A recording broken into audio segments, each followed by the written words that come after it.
Gum.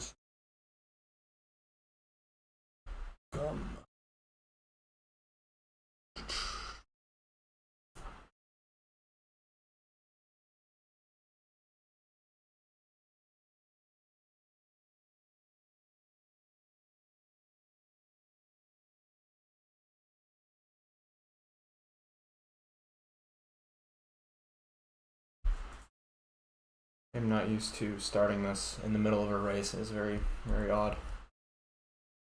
Very strange. Hello, hello, hello, hello, hello. Thank you to my fans for coming out today. How we doing today? How we doing? How we doing?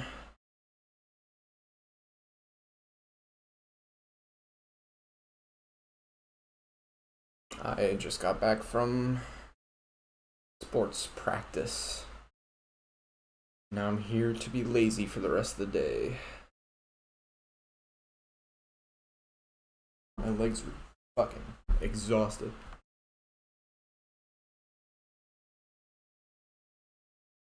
Making your bed. Man, I want to lie in bed.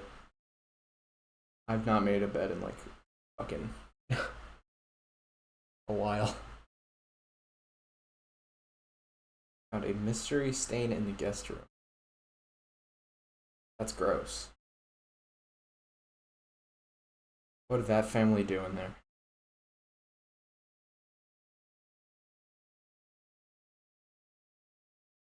Alright, well. When was the last time I washed my sheets? Not that long ago, actually. It's only like a month ago. I'm gonna do it soon, probably. Alright, it's 3, so I am just gonna jump right into this. And we're gonna go and finish the rest of this race. So everyone ready? Let's do this. Yeah, a month. That's like a decent amount of time. I don't see what's wrong with that.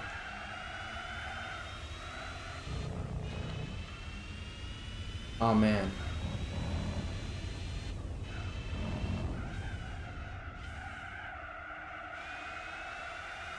Feels like just yesterday I was driving this car.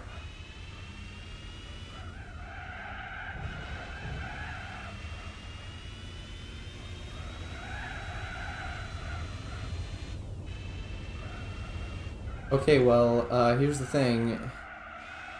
You kind of have to pay to do laundry here, so... yeah.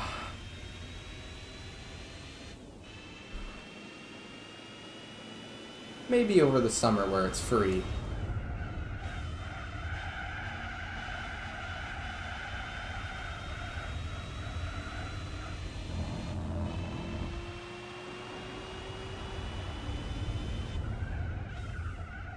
Yeah, you don't know my struggle.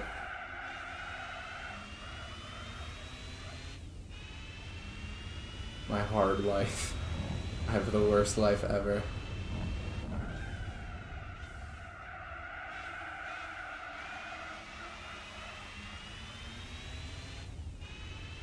Well, I mean, are sheets something you do, like, separately, or can you just throw them in with, like, regular clothes? Like... seems like something you could just do with every other, you know, everything else. But I see people doing it alone, so I don't know. Mixed signals in the laundry room.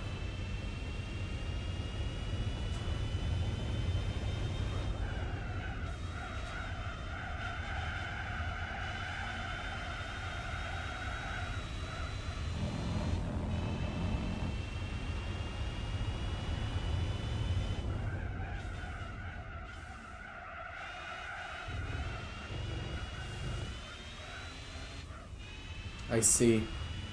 Okay, I'm taking notes. I'm relaxing and I'm taking notes.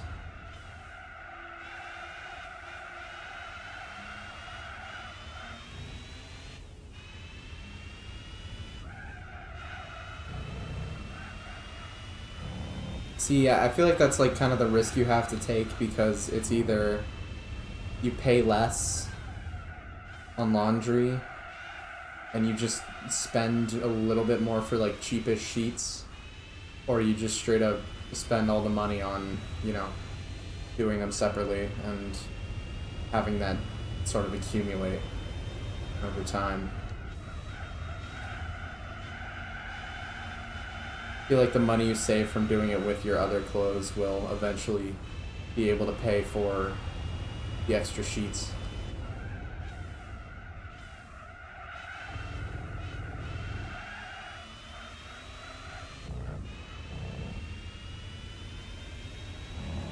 I have no idea. I think mine is a queen.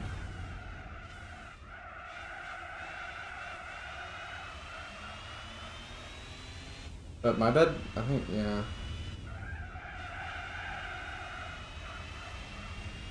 The naming conventions for sizes of beds just make no sense to me. They're absolutely all over the place. I'm not a fan.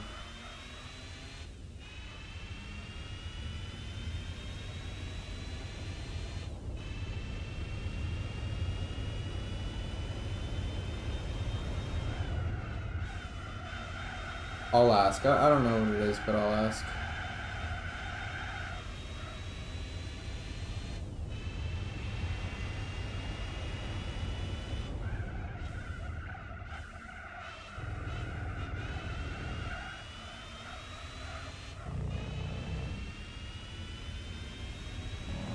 I will have to check.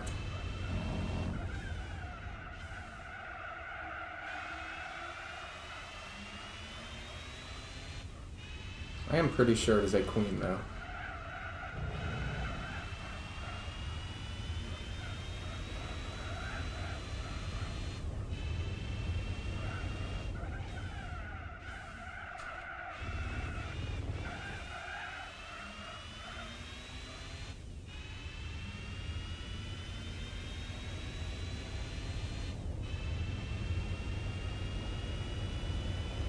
I don't know what size it is, but it sure is big enough.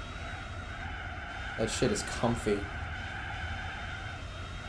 I swear, after dealing with, like, the fucking twin-size bed up here, my bed at home is so nice. Hello, hello. How are you today?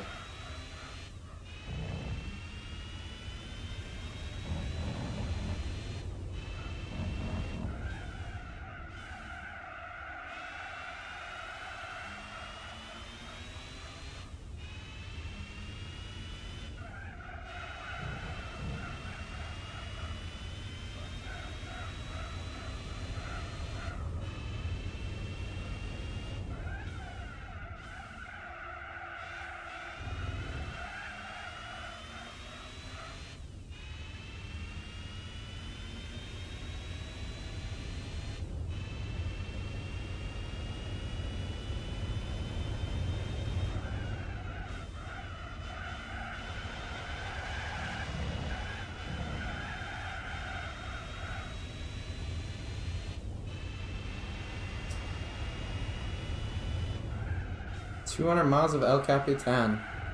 I'm a big fan of that race. I love El Capitan. But yeah, the B-Spec guy's always shit. As a kid, I would always just give him the most overpowered cars just so he couldn't somehow fail himself into second place. Only thing that guy's good at is saving tires. That's it.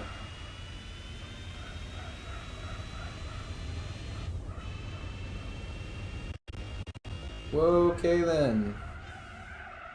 That was fun. I got sucked into another dimension.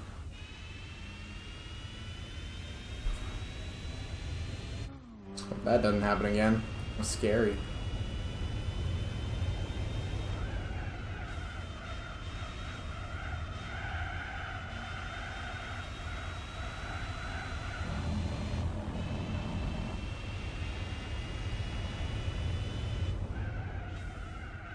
I've sort of made it my goal to never do a B-Spec, like, do a race in B-Spec in this playthrough. Only if it's to, like, win a race that I did but barely lost kind of thing. So like I think I used it like once for one of the JGTC rounds because my tires died.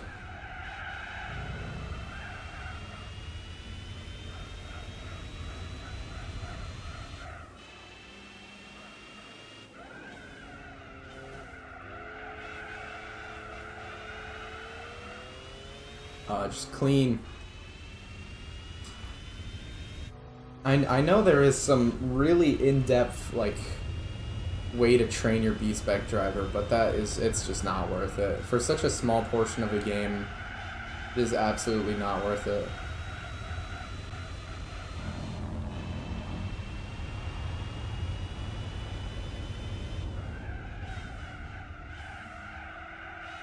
You just gotta kind of give the driver a good enough car and hope he does it. Even then.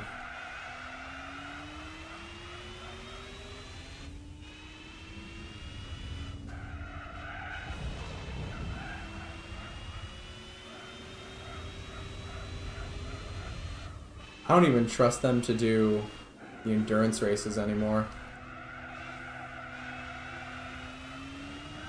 Even with how long they are, I'd still rather do them myself, just kind of guarantee that I win. Instead of having my B-Spec guy flop about. How are you faster than me in a straight line? We have the same car.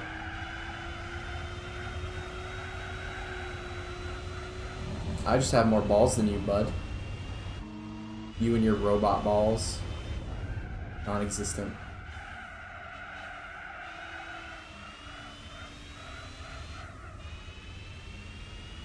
Two-minute lead to second. Jeez. Absolutely despicable.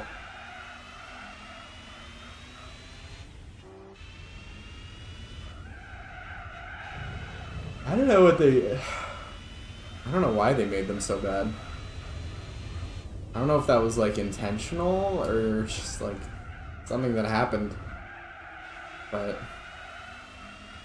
it is kind of hilarious how bad they can be sometimes. To force you to kind of train them.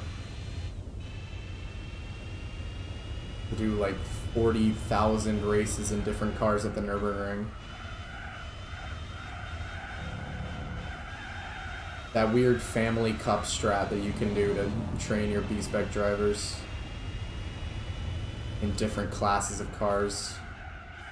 I think T. Kanji made a video on it.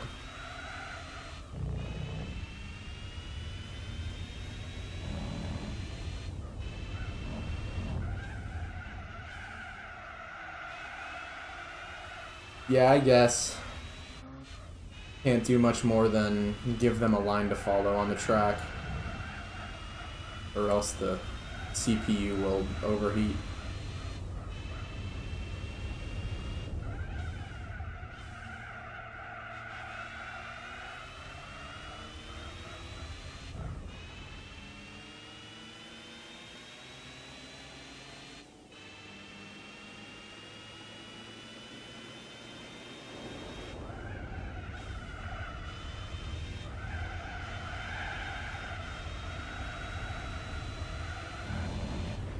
Oh.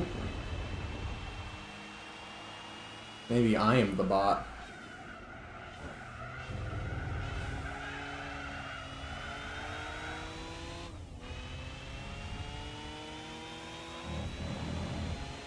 I'm very curious how he was saying it before today.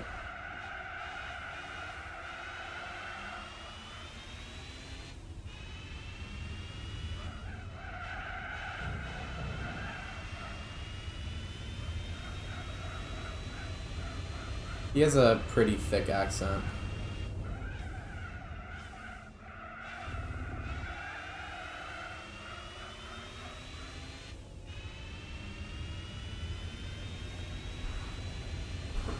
I'm dropping frames.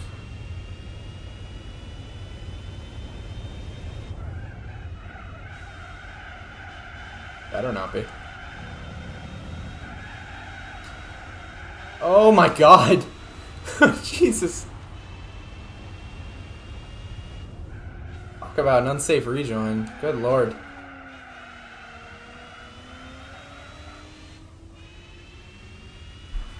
That was messed up.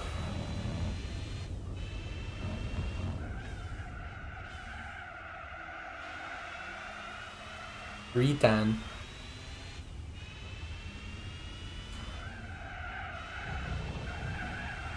Great Britan.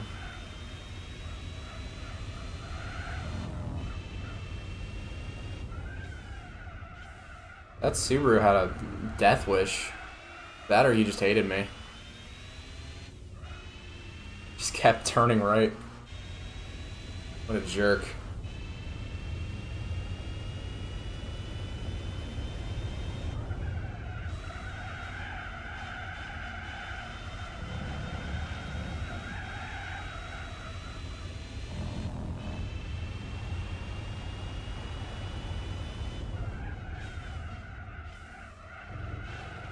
I love adding an imaginary H to Britain.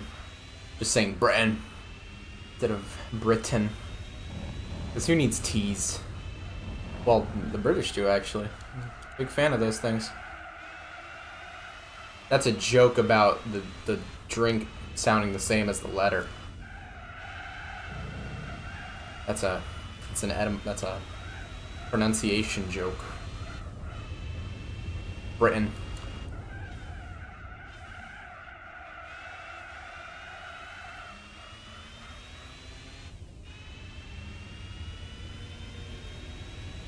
I think words are better when said with less letters. The ideal language is the one that just skips as many as possible. Or dialect, I guess.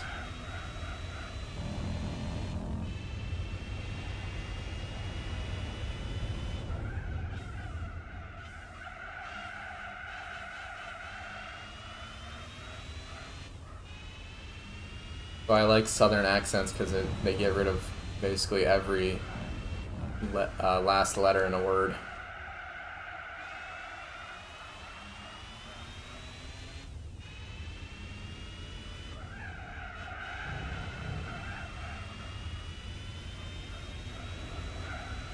Don't die on me, front left.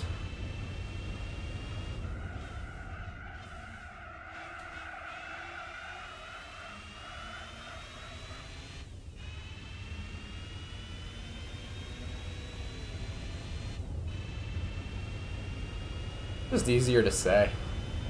Britain doesn't really flow off the tongue very well. Britain, you have to make like a conscious effort to bring your tongue out for the T.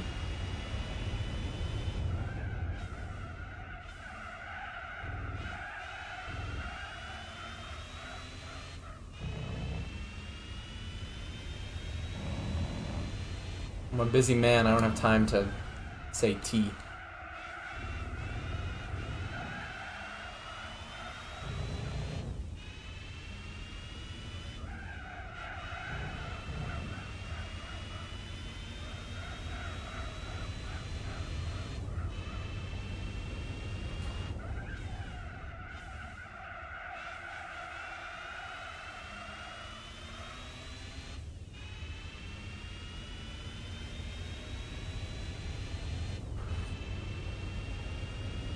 Man, I know we started only like 15 minutes ago, but we really only have 4 hours left.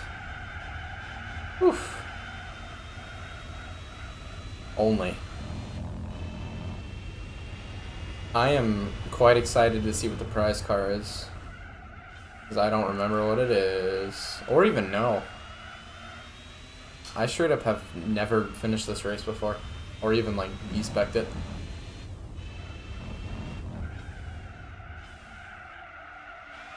I think this and the 8 hours of Motegi race are probably like the least actually completed events in the game because they're just kind of out of place.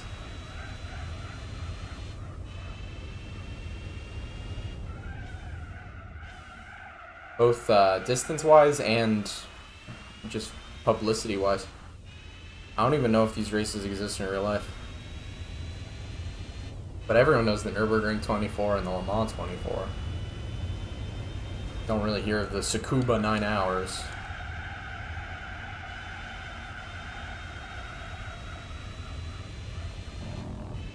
Oh, these tires are screwed. I'm gonna have to fight to make it 13 more laps on them.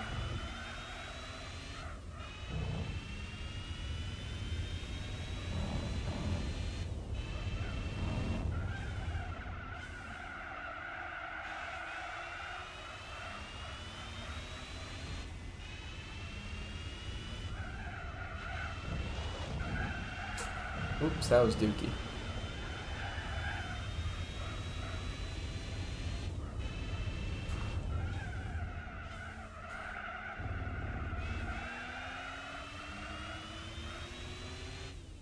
Yeah, exactly. And they have really good prize cars out of them.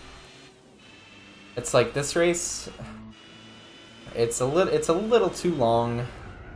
It's at Tsukuba, and I know Tsukuba isn't like a lot of people's favorite tracks. And it's in street cars. So it's kind of a recipe for obscurity. And I assume the prize car is probably going to be like a higher end road car at most. If not a lower end kind of GT race car.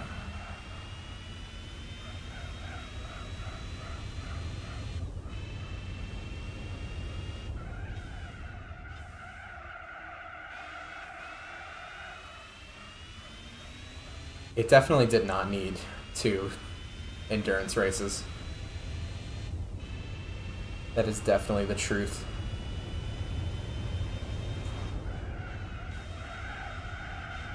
"13 hours at one track." You're pushing it a little. You're kind of taking it too far.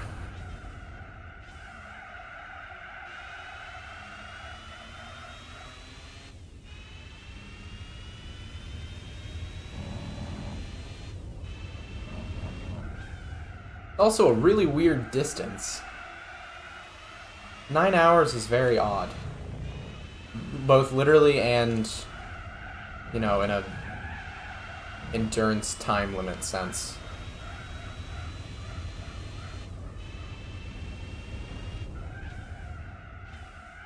Don't know many 9-hour endurance races.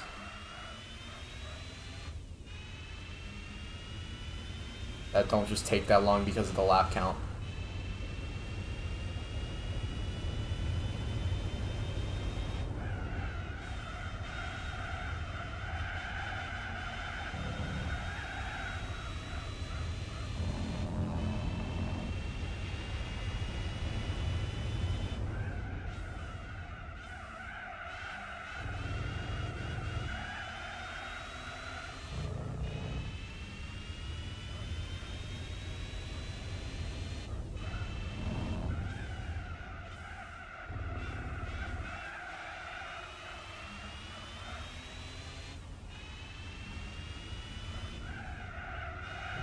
Yeah, 2 hours 40 minutes is...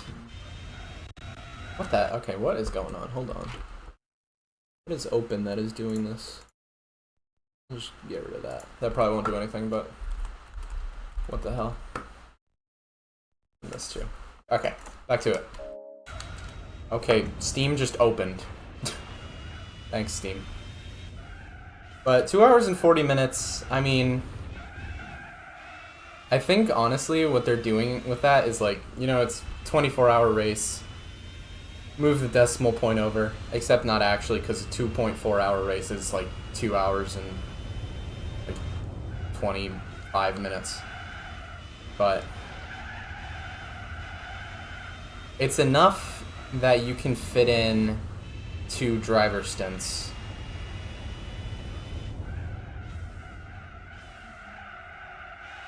I think the really weird races are the pretty much sprint races where it was like an hour and 40 minutes only, and you still had a driver change.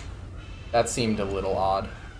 But those were like literally just the GT cars and the DPIs, and I don't know if they do those anymore because DPI is dead.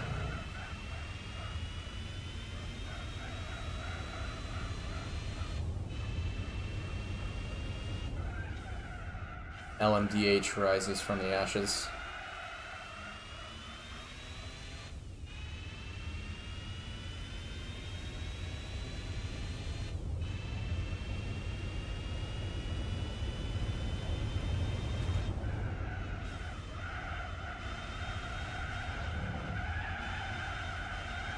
I mean, IMSA always puts on a show, so race lengths be damned.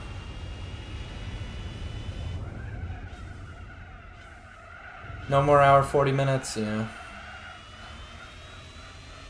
That makes sense. They're a bit too short for multi-class.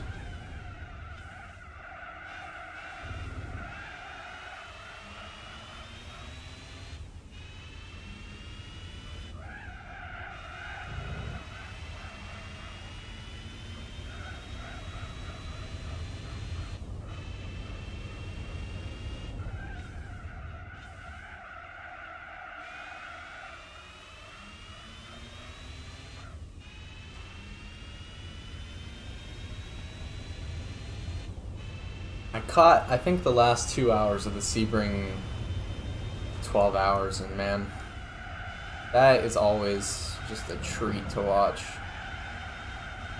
It's like no matter what, there's always kind of a late race-ish caution at Sebring. It just makes the battle at the front an absolute clusterfuck. It wasn't as crazy as last year's where there was like a collision between the leaders with I think like 10 minutes to go, but it was still pretty action packed.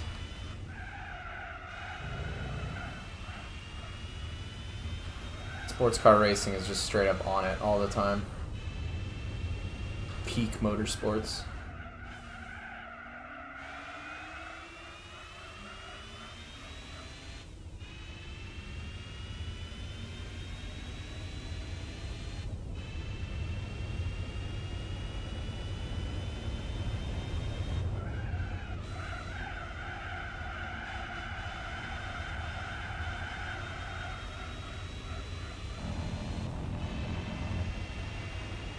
I think I knew a couple people who did GT4 in British GT like a couple years back.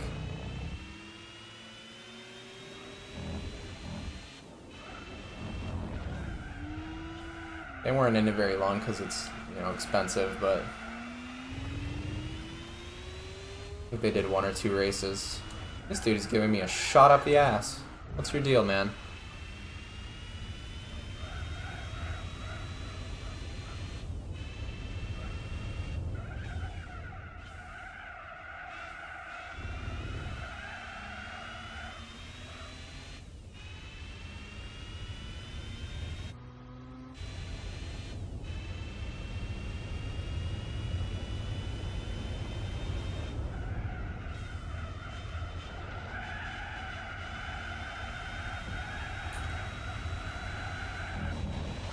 I'm on old tires.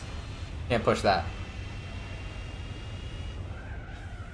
I wanted to catch the ADAC race at the Nürburgring earlier today, but I woke up too late for it, unfortunately. I got on the YouTube live stream right as it ended. I was like, are you kidding me?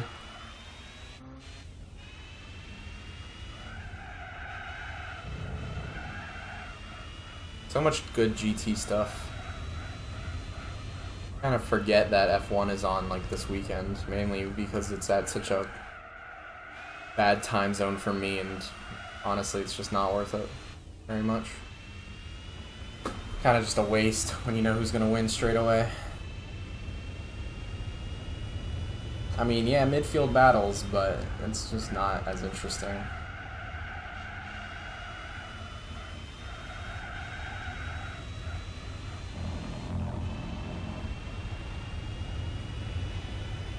If only Super GT was, you know, not on Japan time.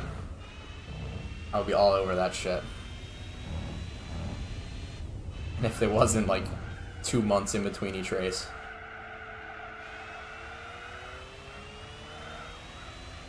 Yeah, F1 quali was at like 3 a.m. my time, and I was like, it's not worth it. I'm going to bed.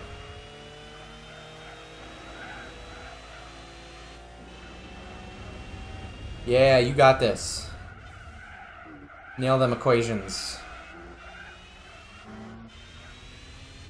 Math, baby.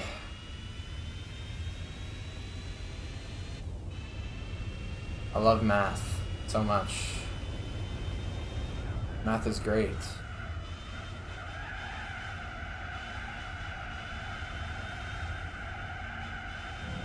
Yeah, you hate math now, but wait until you see that it actually has applications in the real world.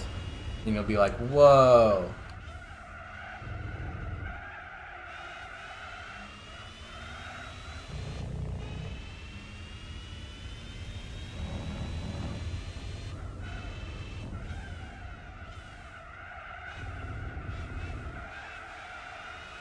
I feel like I definitely cared less about school when I was in like high school and shit. I'm definitely a bigger fan of it now that I'm like actually doing things that I enjoy and not just being forced to do a little bit of everything. Being able to focus is quite the blessing.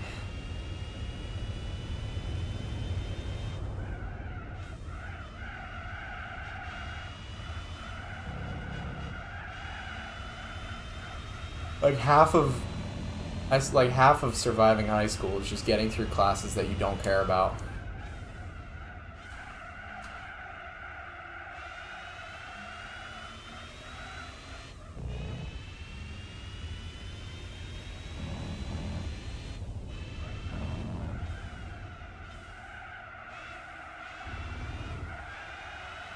You gotta separate your work with playtime. Non-focus time. I do that a lot, even though I don't have ADHD. I have to break up the monotony of doing work.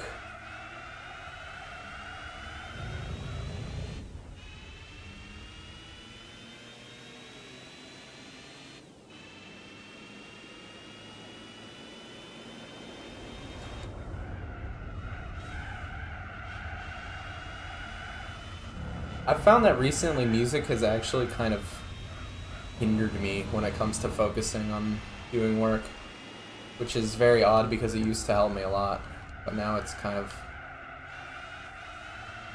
I don't know, maybe I'm just never really in the mood. 'Cause I used to always listen to music when I worked, and now not so much.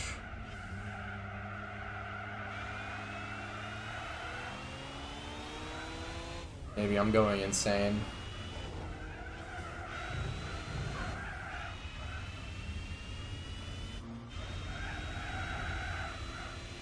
Or maybe it'll come back to me.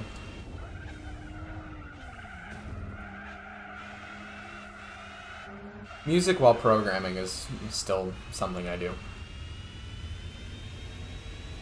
Just not music while I'm doing pretty much any other work. Only really programming.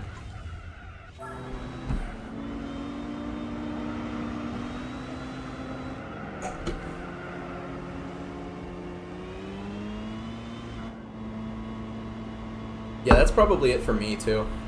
I think I just get caught up in the lyrics.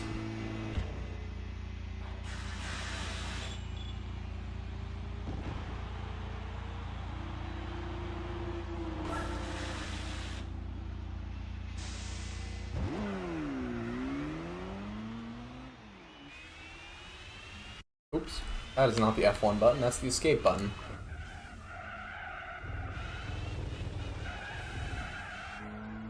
I primarily listen to music when I'm playing racing games, but back when I did sim racing stuff, I would practice with music on, but in the race, I could not have it on. I would just lose focus. But once again, probably because of the lyrics.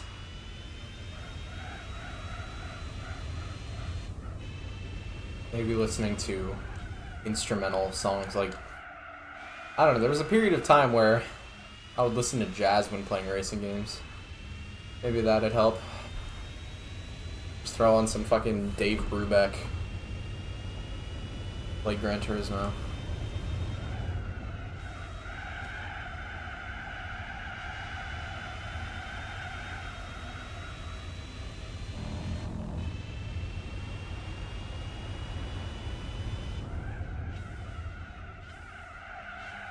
Shit, now I should try that again. Maybe I'll experiment with music on next week. So I have time to think about it. Analyze my decisions.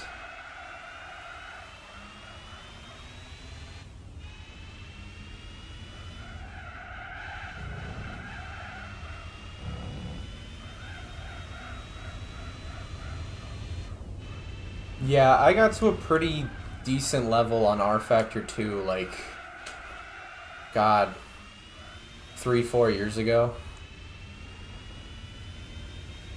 I did a lot of endurance racing on it.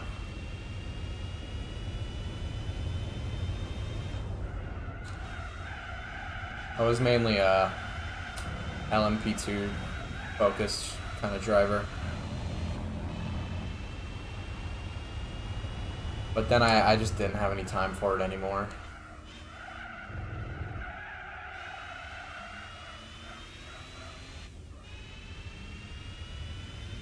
The problem with sim racing is it's not really... Like, you have to practice a lot to keep up with people, just because everyone has constant access to it. So it's incredibly hard if you don't really have the time to prioritize it. So I could get to the same level as people, I just couldn't really surpass, like, the best of the best because I didn't have the time to put into it. But I just sort of kind of phased it out.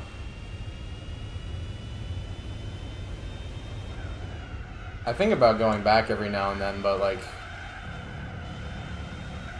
once again, not enough time in the day. So this is my sort of stand-in.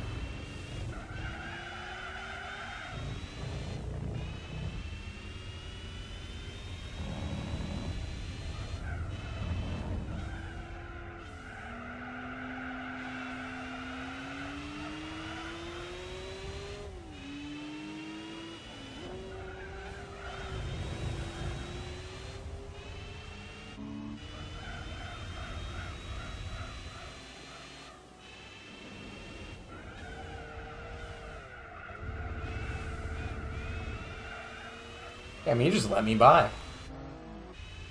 There was no sort of resistance there at all.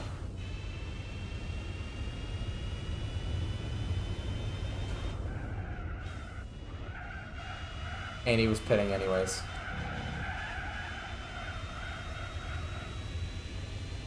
Yeah, I could never try to compete for a world record.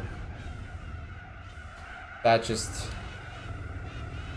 I would kind of get obsessed with it and just not be able to do anything else and fuck up my schedule really bad. Which I can't really afford to do.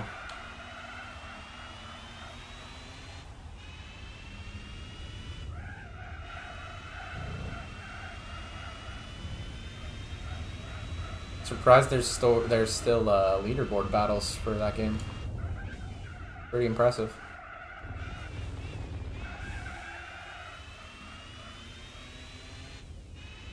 Like, game's like 11 years old now.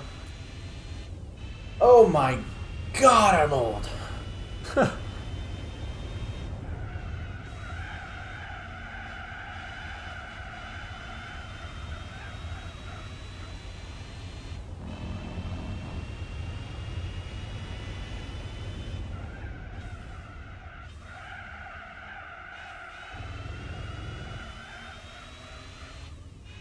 swear, my first game was like F1 2014. I didn't realize it was bad at the time. And I got it for like my 11th birthday. Shit was crazy.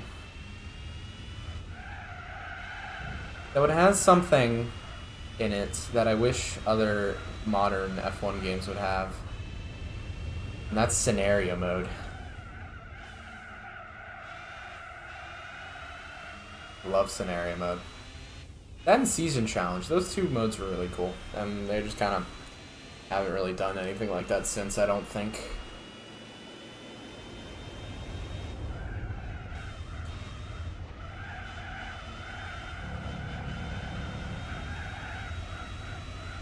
Interesting. Interesting.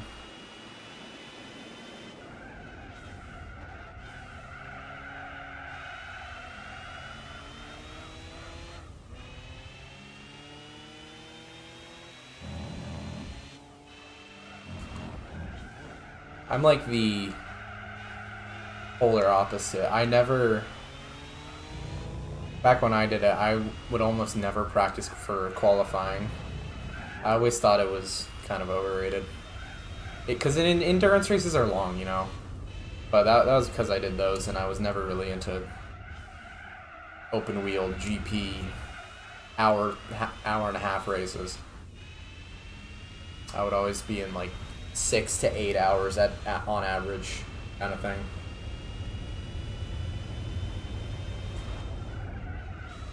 And when I remember I did a couple open wheel races, and I got absolutely cooked in qualifying, but in the race I was always up like 10-15 positions out of 30 cars, because I always prioritized race practice and consistency over just one quick lap. That's pretty impressive, if they haven't been updated. There's got to be some place where they're still keeping track of stuff like that. Those kind of games get support for a long time, especially 2013. Because that was their, like, golden F1 game for a while.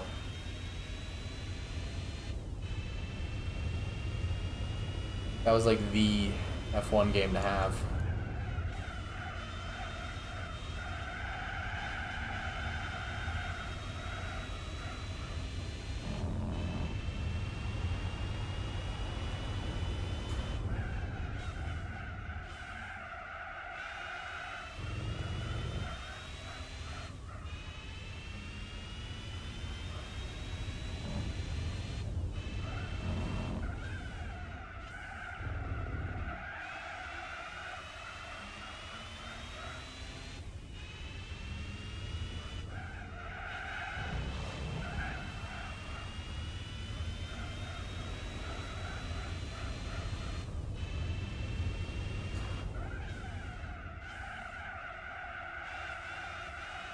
Yeah, I don't think Codemasters has shut anything down. I've not heard any issues with that.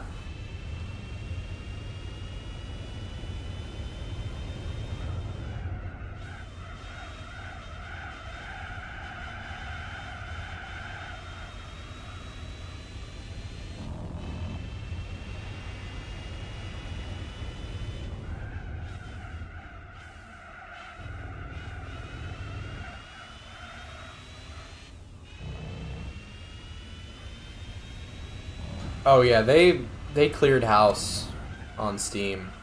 Codemasters got rid of a shit ton of games. They got rid of every grid game up to Autosport, which is insane. So there's a lot of DLC for Grid Autosport that you straight up can't buy anymore unless you just want to pirate it.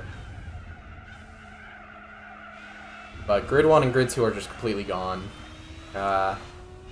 I assume a lot of the F1 games are not on.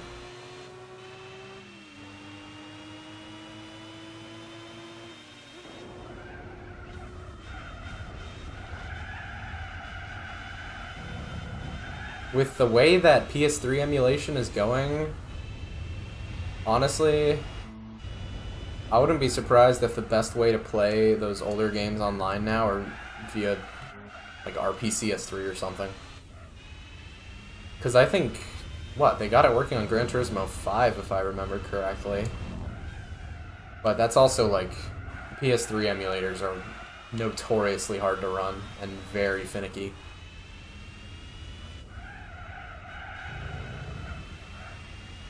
That console was something else.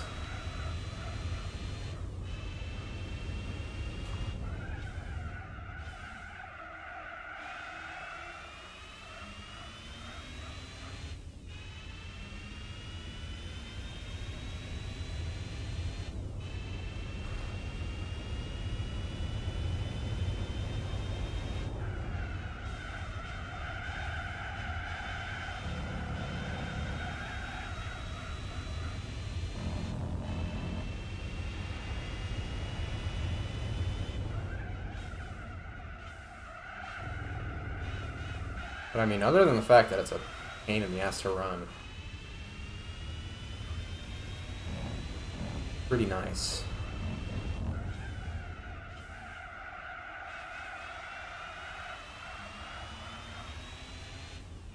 Yeah, I think a lot of people just wanted to straight up stay on the PS2 or the Xbox 360 when it came out. Architecture on that thing was just fucking ridiculous.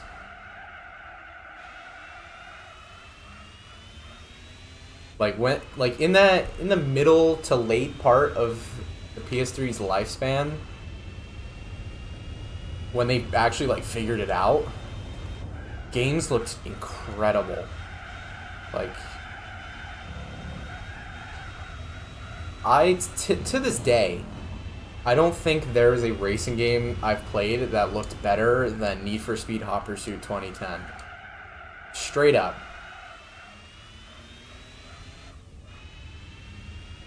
Like, it was a tough nut to crack, but when they cracked it, it was mesmerizing. And then like there was The Last of Us or something, I don't know.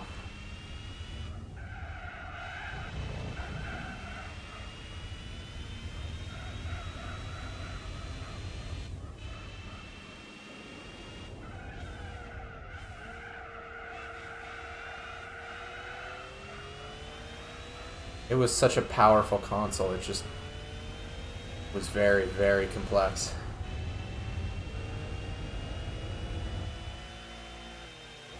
Yes, Last of Us fan. Did Last of Us come out on the PS3? I don't remember.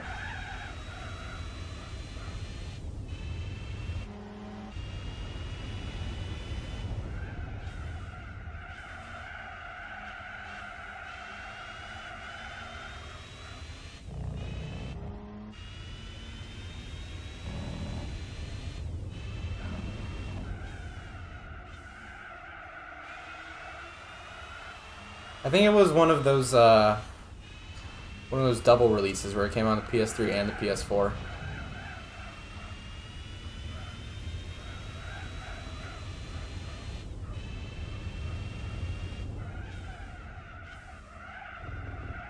It's crazy how long the PS3 lasted. Like, it came out, what? It was only like 2006. It came out really early.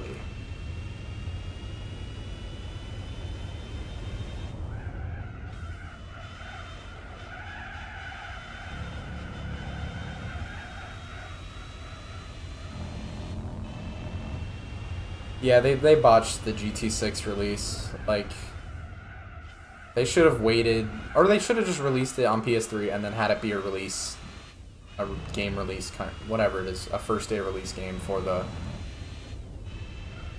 PS4. Like, I'm a pretty staunch GT6 defender. I think it is a great game. It just kind of, they shot themselves in the foot with not releasing it on the PS4.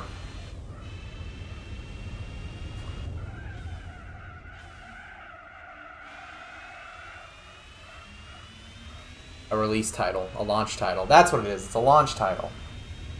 The phrase eluded me for quite a while.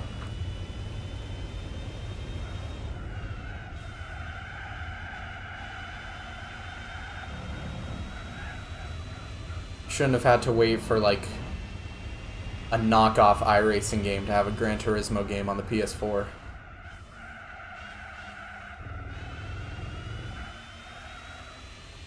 Hell, it basically was iRacing because you have to pay for online on the PS4.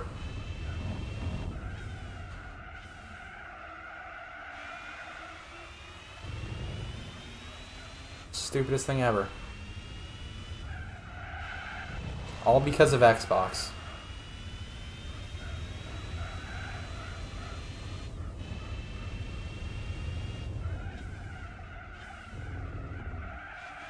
Yeah, that's basically my feelings about the series too. 4 is like the best one, obviously, and then 6 is a pretty. Well, it's not pretty, but it's second. It's not pretty close second, but it is second. And then probably 3, and then 5. But I still really like 5. And then I didn't really play much of the first 2 games. That was beyond my generation. I want to, but I just haven't.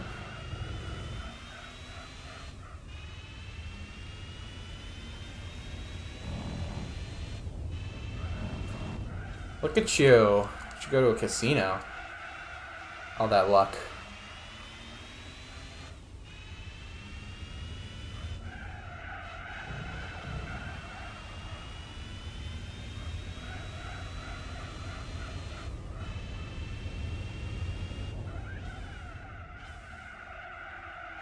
What?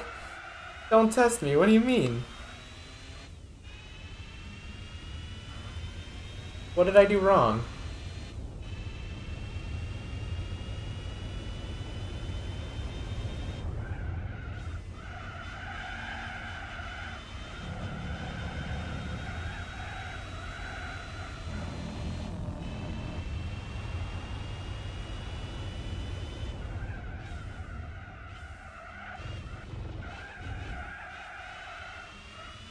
Oh, okay. I thought you were like saying, telling me to stop talking or something. Honestly, Gran Turismo 3 and 5 for me are kind of interchangeable. I like 3, but it becomes an absolute slog in the end because the professional league is just ridiculously long. It's kind of like these endurance races, honestly. But 5... I feel like there's just not enough, I guess, money to go around for a lot of events. There are a lot of money sink events that are in the game, like one of the Ferrari events where you have to pay like $500,000 to get a Ferrari, and then it only gives you like $100K. Same thing with one of the Lamborghini events, I think it is. I haven't played it in a while though, so maybe it's more fun with like the 200% login bonus that the RPCS3 Master mod gives you. So you get a little bit more money than you usually would. But they just have a little issues with them.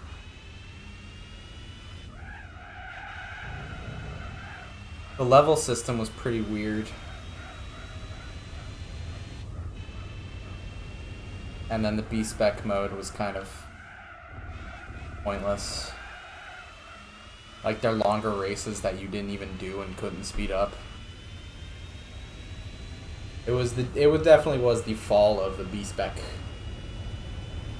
There was a lot of credit grinding. It was the first instance of like car cost inflation. Because there were a lot of cars that were like just way too expensive. You should take a picture of it and send it to him, just with no context.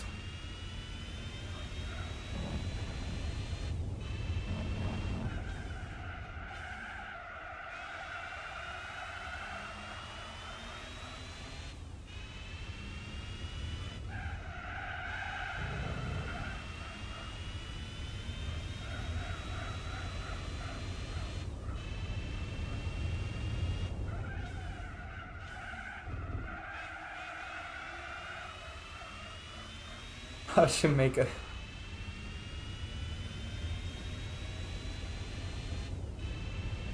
Give him a Hawaiian shirt, too. Or one of those, like... I don't know what they're called. Vested shirts, kinda. Like a pool shirt. That's what it is.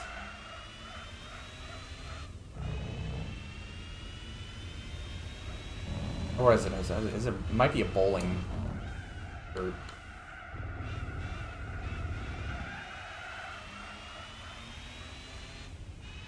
A fedora and a Tommy gun. I thought you said you were doing math work. You were drawing hippos in the mafia.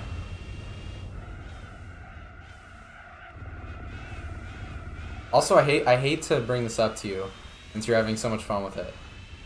There's no such thing as the mafia.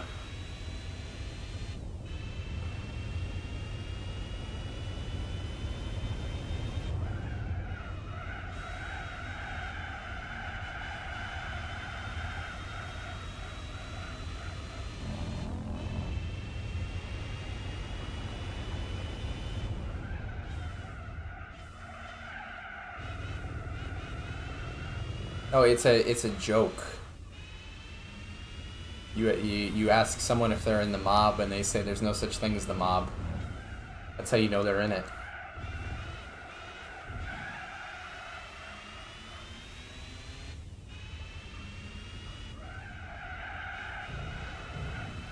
Well, clearly you don't, because you're calling me a hater.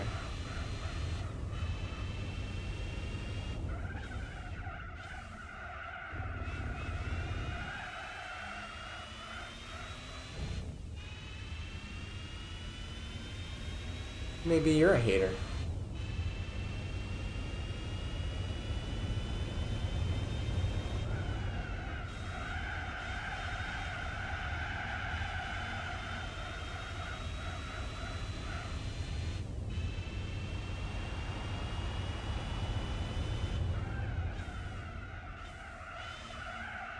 I have not seen either of those, but I do.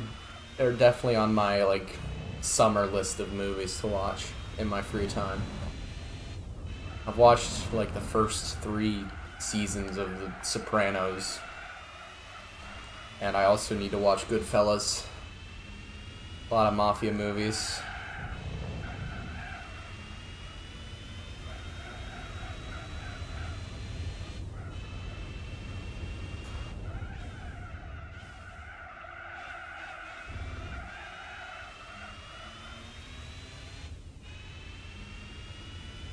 I know all the important bits,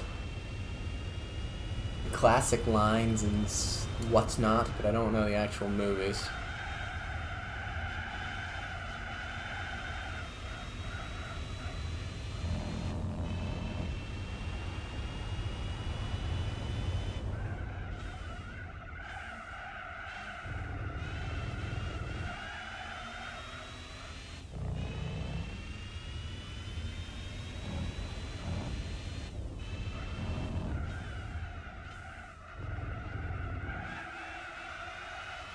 Yeah, I gotta have like a mafia marathon. Where I just go down the order of them.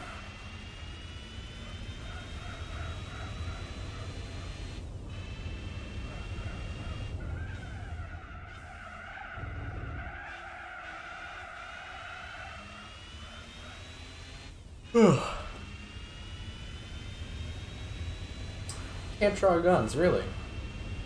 Interesting. I found your one weakness when it comes to drawing. That's funny because guns are like the one thing I can accurately draw.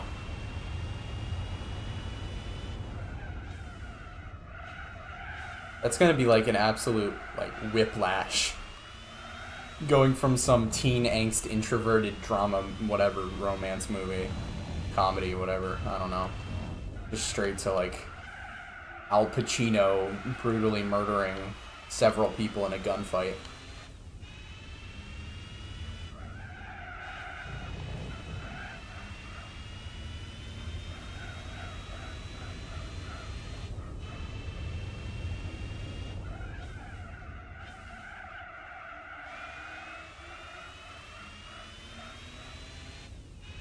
Yeah, you should draw a hippo with knives.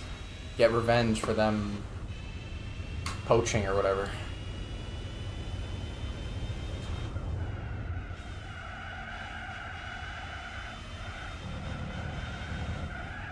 Okay, I don't know how it is then. Man, that practice got me tired as hell.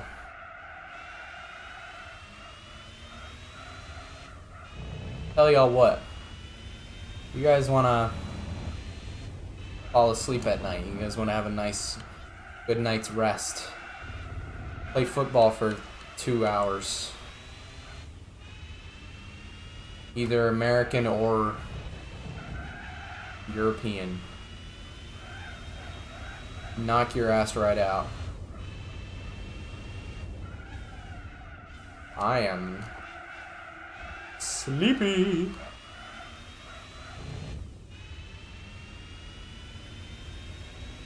Crap. I, on the other hand, played American. And then I had a giant sandwich afterwards. Ooh. Google contradicted you.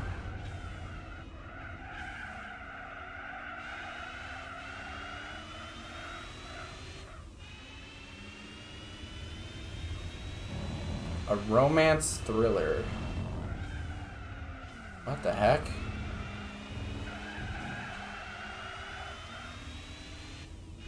Thinking of the right movie?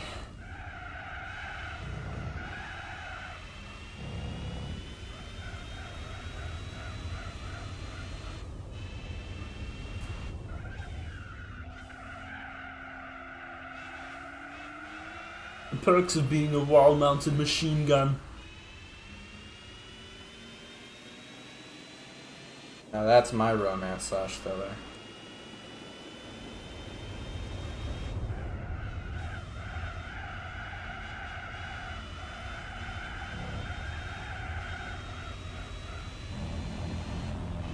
And can I lap this guy before I have to pit? Or are my tires gonna give up on me before? They're already almost there.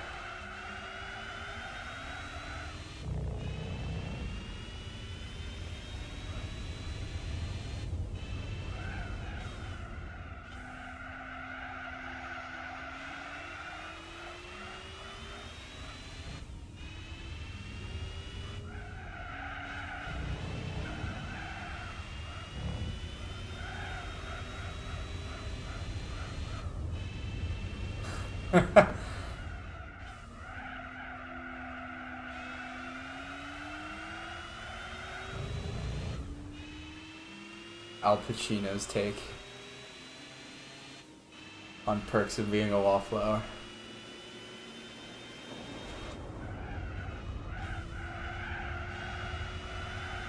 Okay, but like Mrs. Muff, what is that? What is that movie about? Like, I've heard of it, but it's just there's not much for me to work with.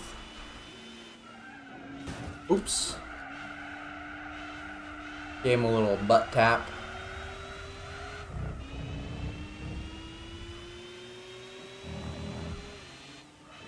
And a little smack on the ass.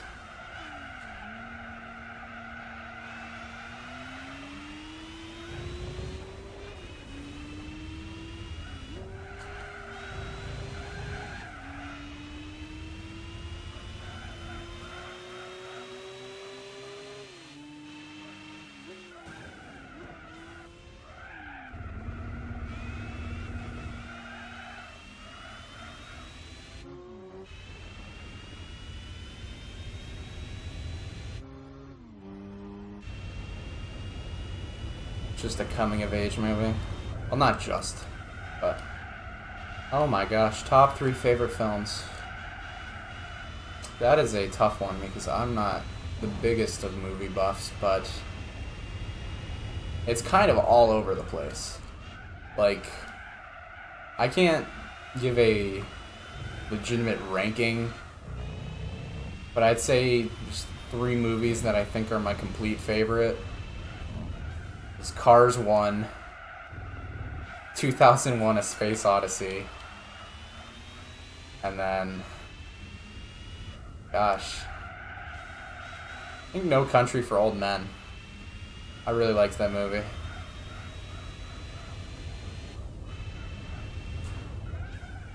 And then Oppenheimer, like a close fourth.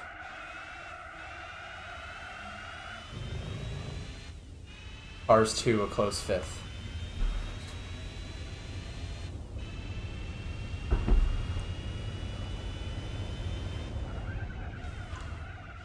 Even though I will opine that Cars 2 is objectively the best Cars movie.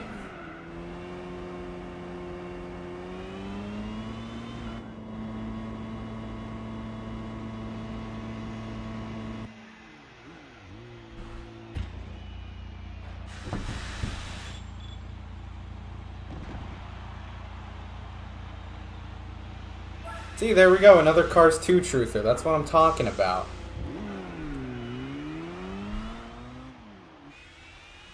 Everyone be hating on it. Goated.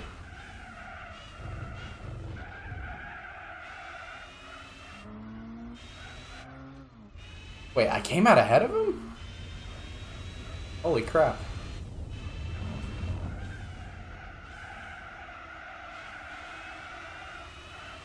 I think everybody was just jealous that Tow Mater got to date the hot McLaren lady.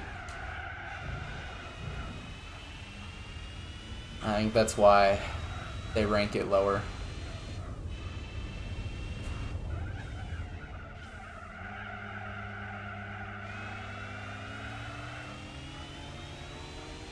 Thanks, buddy.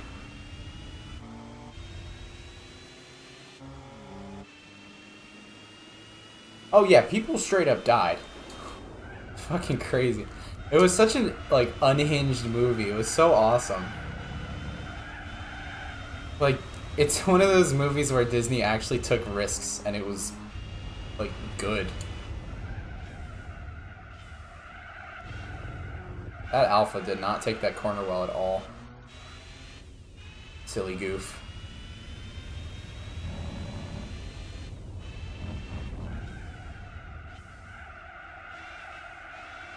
I really liked how the movie did a good job of kind of expanding the Cars universe lore, and how there were, like, straight up just a lot of events in the real world that took place in Cars.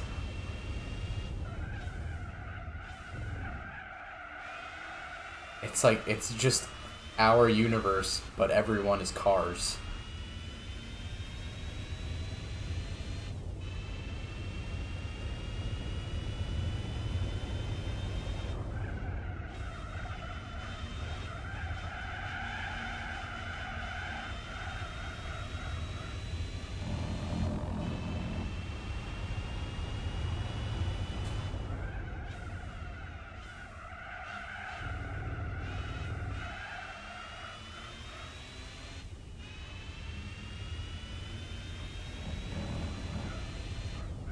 Lap 333. Wowza. Everybody make a wish.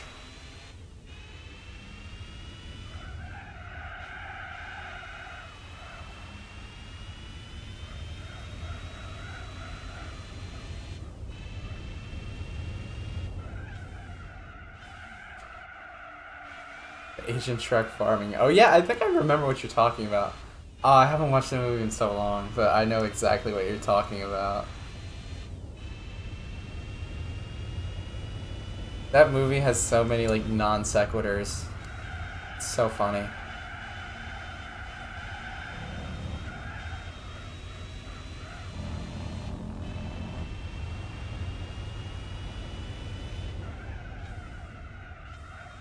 I watched Cars 3 on, like, a plane, and it was just kind of...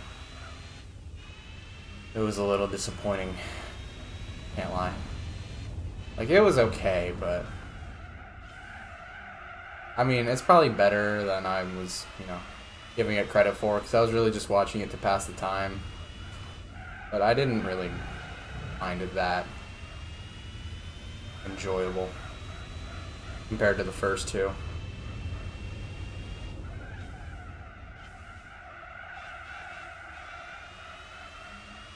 Like, I feel like it was literally just there so that they could, like, kind of retire Lightning McQueen as a character. Like, hey, he's old, he's washed up. Here's this cool, bright new character who is his replacement. That's the movie.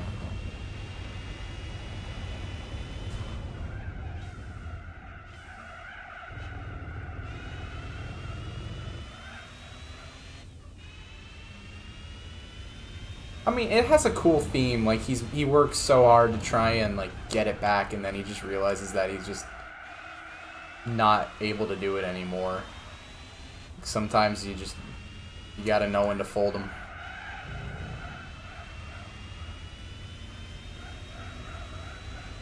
But like, it's a movie. It's a movie that rounds out a franchise. It definitely does that.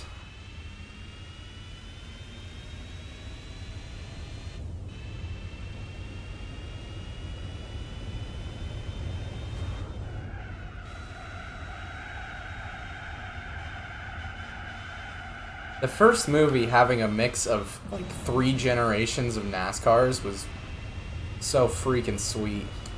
It sounded like Peter Griffin, but it was freaking sweet.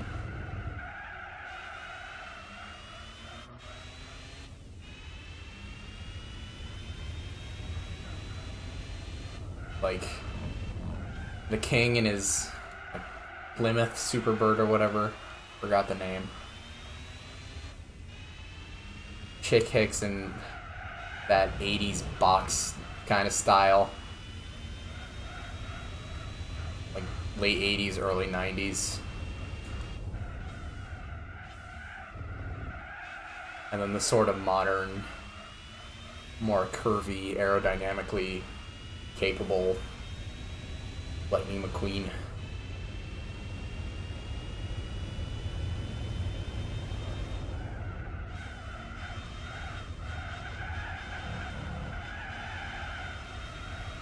Cool showcase.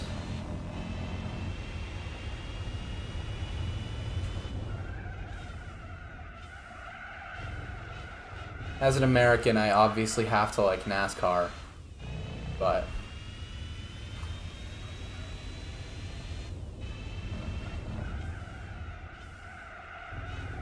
it's like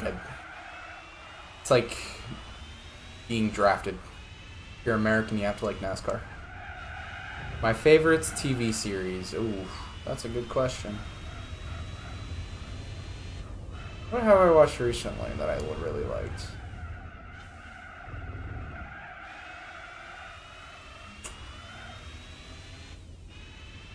I am gonna have to go with Better Call Saul.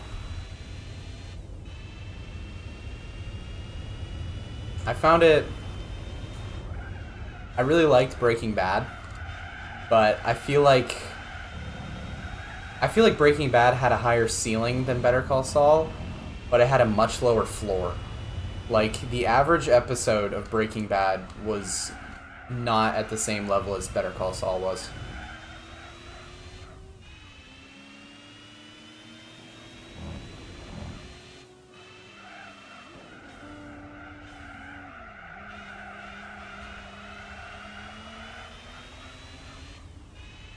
I also liked The Office, because I'm a quirky white boy.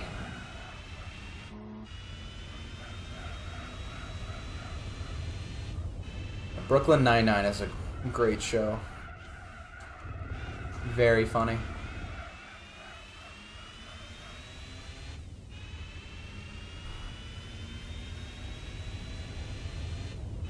I also liked Parks and Rec.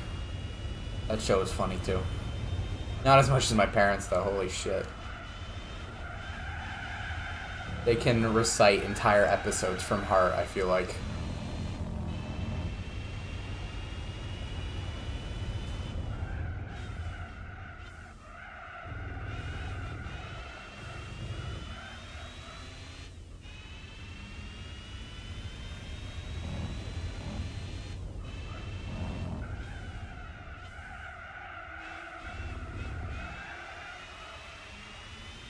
I feel like The Office is a very you like it or you don't show.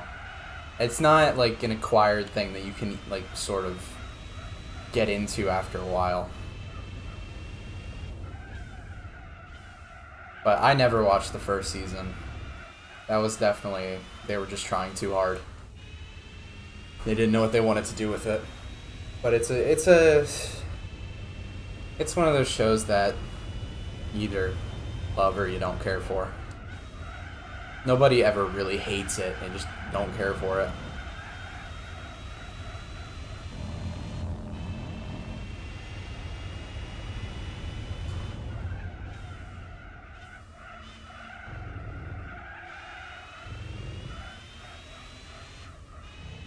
It definitely does fall off after Steve Carell leaves. Like, there's those final 3 seasons were, maybe even 4, were a little rough.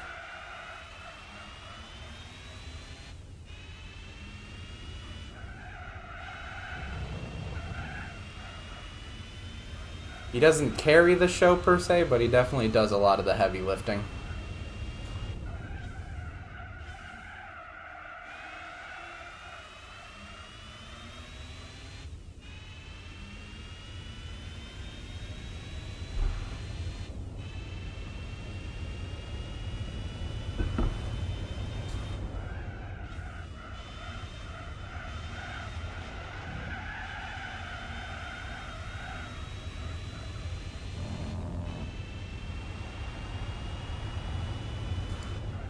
Under the Dome was a pretty interesting concept.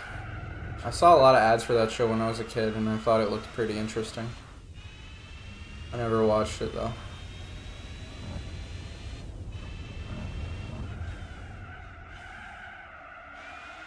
It seems like one of those shows that would definitely be, you know, on for way too long. Like, the whole interest level definitely would fall off. See, it seems like a show that would work best as a miniseries, not as like an actual TV show.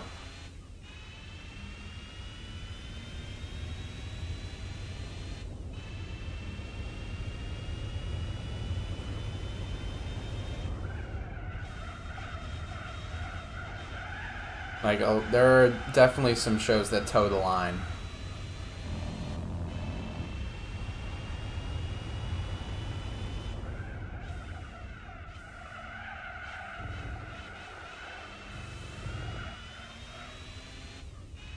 Like, it's okay to only have, like, 10 to 12 episodes. As long as you tell your story.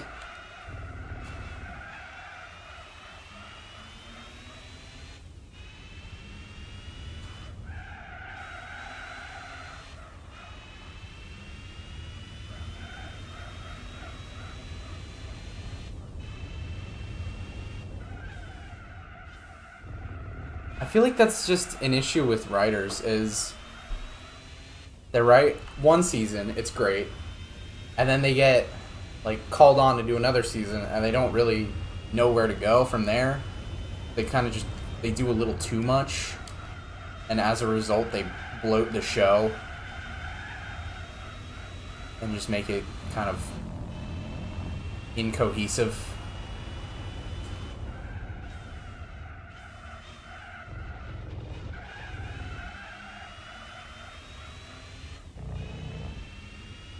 Like, a lot of shows I respect for just not really adding characters and working with what they have instead of sort of overinflating the cast and the writing responsibilities. We have too many relationships, some are not going to be well thought out. Not enough time devoted to them.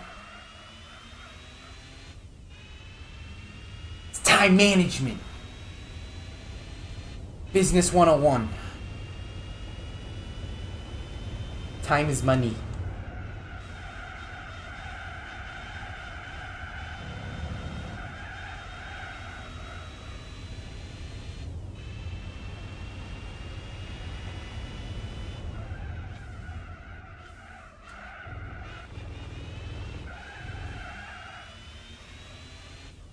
Yeah, honestly, 12 45-minute episodes, that's more than enough time to, like, if there's not too much of an overarching plot,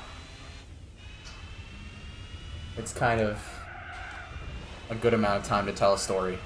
Because that's what? That's like, whatever 12 times 45 is, that's fine.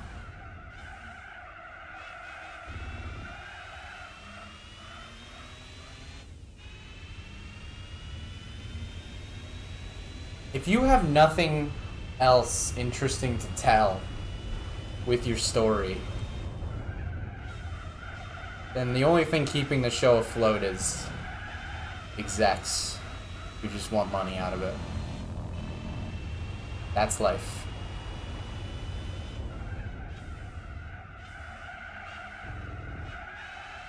Yeah, that is a very good point. Where would they be coming from? They just kind of, open up the dome for a split second to push him in. Quantum tunneling into the dome. For the lulz.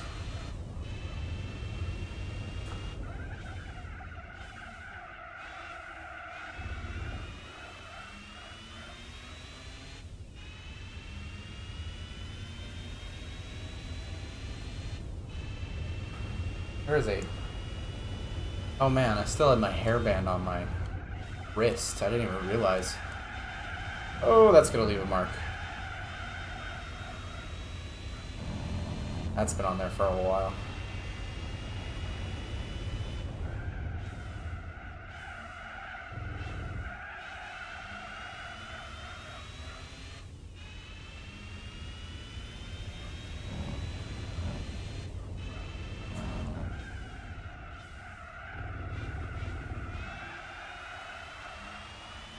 I've mainly watched comedies and shit growing up. So, I think only recently have I started watching shows that have more of an overarching plot instead of just kind of like shows doing an episode doing its own thing, and then, the only thing that carries over is the relationships between the characters. But watching shows that have a singular plot that sort of moves along as the series goes on is kind of new to me, but I also like it. It's two ways of enjoying media, and I think either is fine.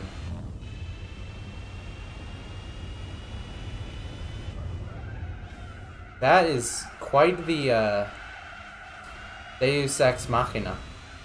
Well, not to solve the problem, but to add more characters. To solve the problem of having not enough characters. Suddenly, there was an island under the dome, too.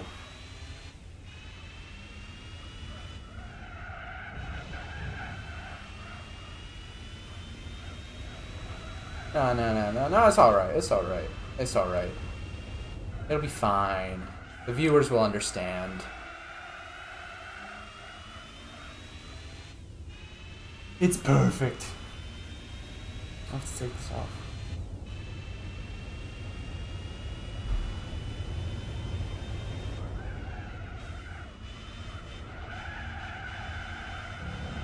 My god, we're really gonna do 500 laps of this track. I made that description as a joke.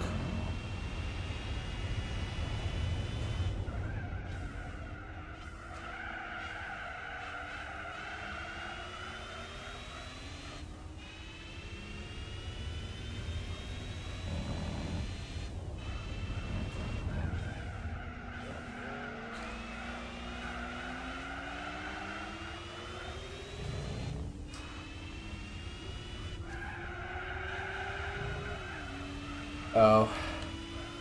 6 main characters and I started killing them off. Oh, that's lame. That's silly.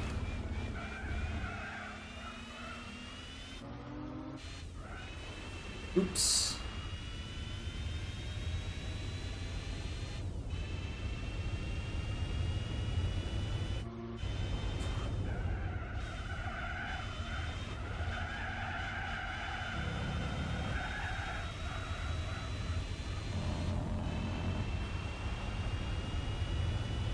kind of a weird, like, writing idea that main characters killed off need to be replaced.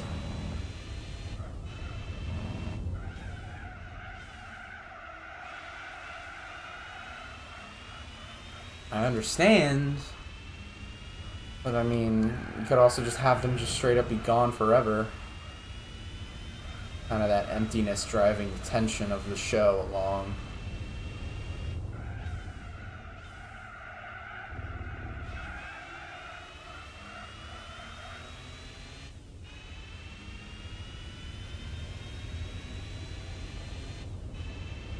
I mean, I think a show with a premise like that,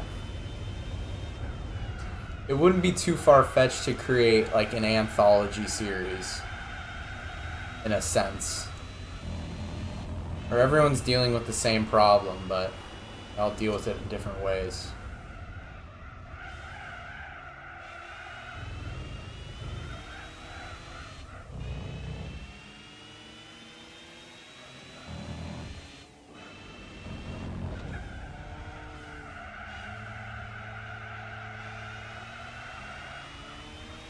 Damn, I definitely put too much speed into that corner, but it's okay, because I'll get him here.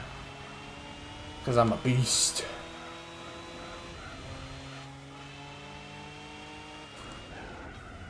Oh, it's just too easy, dude. It's just too easy.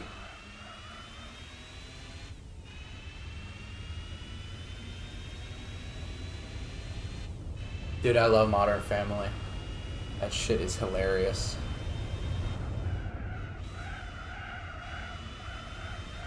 It's one of those shows that never really falls off.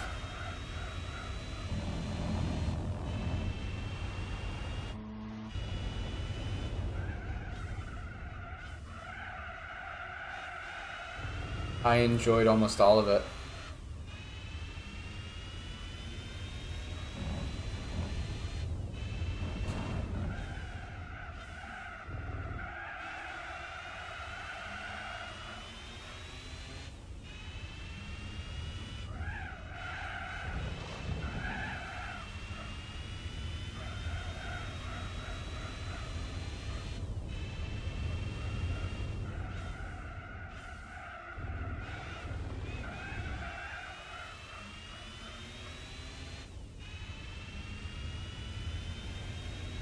I think one of the funniest things about Modern Family, though, is it kind of normalized gay relationships.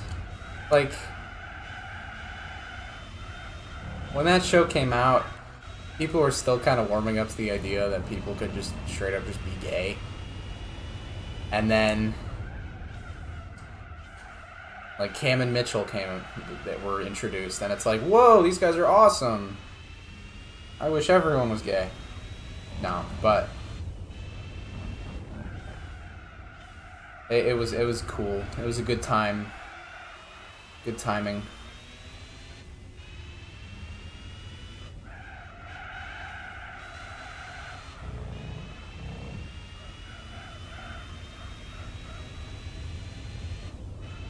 Oh man, that's like, yeah, that's like, I think it's ABC here.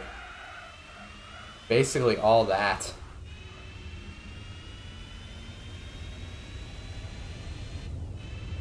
Remember, Big Bang Theory's on for like 4 hours straight, and then it's like, oh, here's 2 episodes of The Goldbergs. And then late night's Modern Family. Man, I haven't heard Blackish in a while.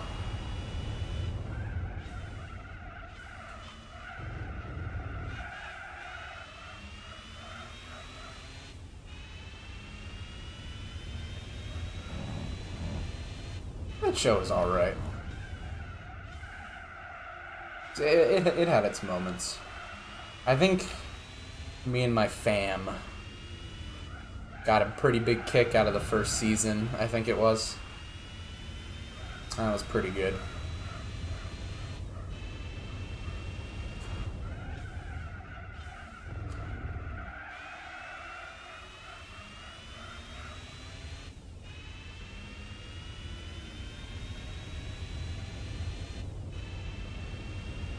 Big Bang Theory is one of those what do you like to call it, a background show. It just kind of exists in the background. It's a pretty good nothing burger kind of show. My grandparents absolutely love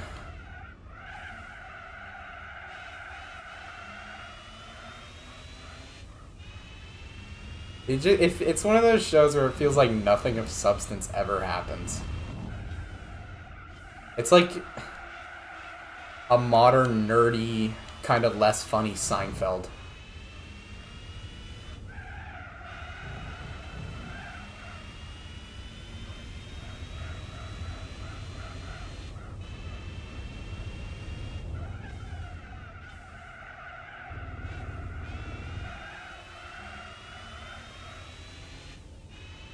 A modern show about nerds doing nothing. I think that's a great way to put it.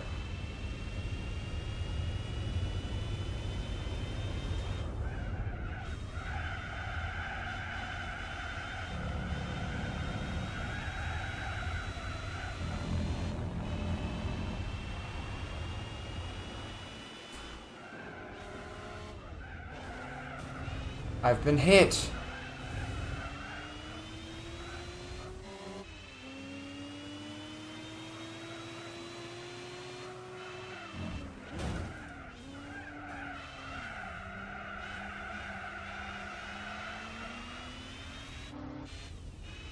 Yeah, it never really takes advantage of, like, big moments. They just kind of happen, and then the next episode is just something else. Like, there's a lot of, like, overarching jokes and inside jokes and shit, but there's never, like, any big events. Like, Howard goes to space. Okay, here's Raj that he can't talk to girls still. Lol, laugh at him. It sticks with what people already know about the show and kind of refuses to do anything new with it. One big thing happens. Okay, everyone's forgotten about it. Time to do something else.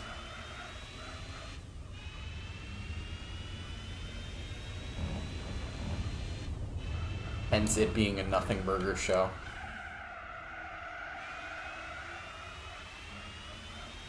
But also, like I said, Seinfeld was kind of the same way. Except Seinfeld never had any big moments either. It was, at all. It was just, this is a show about 4 people who live in New York and their lives are just kind of normal. That's it. And it's funny. Yeah. It's such a filler-heavy show. Big Bang Theory. It's like if The Fly from Breaking Bad was an entire show.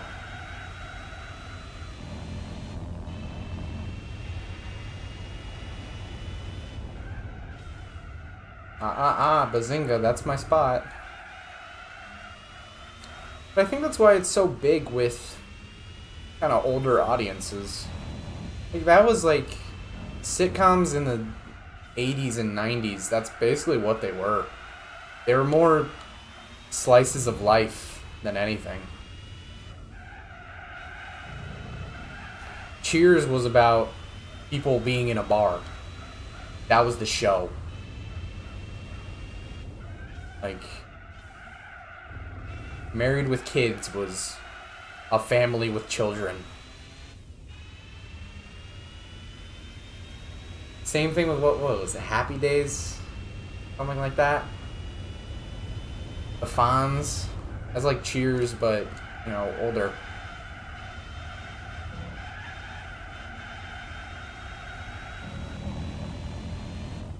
As someone who loves both of those shows, both Seinfeld and How I Met Your Mother, that's pretty much, like, dead on.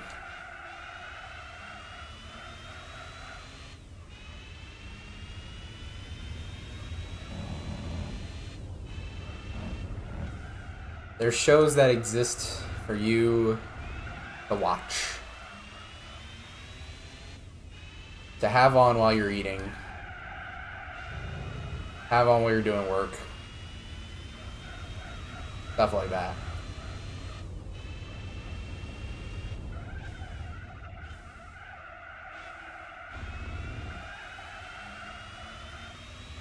America definitely does background shows very well.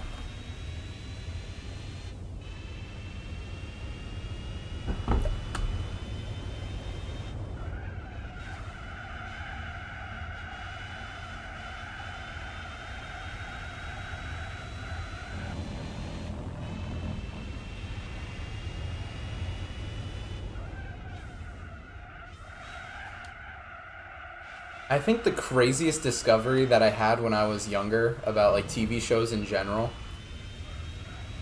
was that Neil Patrick Harris was gay. It feels like such a parody of the whole womanizer trope. Like, the biggest perverted single party womanizer dude is played by a gay man. That kind of, it just adds so much more to the character when you know that.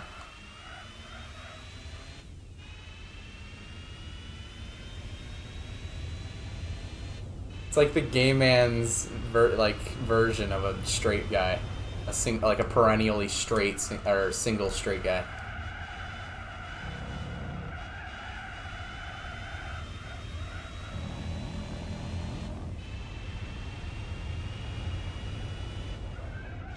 Love that Barney Stinson.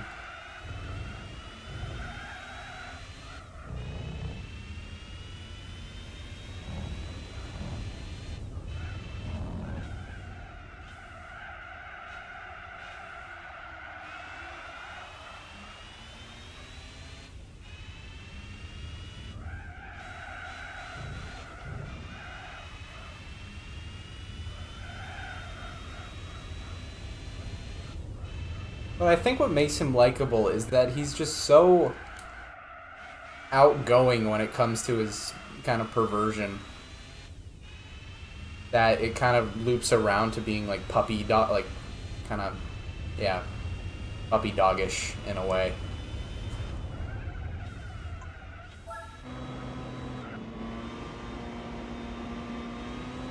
I watched the Peep Show when I was younger. I definitely wasn't supposed to, but it was very funny. Most, what is it? Mitchell and Webb or something. Stuff like that. Funny guys. Big fan of them. I'll take this fucking hair tie off of my wrist. Already left a mark. Oh shit, I overfilled it. Oh no, the car's gonna explode.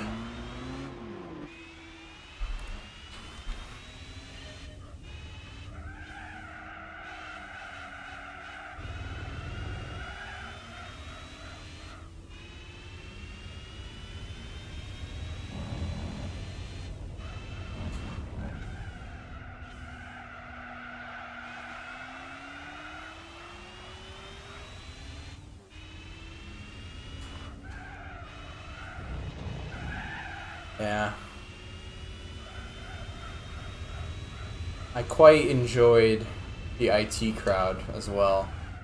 It's just a shame about, what's his name, Graham Linehan or something. Whatever the writer for it, or something. I think that's his name. Dude is a grade A creep.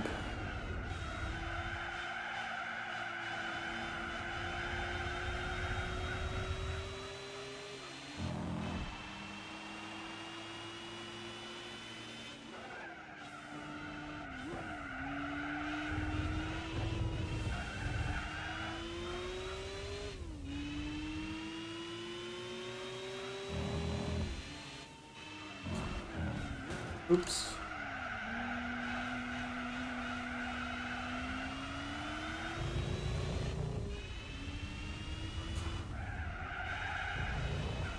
But me and my family, we watched a lot of British comedies while I was growing up, so like that kind of sardonic mid-2000s British humor is kind of ingrained in our sense of humor and like dialogue.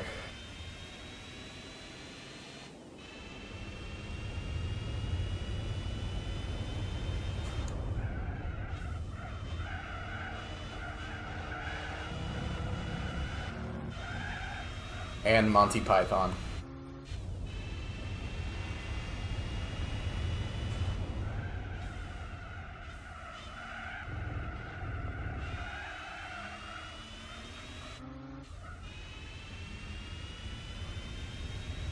There's a whole lot of good stuff. For some reason, I used to have BBC America as a kid. I would watch the shit out of Top Gear. Every time I went to bed, I always watched an episode of Top Gear because it was always on when I was about to go to sleep. I was like, no, Mummy, one more episode of Top Gear, please. Back when it was obviously the Grand Tour group.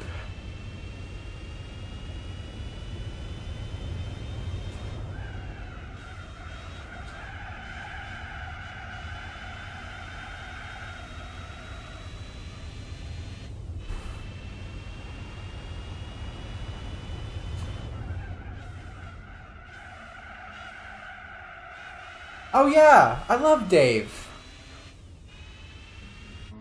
The home of witty banter. Yeah, when we went to UK pre-COVID, when like the few times we were actually in our Airbnb, Dave was on the TV. Always.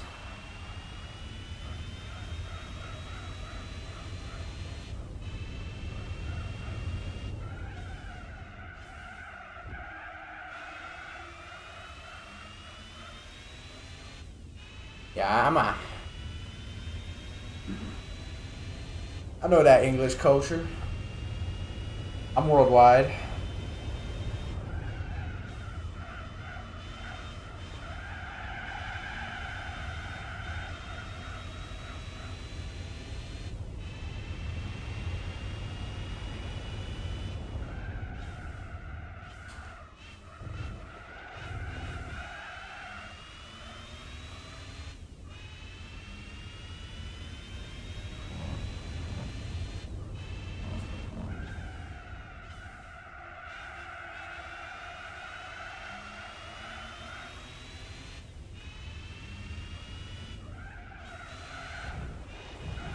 I gotta stop cutting that.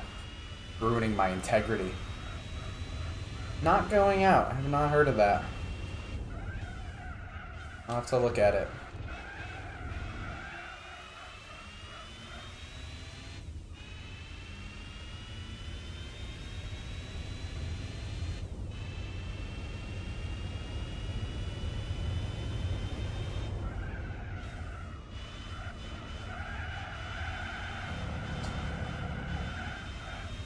There's this one British show, the name is eluding me right now.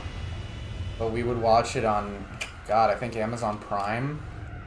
And it was the show about this British family coming together for dinner, and it had one of the dudes from the In-Betweeners, the kind of main character, the black and curly hair, and something would always go wrong. It was kind of like British I Think You Should Leave. But basically just about dinners going wrong. But I completely forget the name. I don't know if that's recent or not either. Might be kind of older. But it is quite funny.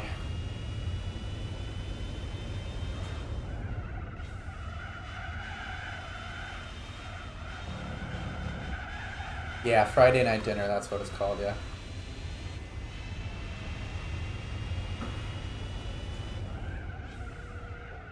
Hello there, Supra.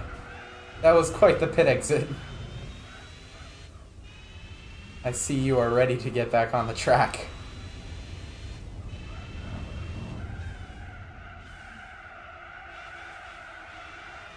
Okay, so it was pretty recent.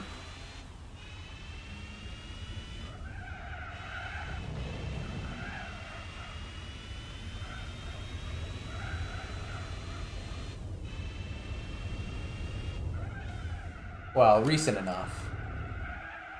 Not pretty, but recently enough. Oh, man.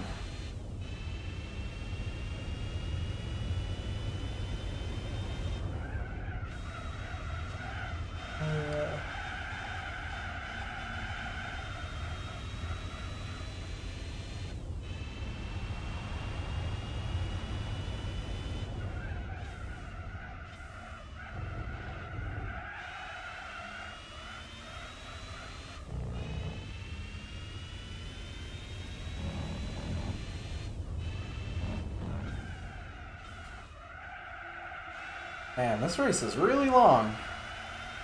Kind of just hitting me. Like, I feel like I've already done so much, but I still have 2.5 hours left.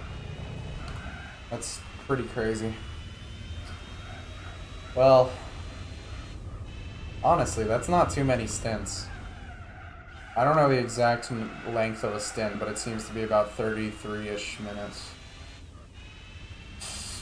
So I might be able to cut one out by the end. Still got 7 laps left at El Capitan. That's, what, a 66 lap race? I have too much brain rot.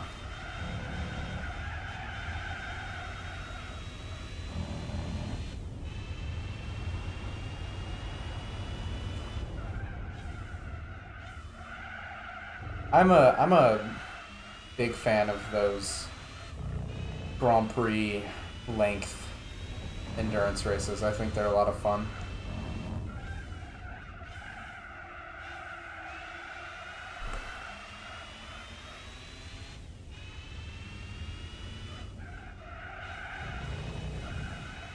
Honestly, I think that Gran Turismo 3 did the best endurance races because they were like kind of the perfect length.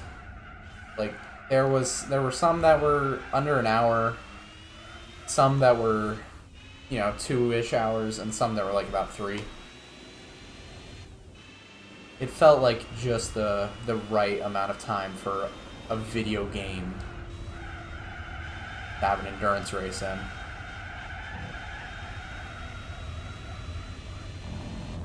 Also, Special Stage Route 11.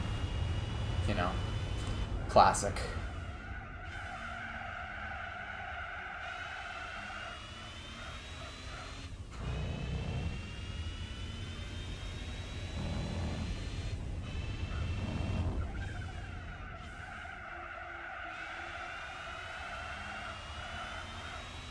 Yeah, I know this game way too much.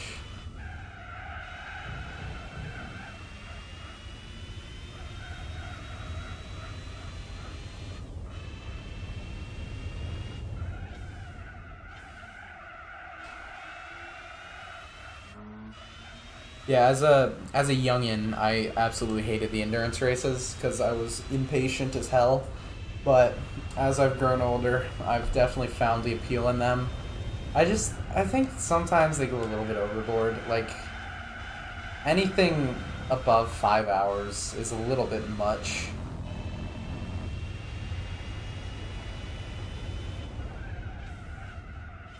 Especially for a, not really simmy video game.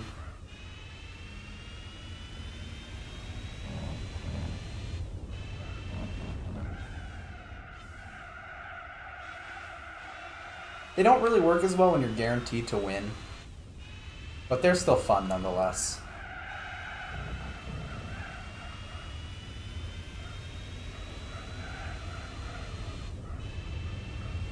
I do think just driving is a very big plus.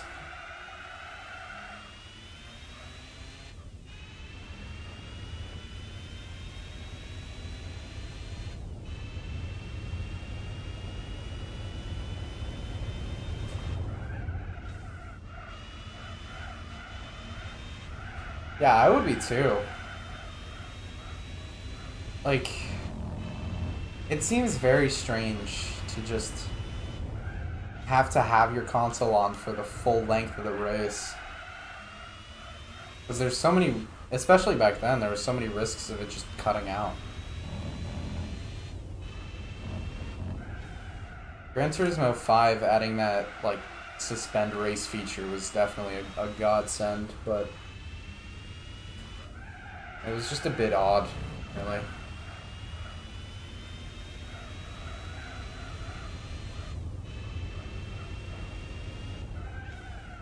Kind of felt like a tech demo almost.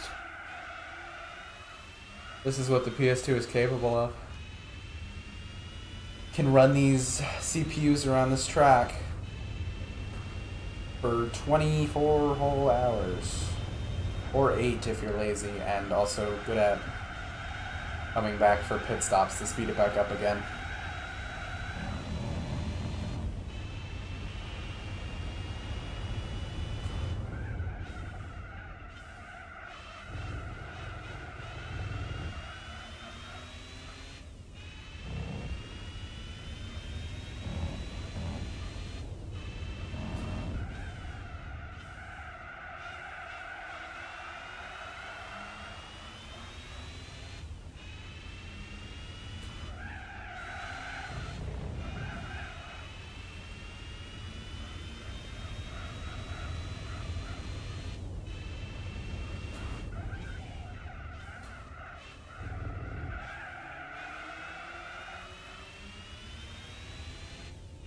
What is Tusks? I have not heard of that.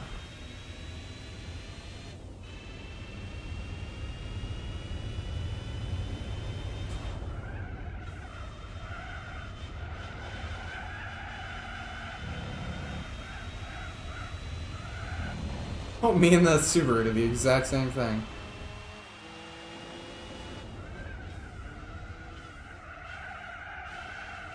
Oh. Yikes.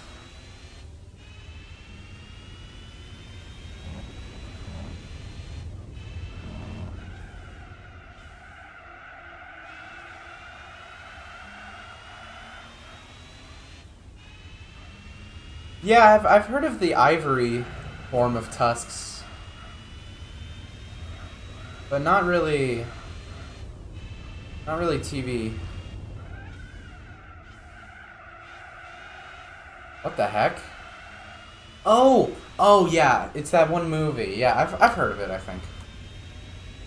I know what you're talking about. Yeah, that's gross. That's nasty.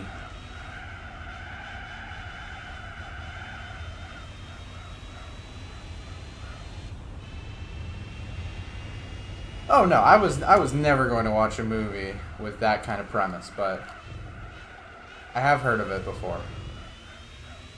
Body horror is like the worst genre ever. I will stay away from that until the end of time. I'm a Family Guy kind of guy.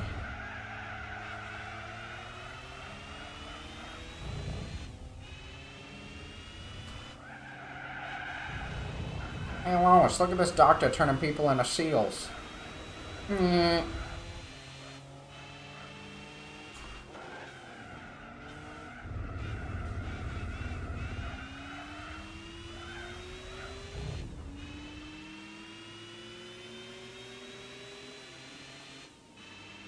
Man. I'm honestly, call me insane, but kind of excited for 1,000 miles.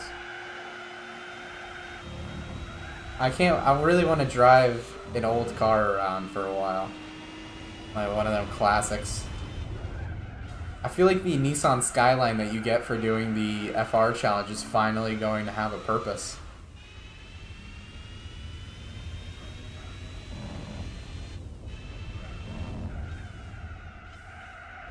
Okay, if a movie makes you upset, that sucks. I would not. I don't want to be upset. I want to be happy that I saw and experienced something that made me a little bit more cultured.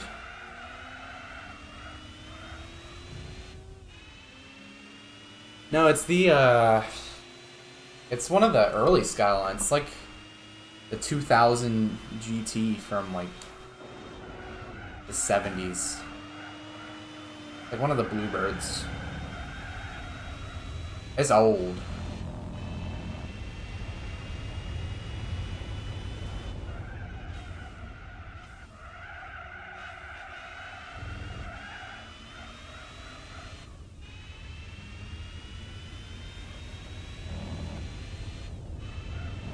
Oh, well now you spoiled the movie. Now I'm really not gonna see it. Oh, how lame.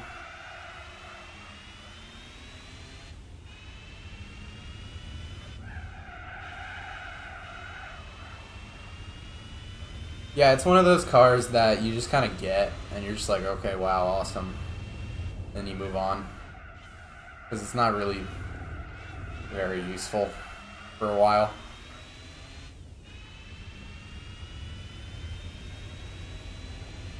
It's too slow to do the classic car championship, so it's not really much of a use early game. But it is pretty good for the 1,000 miles, I believe, if you don't get the British Cobra. The AC 427.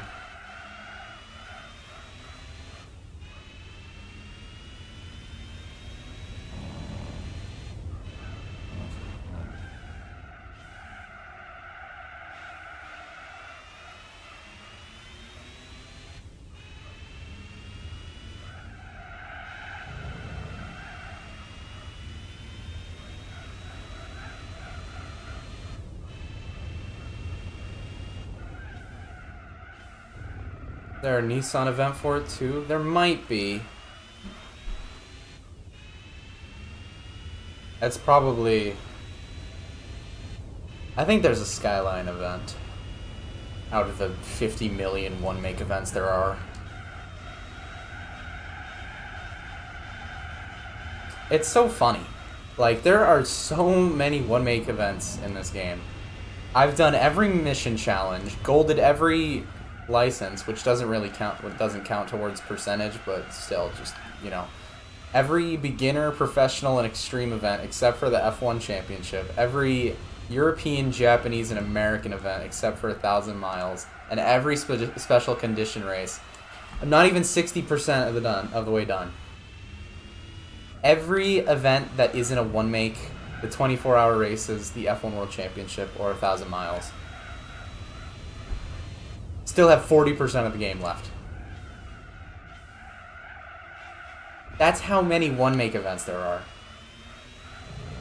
It is ridiculous.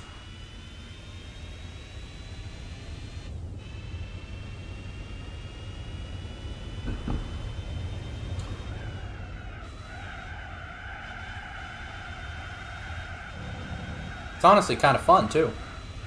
I'm not, like, against it. I think it's cool. But it's just, there's a lot.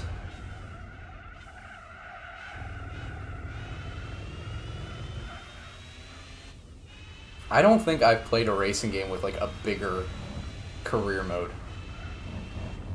It is downright impressive. 3 and 4 really just outclassed every other game when it came to single-player content.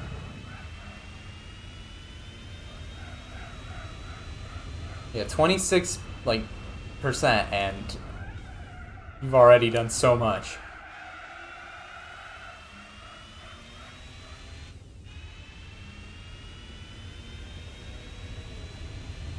Yeah, straight up, I think this is just the biggest period, which is mental for a 2005 game.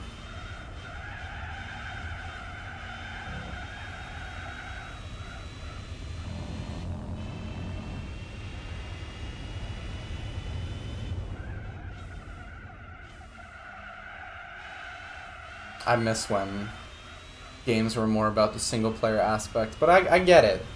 Online has infinite replayability, yeah, but, like... I have ladder anxiety. I get scared of looking like an idiot online. Let me play offline in peace.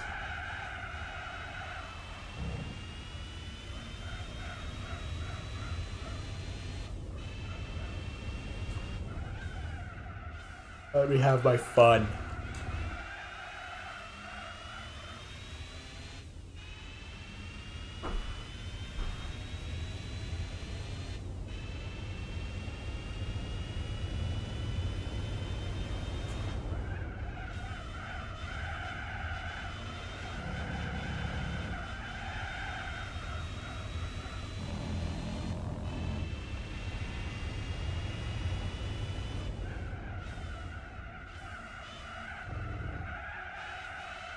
GT Sport, when it came out, it basically had next to no single-player mode. But there was a giant update midway through its life that actually added like a semi-fleshed-out career mode for single-player and added like a lot of mission races. I've only played a very little bit of Gran Turismo Sport, and you know, obviously, there's not really a reason to play it anymore because they shut down the servers. Well, other than the single-player mode. But it's nowhere near the size of, like, 7 or 6. But it still exists. And it's not the worst. Especially the mission races. They're pretty good.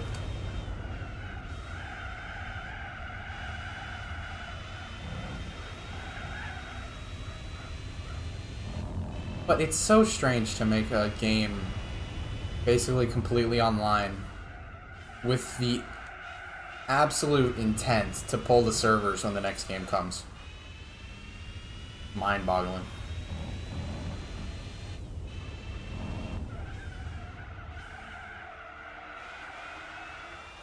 I honestly don't think that number's ever getting beat. Most Forza games, like Forza Horizon games, they get like close to 800, but I don't think 1200 is ever getting beat.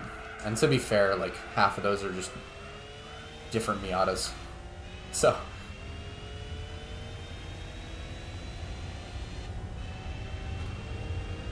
it's still like just a massive number to think about.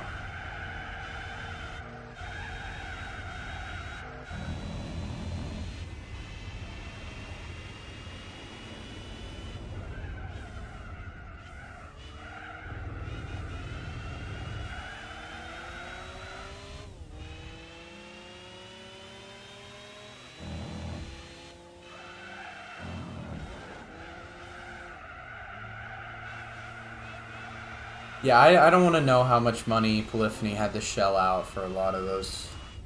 Because there were some pretty pennies laid down for them.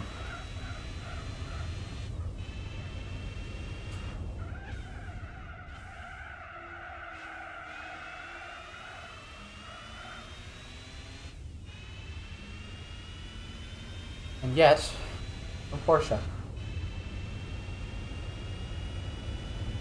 Well, I might have had Porsche. I don't remember when the EA exclusivity deal died. Huzzah. They probably still had to use RU. What are they? RUFs or roofs? Roofs. Roof.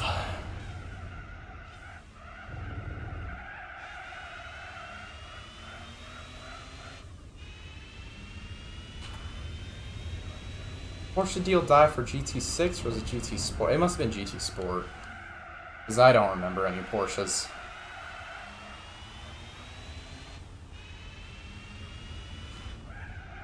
Yeah, it was probably still rough.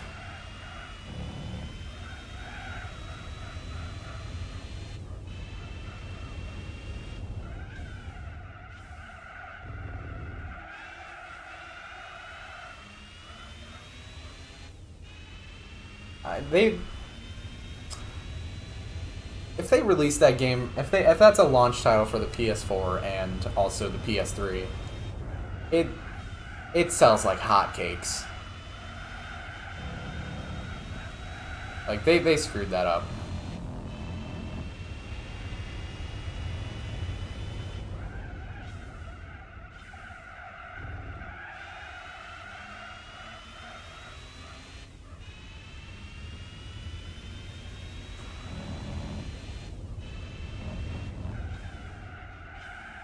I still find Gran Turismo 3 really interesting because it was the game that bridged the gap between the PS1 and the PS2 for the Gran Turismo series. And I mean, it had like less than 200 cars. But every car in that game, except for like the PT Cruiser or some of the K cars, were cars you want to drive. Like cars that you would not be mad at getting as a prize car. Except for, say, a specific colored Vitz, you know. It's cool because there were not many cars in that game compared to, you know, 2 or 4. But you wanted every car. There was no really useless car. Except for like 3 or 4 starter cars that could pretty much just soft lock you. But you just had to avoid those once.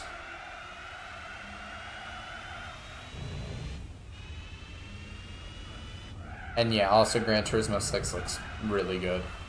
It sounds really bad. Like, it sounds terrible. But it looks really good.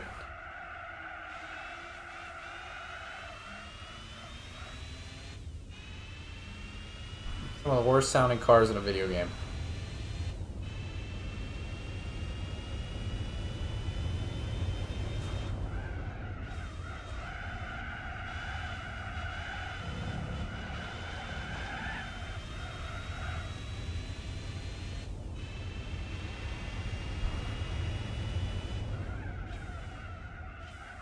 All of those Gran Turismo concept games are really cool.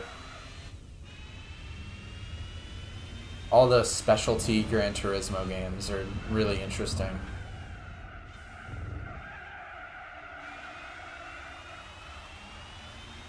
Especially stuff like, what is it, Gran Turismo 4 Prologue? Stuff like that. The sort of mini Gran Turismo games that came while the other ones were in development were all really interesting and cool. I liked them. Never played any of them. I want to, and I probably can really easily because of the beauty of emulation. But I never really played any of them. I just saw footage.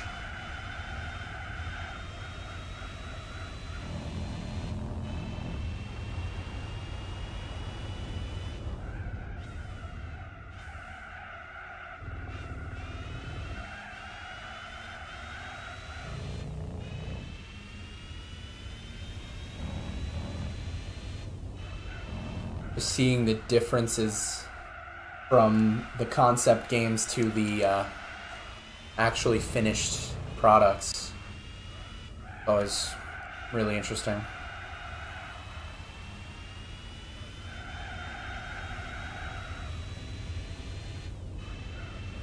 Yeah, what was it? It was like the pod race or something. Those kind of dog cars wag their tails and shit around that little pit, that little, what is it, Special Stage Route 5 pit lane.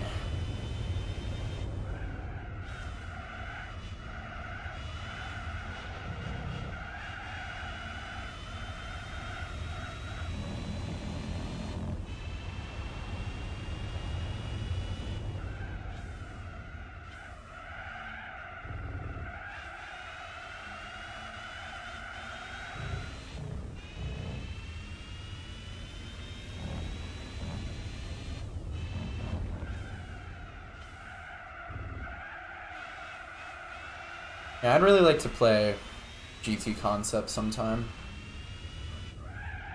Maybe GT Prologue too. My bad. GT4 quotation mark Prologue quotation mark.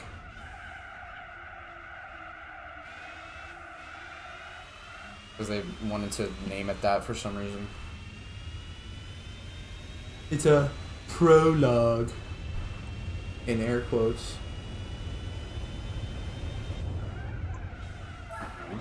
Another 30 laps down. Boy.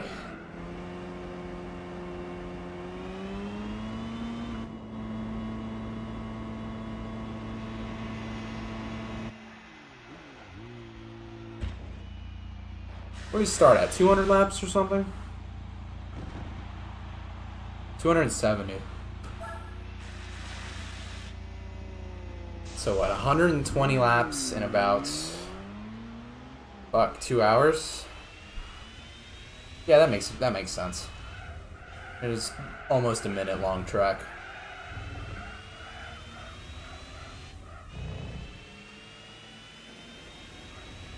God damn it, we're really gonna do 500 laps of Tsukuba. I'm going insane. Don't hit me, fucker. Knew you would.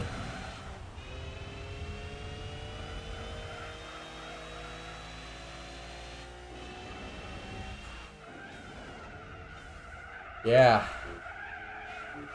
Fucking love the Minolta.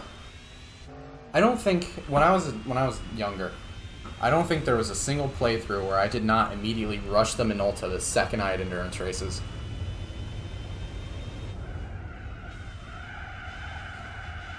And then only now did I really learn about the beauty of the R89C and just how good that is. But the problem is you have to do mission 34 to get it. So a lot of people are never getting it. I don't even know how I did mission 34. Like straight up. That was a real test. I think it took me only like 3 or 4 tries.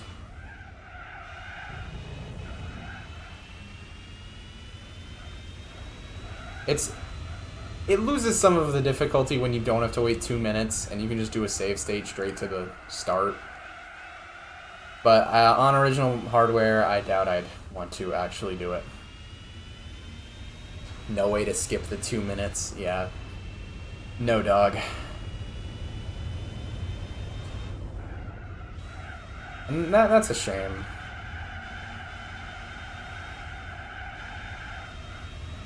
R89 is so nice. Have them by the straight. Interesting. So you're probably just really fucking good at the Nordschleife. I typically, when I do it, I typically have them by like the second to last, if not the final turn.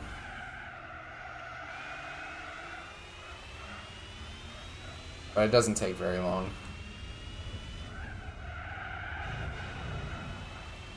Doesn't have to be the fastest lap in the world, it just has to be a clean one.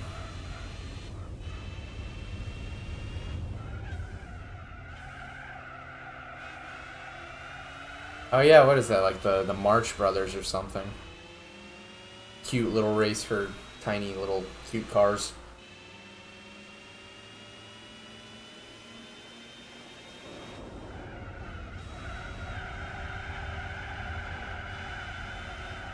Hey buddy, you gotta stay on the track. Numbnuts.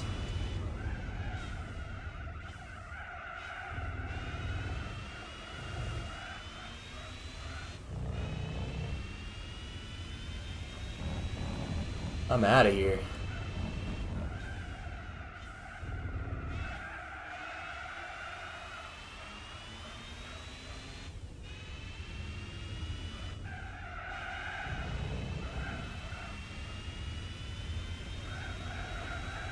Alright, yeah, that's a good idea. I'll see ya.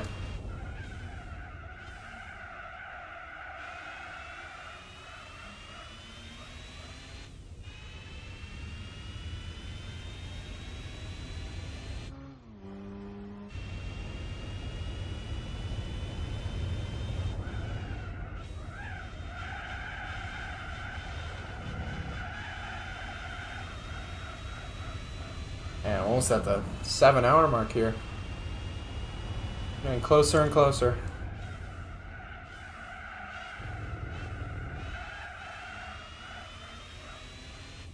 It's another 100-ish laps to go, I guess. Man, I had the fucking messiest Italian sandwich for lunch, I swear. I know this is a weird thing to talk about, but oh my days. We were just fucking dicking around after practice. We went to this one hoagie place, and then my friends were like, "No, he's too expensive. No, we gotta go somewhere else." So we go to Jersey Mike's. Because for some reason, Jersey Mike's is like a 5-minute walk from that hoagie place. I don't even know. Crazy competition going on in Hoagie Land. And this dude put so much oil, like olive oil or whatever, on my sandwich. And I was like, dude, you know what? Fucking hell yeah. And then he puts a absolute glob of mayonnaise on the bread. And I'm like, you know what, dude? Hell yeah. Like, I'm down with it. I fucking love messy food. I love Italian sandwiches. I got that blood in me. I got that salty ham blood in me. And I swear, this thing fell apart almost instantly. But it was so unbelievably good. Well, it wasn't unbelievably good. I was just really hungry. So I think my taste buds tricked me into thinking it was a little better than it actually was. But it was still very good. And I was happy with it.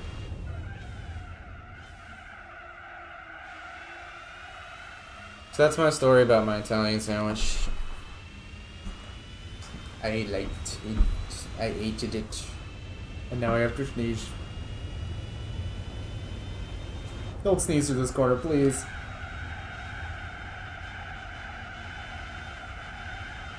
Oh my god. Oh, that's so awkward. That would have been the worst corner to sneeze in.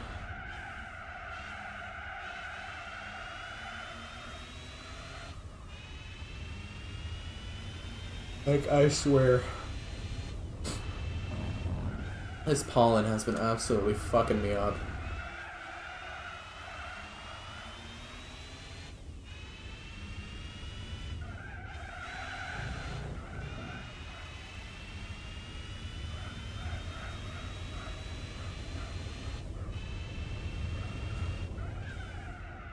I got really lucky with my schedule this semester, so I have like a 4-day weekend. And I swear, I lose track of time so easily on the weekend. Like, I think I have so much less time than I actually do, which I feel like is the inverse of what a lot of people deal with. They always think they have more time than they actually have. I always think I have less time than I actually have. I was thinking, oh my god, today's Sunday. I have to do work, so I don't have to do it tomorrow. Nope, it's Saturday.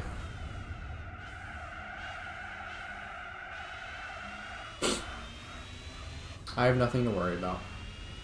Everything is fine. Life is good.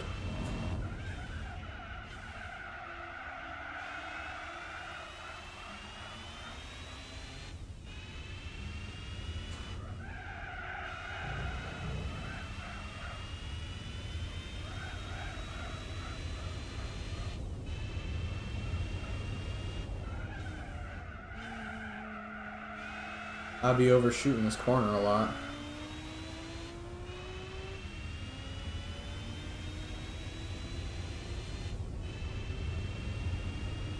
There's no way you're faster than me in a straight line. That's just ridiculous. That's insane. What is in that 147? Probably an engine that's a little bit too big for it.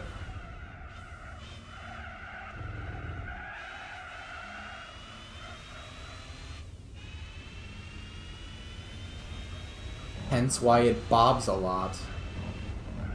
I swear. Not fun.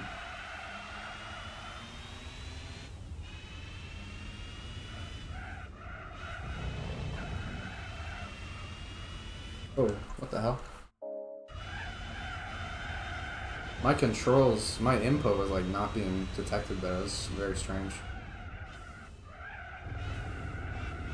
Bluetooth went haywire. Yikers.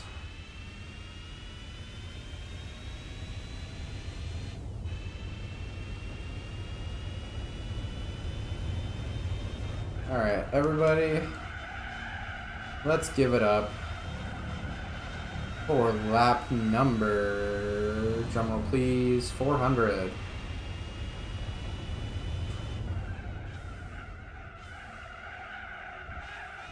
This race is so fucking long.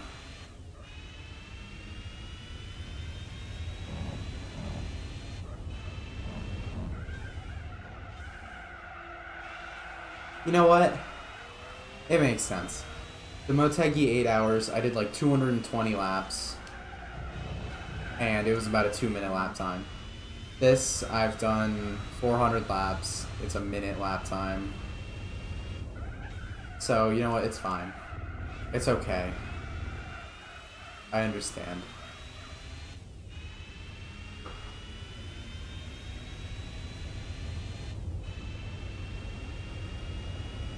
I just wonder, is it going to come out to another 1,000 kilometers race? Because if it does, that'd be really funny. And honestly, it would make a lot of sense. Because that would explain the, you know, the 9 hours instead of like the normal odd or even number length. Like, that would explain it a lot. Because it seems a little arbitrary.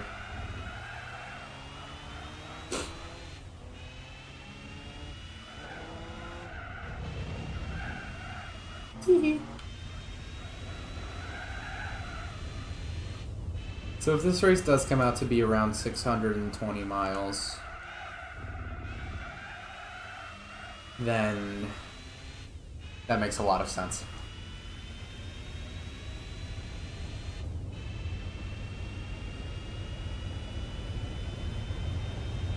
In fact, I would be pretty impressed that they would manage to calculate that so close to being, really.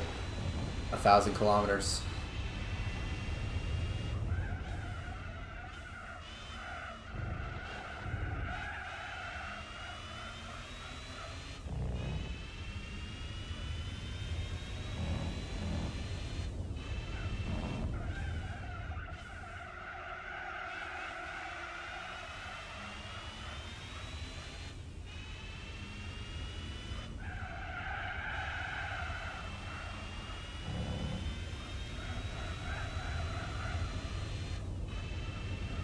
Man, my lap times are kind of dookie.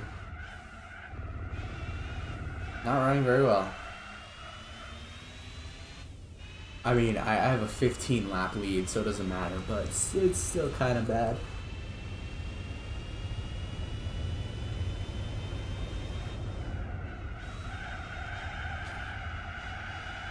It's more of a me thing, like a personal issue. I would rather not run 103s. I'd rather run 102s mainly. 102s, 101s.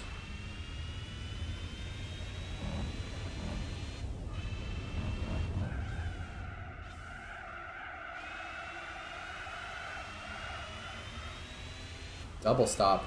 That doesn't happen very often.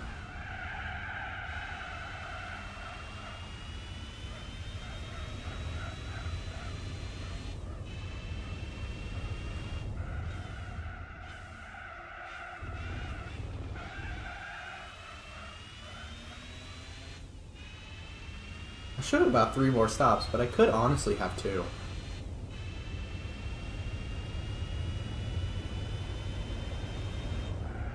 If this stint goes long enough.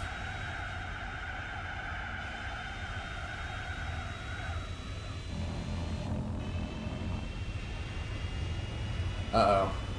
Might get an error this lap.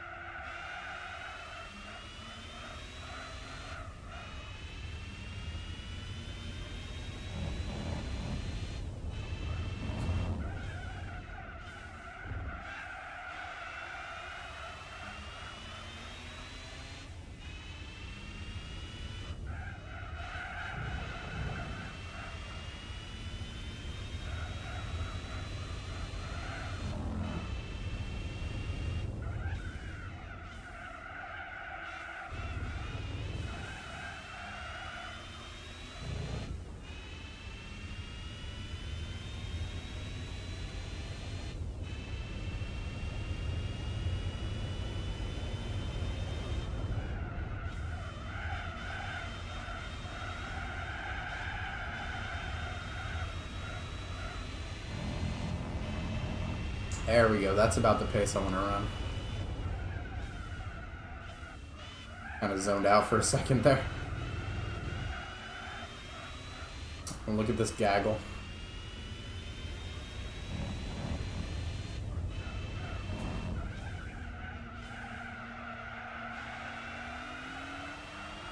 I like vanished mentally for a lap or two.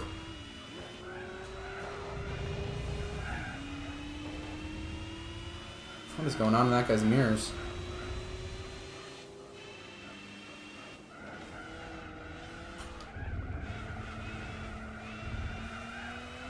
Oh, it's just too easy, honestly. Nice little double move there. Except this guy's gonna get me on the outside because somehow he's faster in a straight line than I am. But I just have bigger balls on the inside. And that is how you deal with lap traffic.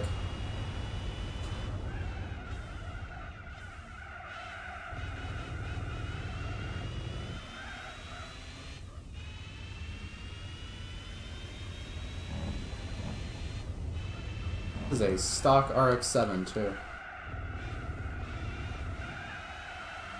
I mean, that's what, a 16-minute gap over the course of 400 laps. That's only about... Golly, I don't even know. It just adds up, really.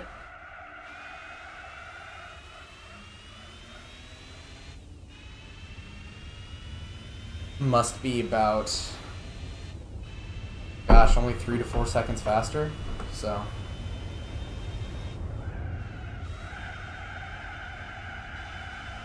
No.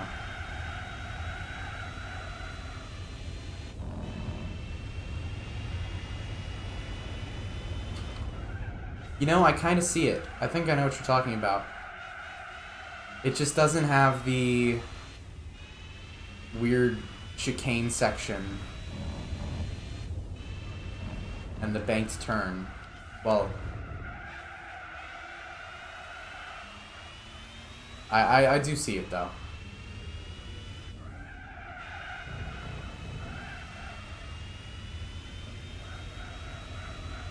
Japanese Zandvoort.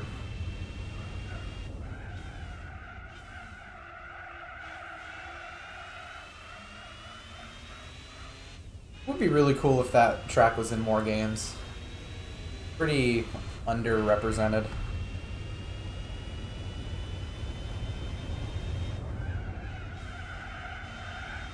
It has some crazy corners. Like absolutely nuts parts of it.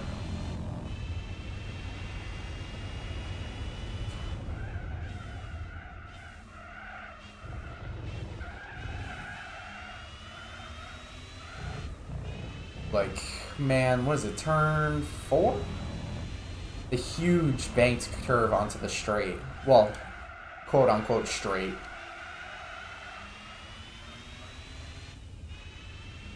No, it really doesn't. You're right. GT cars there is so much fun.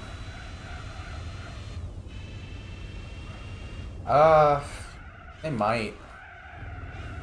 I would not be surprised if they did. There's got to be some GT car events that race there. That is probably a lot of fun to watch.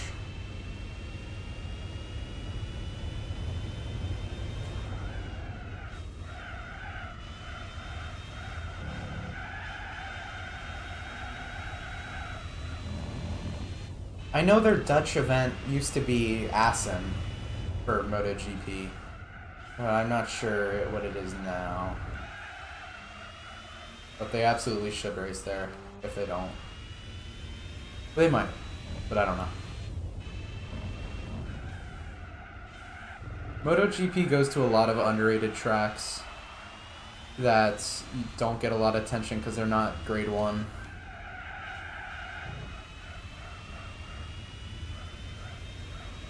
Same with WEC.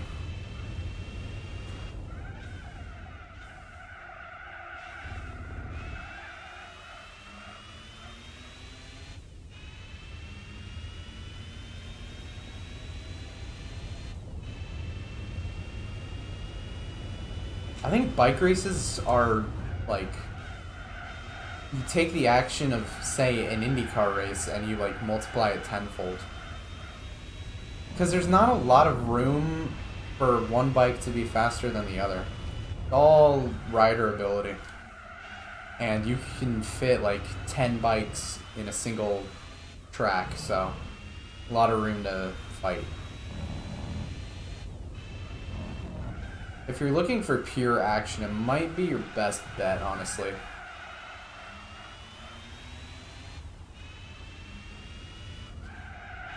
Yeah, probably. I've had a lot of conversations multiple times. Well, obviously. I've had the same conversations multiple times.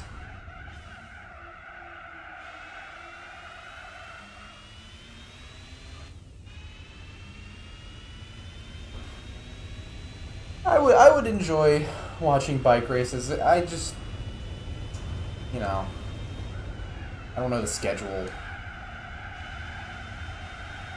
I don't know any of the riders. I have no supporter, or no one to support. I'm sure I could pick one up, but, you know, takes a little time to adjust to a new sport.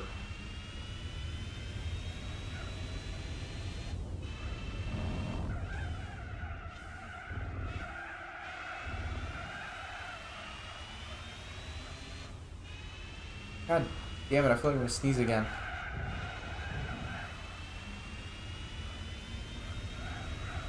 It is that time of the year. There's just so much pollen in the air and it's screwing me over so hard.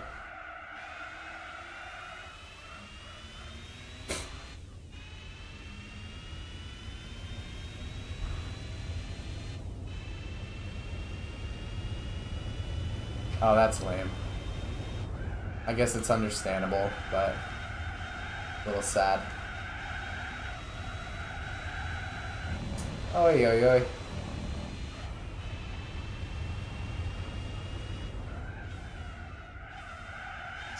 Just put training wheels on the sides, like those tiny little wheels, so you can't tip over.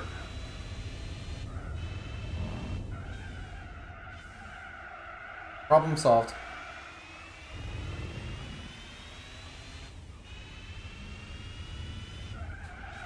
What's going on? I feel like my controller inputs are being a little iffy.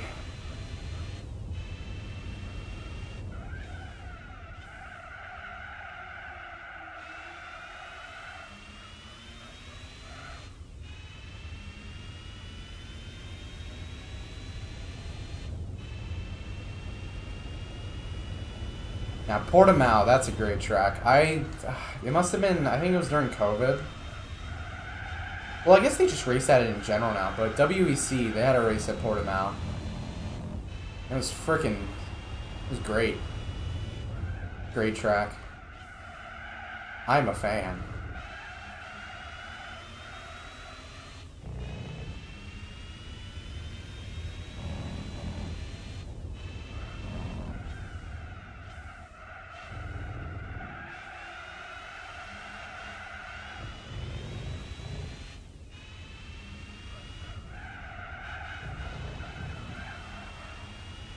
Over. It is well and truly over.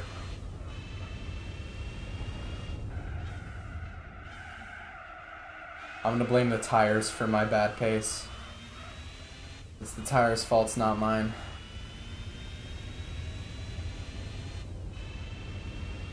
I'm gonna blame the fucking pollen for making me need to sneeze half the lap.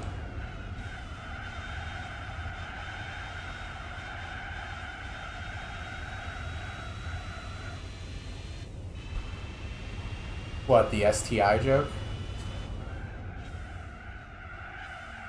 Sexually transmitted infection?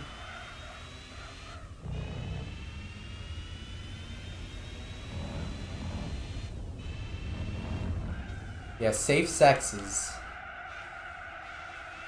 very important.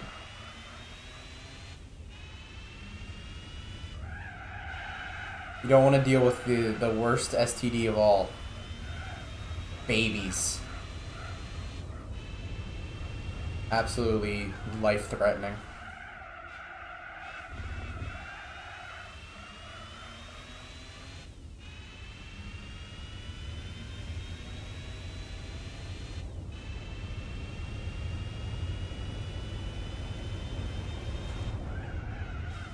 What a scourge on our civilization.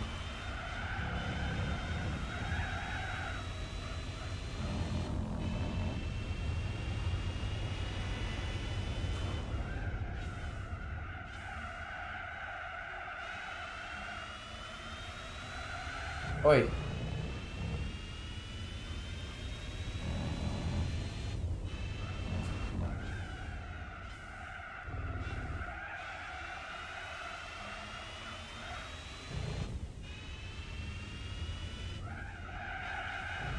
I know it happens every stint, but Jesus Christ, these last 5 to 6 laps, where the tires are just pure red. Such a pain in the ass. What are you guys gonna do? Go to the meat market? The famous New York meat market?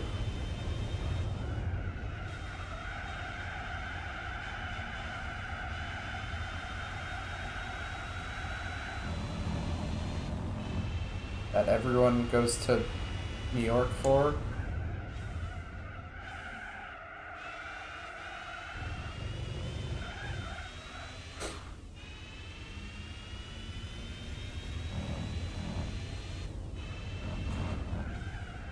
Going to every zoo in New York? How much time do you have there? Why do you have to go back up?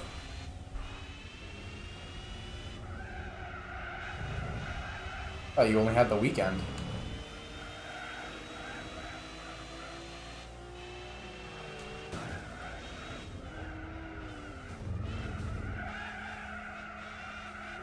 Oh. Well, if you're going to the Bronx Zoo, you know where you have to go, right? You know where you have to go.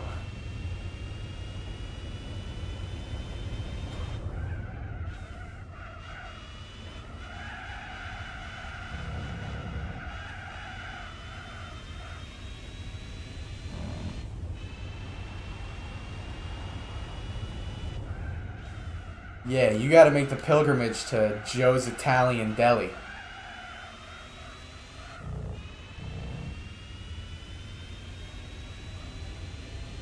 No ifs or buts. Or coconuts. I've had some pretty good Italians in my day, but good freaking lord, mamma mia, as they say in Italy.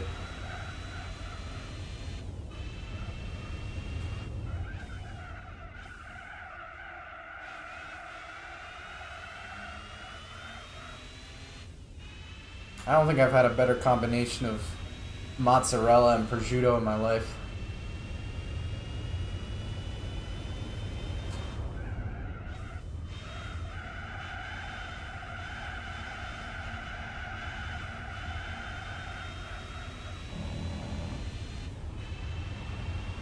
The only thing with that place is you probably know if you ask for something that's like slightly out of the ordinary, they will absolutely 100% not give it to you and probably deny service. Like all those Philly cheesesteaks in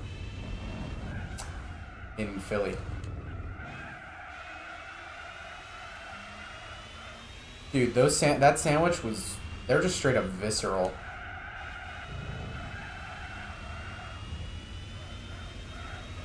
They're just, they ooze flavor.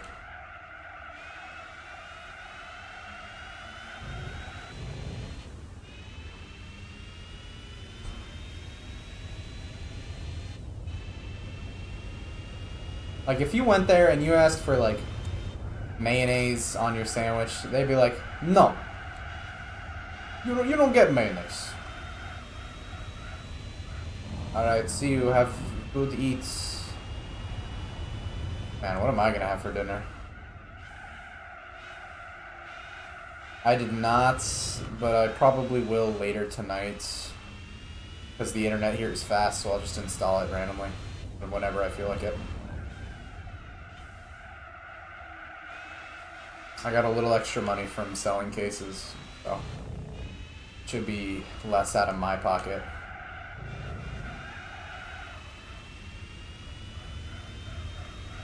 Easy win.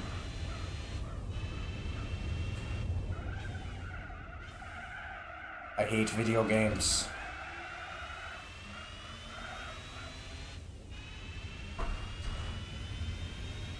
Okay, I think actually I might be able to cut the final stop out of this race. I think I'm going to be able to get to the end only on 2 extra stops. Or on 2 stops more than what I'm doing. Where was that sentence going? Weed lap. Let's go.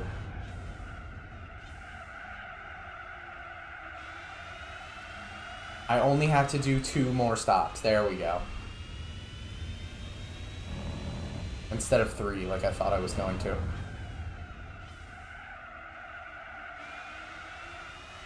And if not, I will just force the car to get to the end, no matter how ruined the tires are. If I'm within 3 or 4 minutes of the end, I will just finish the race on absolutely destroyed tires.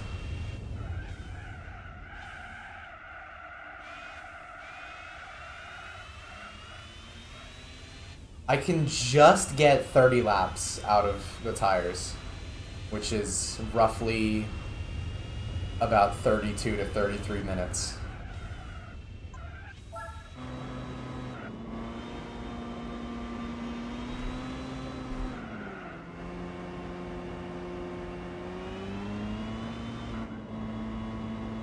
And is honestly pretty impressive for a player, I guess.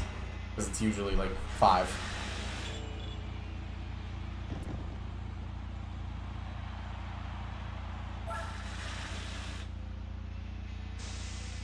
And the fuel economy on this car is very good.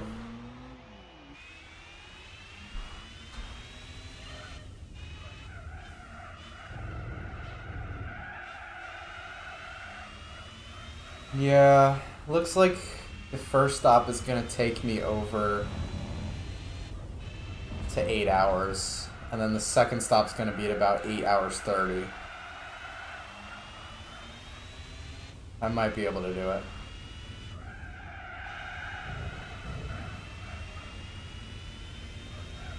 We will see in due time. We will see.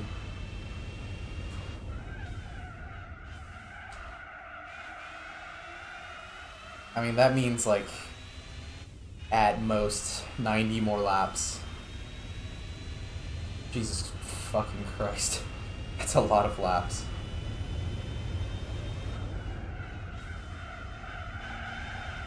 Well, I've already done what, 150? So 240 isn't. I've done most of the work already.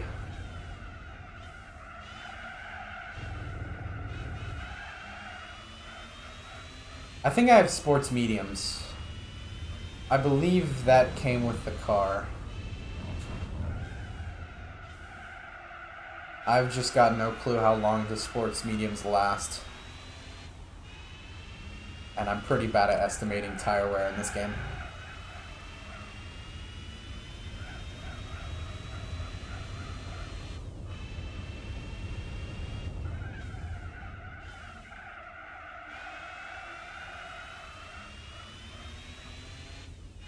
If I don't have enough for 2 stops and I am gonna have to do one more stop, then I will definitely just throw on the mediums till the end of the race.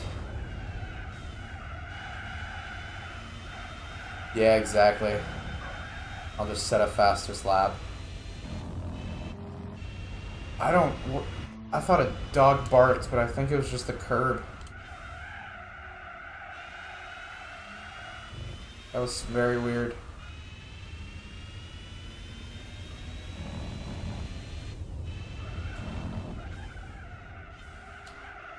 Like, I swear I heard a dog barking, but I think it was just me taking the curbs for a very brief moment of time. Must have just been a weird audio glitch.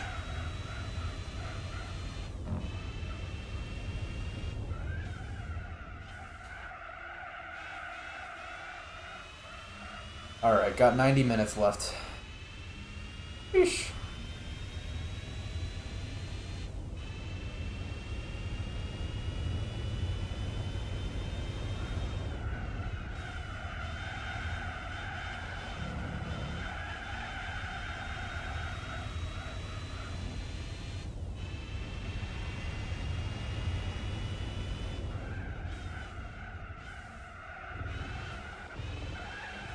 I gotta stop doing that. I don't know why I'm going out on the grass there, but I need to quit that. Needs to stop.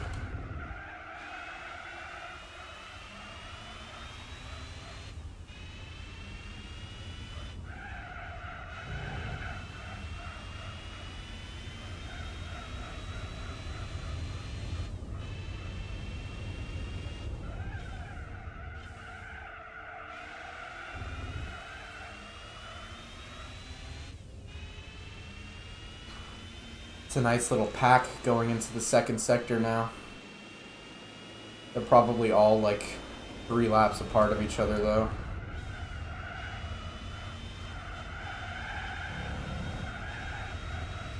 This race was pretty close for the first hour, but it really got spread out. Which, I mean, understandable, but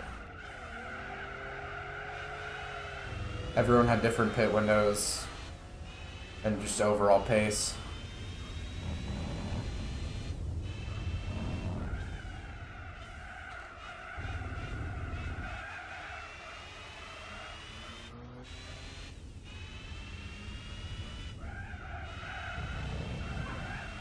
Dude, what is that? What? I swear I keep hearing a dog barking.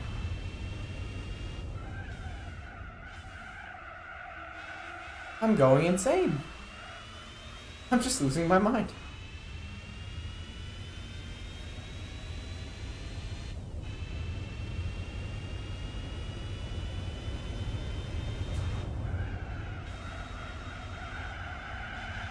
Yeah, definitely. Especially because I'm not really trying to save the tires that much. It's kind of driving. But 30 laps is pretty good. I think the AI RX-7 gets about 35-ish. So I'm not that far off.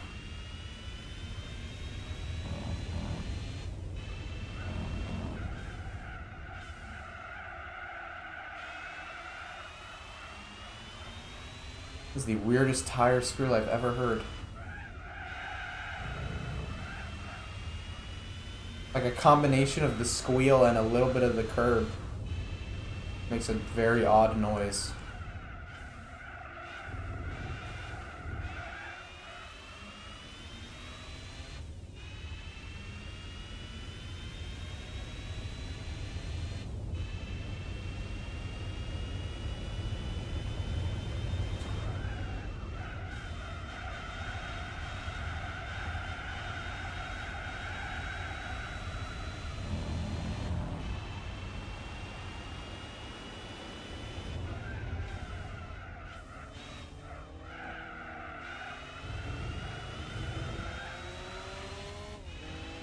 Alright, here we go.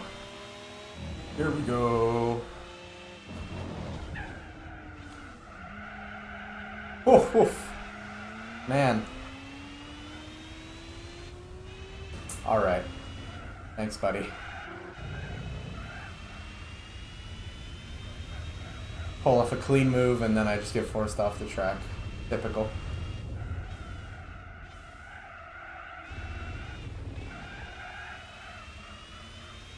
Typical Gran Turismo.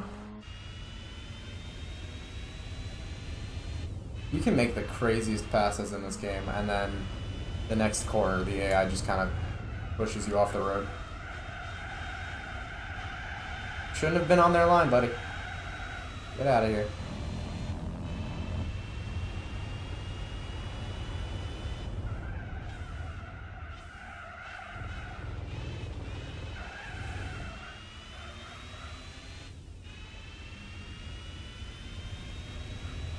Wow. Only 18 laps. Yeah, I tested 2 cars before this. I think I tested the RS200 and the Mitsubishi CZ3. And they could only do about 20 laps on sports hards. And when the RX-7 got past the Supra, it was just game over. Supra was just faster and lasted longer. The Ford RS200. But it seems that, you know, the RX-7's in second place for a reason. It just is the best car here.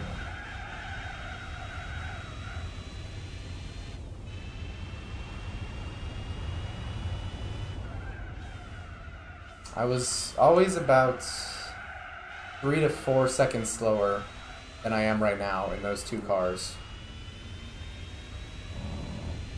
I was setting like 104s to 105s.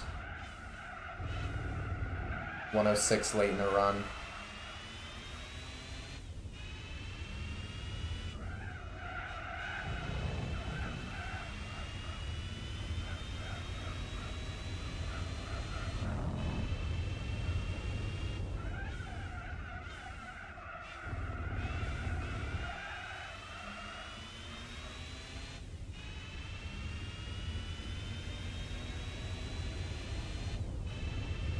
Car feels great though. I love this car.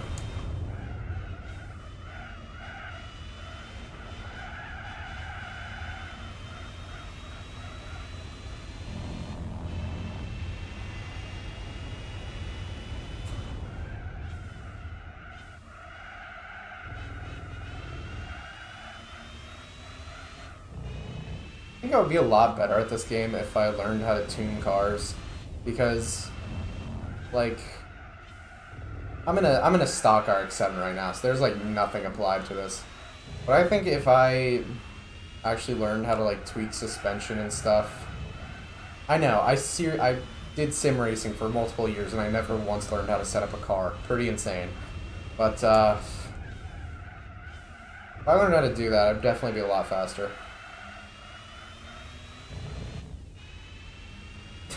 Just a big aspect of racing that I never picked up.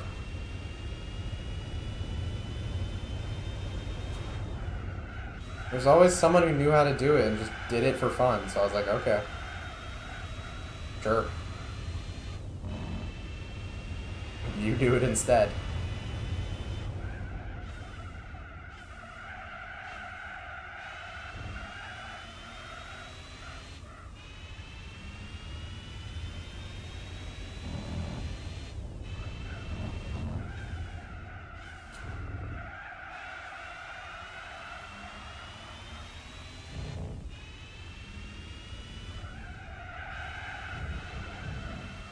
I'm what I like to call a natty racer. I don't use setups.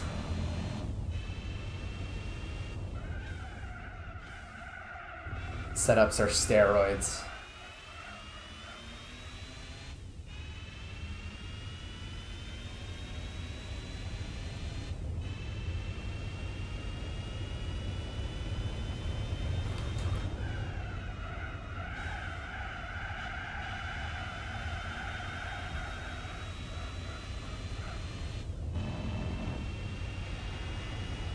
You can definitely take a lot of liberty in this track with turning and braking.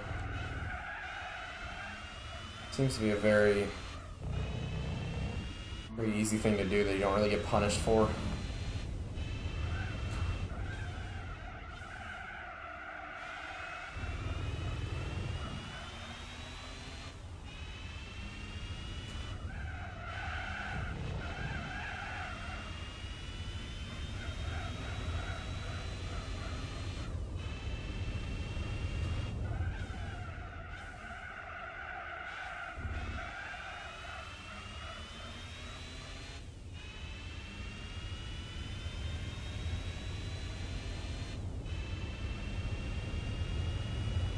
They're all like just the right length to allow for multiple lines.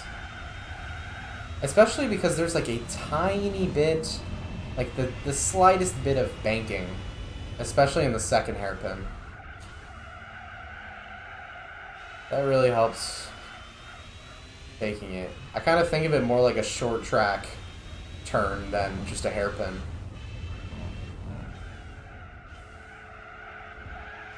Like, you can follow all the way on the inside, you can diamond the corner, you can go in high, come in low, kind of thing. You can do whatever you want through there. You do not break there, dummy.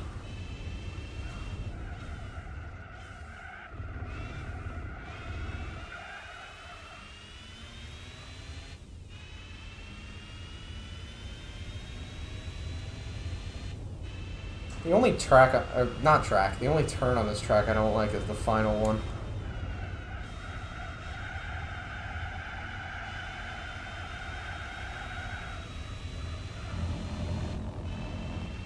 Always eluded me. I'm not good at long turns.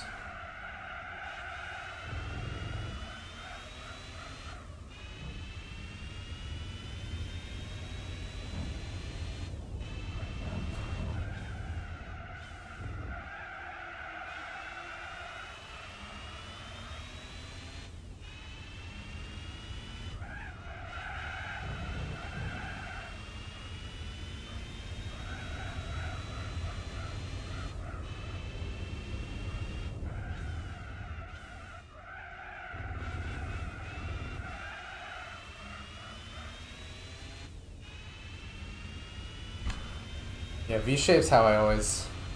That's primarily how I drove when I was doing... back in my NASCAR racing days. Sim racing days. I hope I'm an ex-NASCAR driver. I would always dime in the corner, get the best run possible, and just get people on the straights. I'm one of those guys who just tries to carry as much speed as they can through a corner. I think is why I kind of gravitated towards NASCAR more in the later parts of my actually trying at sim racing career. I was so much better at people just throwing the car through the corner. And making it stick. No matter how much it didn't want to. I do feel like that's why I really enjoy this game a lot. Because I have seen in recent years a lot of discussions about how this game has, quite a lot of understeer. And yeah, it does. That's true. But I like that. I enjoy fighting the card for grip.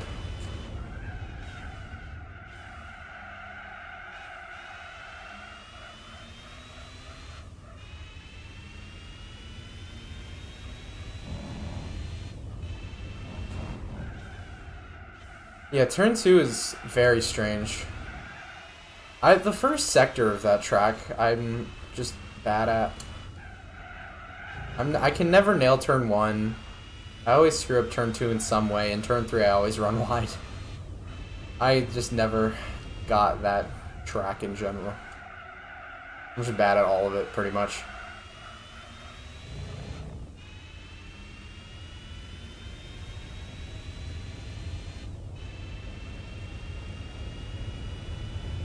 That Ayrton Senna tribute event in Gran Turismo 6 was really hard.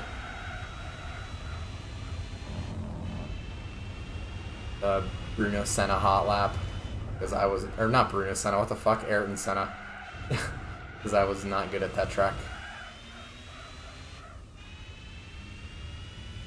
Why did I say Bruno Senna? His nephew. Oh man. Can't believe they made special events just for him.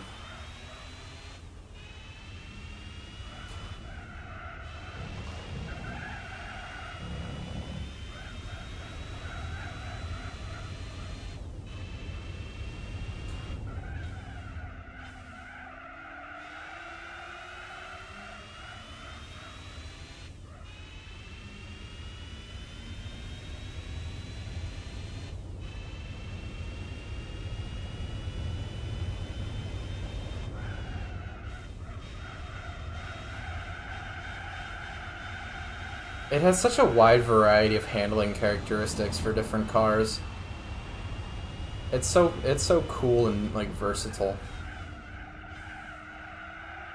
The driving model does such a good job of having so many different types of cars. It's got boats. It's got cars that feel like they're on rails. Got fast boats. It's got incredibly suspicious cars that you feel are just gonna break on you in an instant. It's got really fast boats. It's got slow boats. Stuff like that.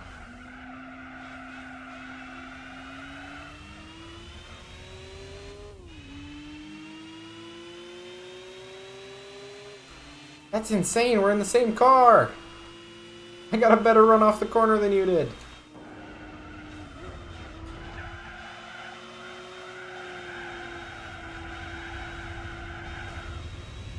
That was almost clean. Yeah, this is the ultimate boat sim.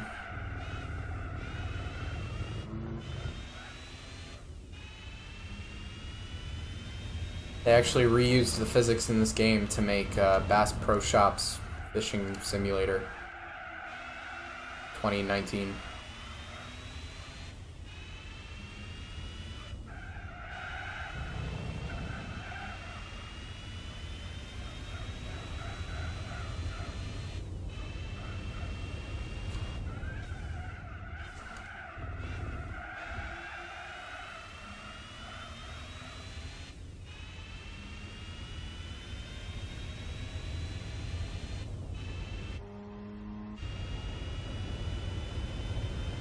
It might be a different spec. I don't know. I bought the only RX-7 that was in the dealership. But I'm gonna have to compare the two when we come in our pits and it announces the car name to everyone. But I'm pretty sure they're the same car. Pretty sure they're both FDs. Spirit FDs. I will have to check, because I'm pretty sure they're the same. They're just getting player boosted because I'm near them, so they have an instant boost to their power. Because video games.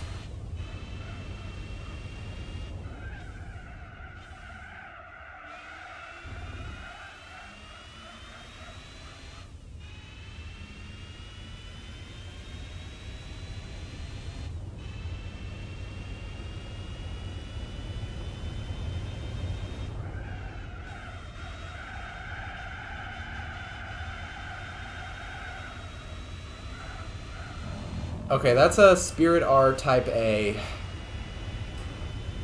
I'll note that down. Spirit R Type A FD.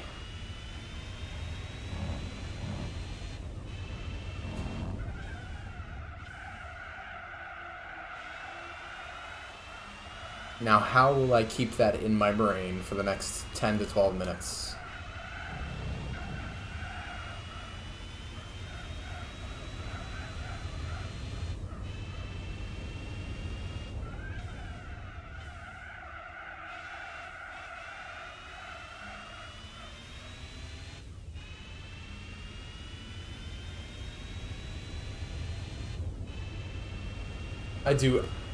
I do love the RX-7 very much.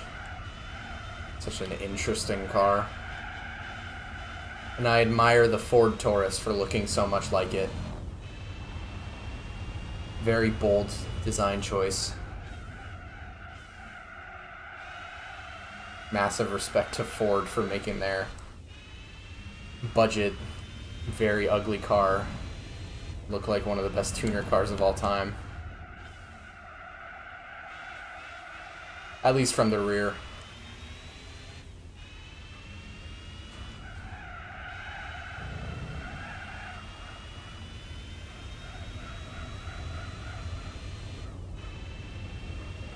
I honestly wish I could tell you, but I don't remember. That's why I'm like waiting for the pit stop, because it's gonna say the name of my car too, for some reason. But I genuinely forgot. It's been a while since I bought it.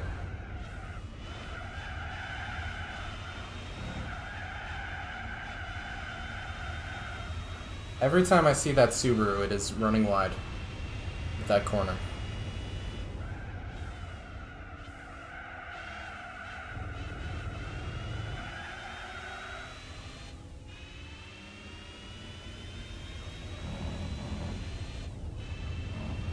Yeah, all I know is the other one's the Spirit R Type A FD RX-7 02, I believe.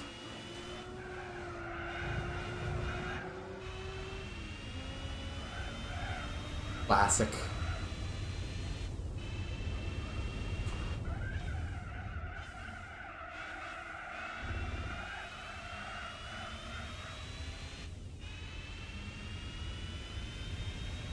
The old Subaru runoff.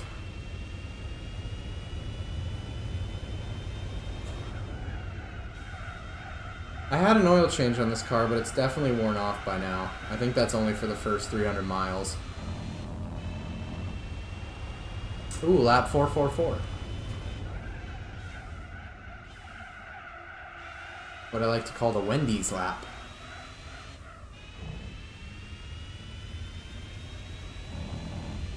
What was I saying earlier? I forgot.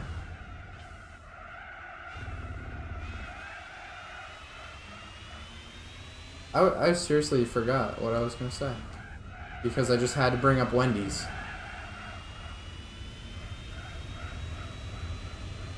Dude, what is wrong with me?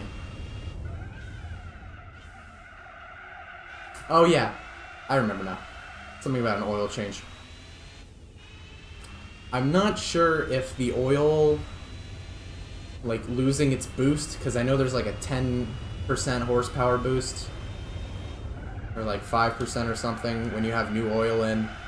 I don't know if that takes effect at the end of the race or in the middle of the race, but honestly, given the release year, I would have to assume it's at the end of the race.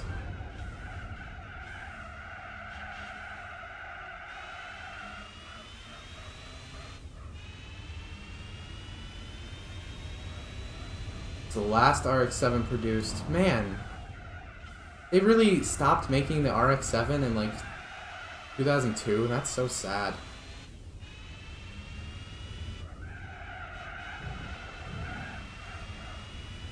My dad owned one of the earlier gen RX-7s. That or one of his friends. Very cool cars. Those were the days where it was like the Infini RX-7.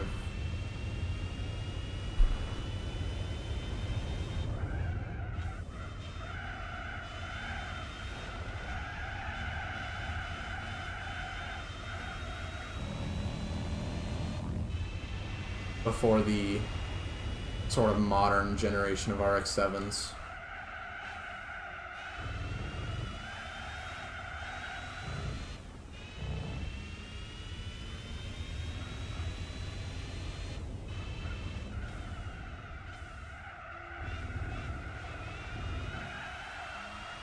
Mazda had a lot of cool little branches that they shut down.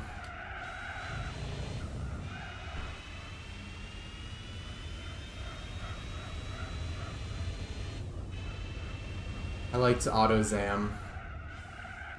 Thought that was always silly. Just a cute little K-car manufacturing wing of Mazda.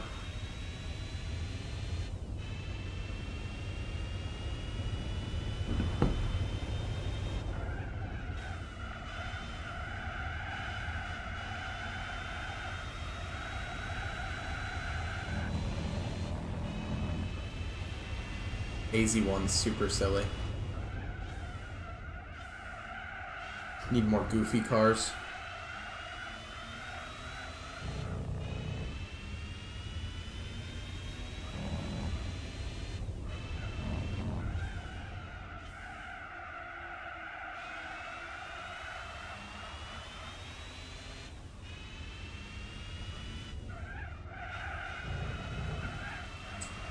Wow.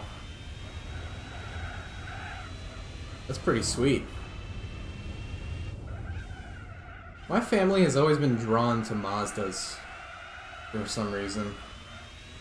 I'm not sure why. Had a grandfather owns a Miata. My dad had or knew someone who had an older RX-7. And then when I was a very wee lad, my family had a Mazda Speed 3.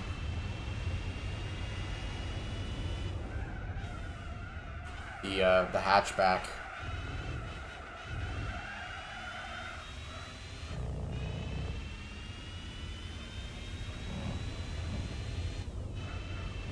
When I was but a little boy.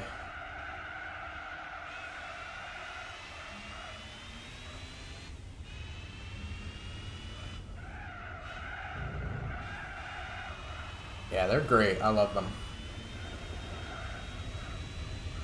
I would not be against owning one. They're very well styled cars too. They have this unique sort of look to them that honestly just looks really good.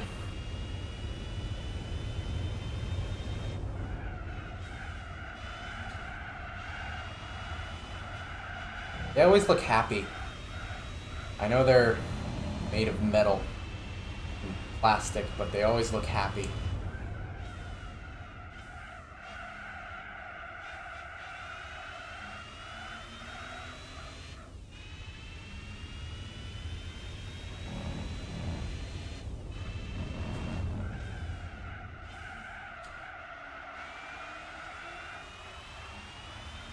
And that makes me happy.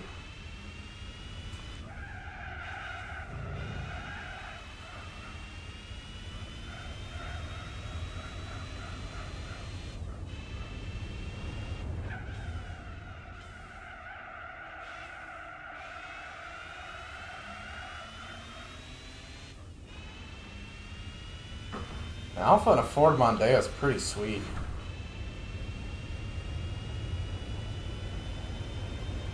Very nice collection.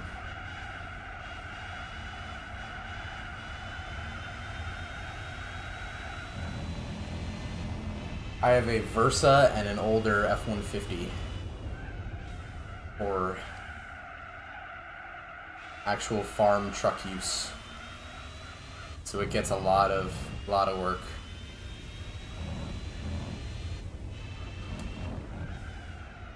But we're not... My parents aren't really car people. It's more my grandparents that are.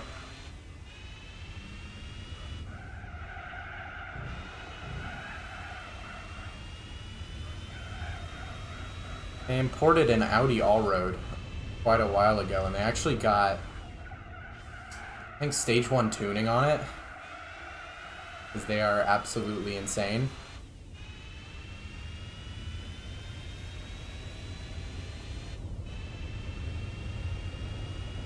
And the Miata that's been souped up to do autocross.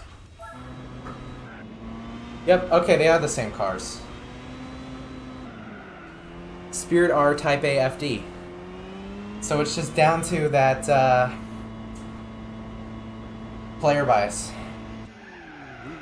Yeah, I believe it is. I believe it is an A6 Allroad. It's great. Great car.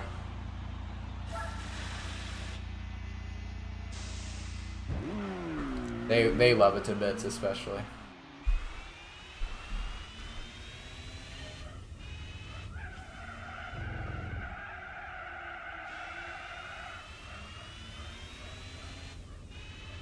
They're big fans of it.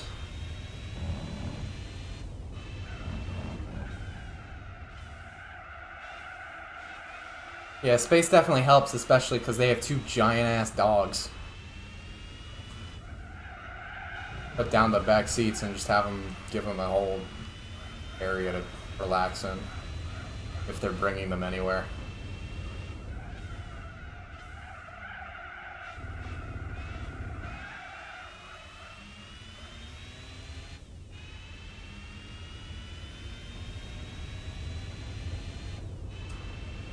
Only 1 hour left.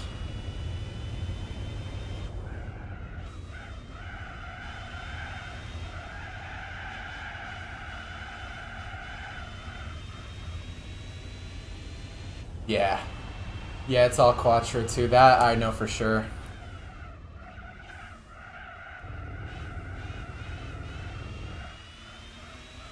I think they used to take it out to this one sort of Audi event in Georgia, the States. And it's like this mass gathering of Audis, and they just drive on the like best roads in America for like a week straight. Because, you know, that's what older people who like cars do. They actually use them for fun.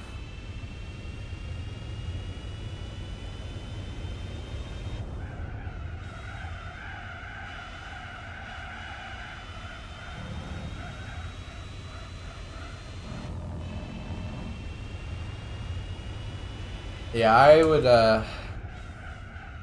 love to go with them sometime, but we're hardly ever free that time of the year. Because that's when I have my finals. And my grandpa's some fucking contractor in the space industry. So it doesn't really line up very well.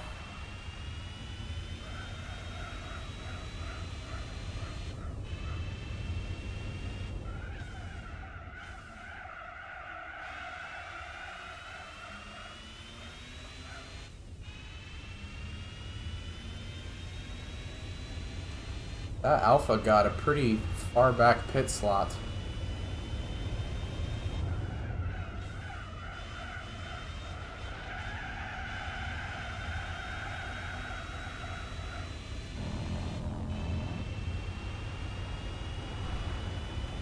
I'm hearing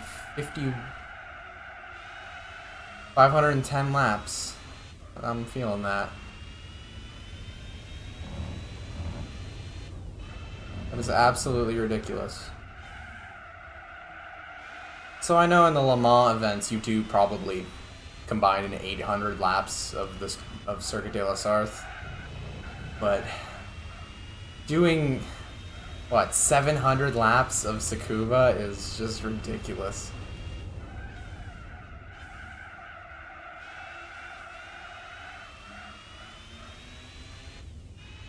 I did what 220 laps in the Tsukuba 4 hours race.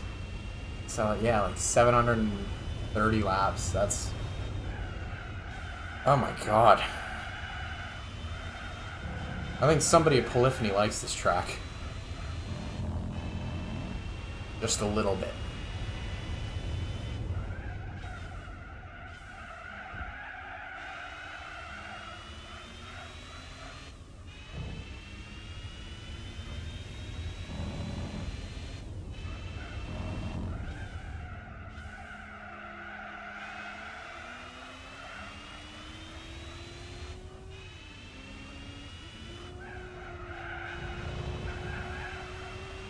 Yeah, bye, bud. See you later, bud.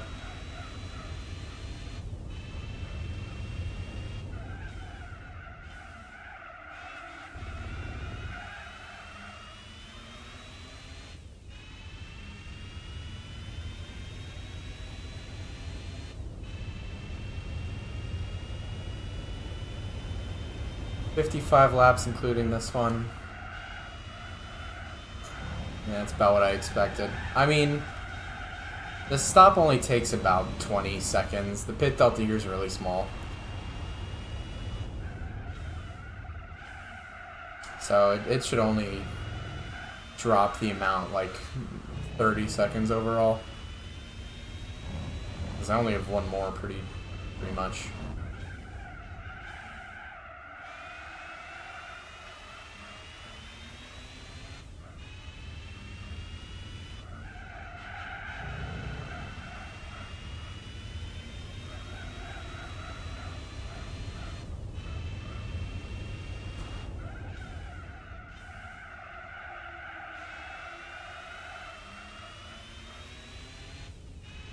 And I think this is going to be another 1,000 kilometers race. Probably a lot more than that. It's very interesting that the 8 and 9 hour races both come out to be around 630, 640 miles driven. So it's basically like a sports car 1,000 kilometers. Yeah, the mediums will not last enough. They will not get to the end.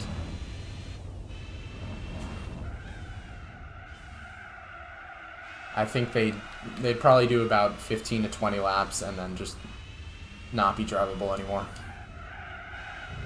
Whereas on the hards, I can do 25 and then push them for the next 5 laps, because they can just last a little longer. I don't trust this game with tire wear. I always use a little bit harder than I should, because I do not trust the wear. It's kind of sad because I never get the full potential out of cars and races, because I'm always thinking about having to pit.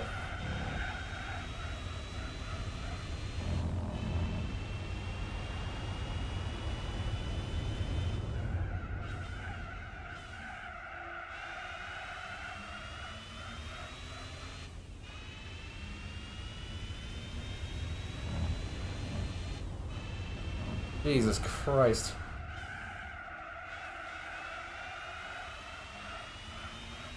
That's like, it's really interesting because it's a good way to like analyze circuit design.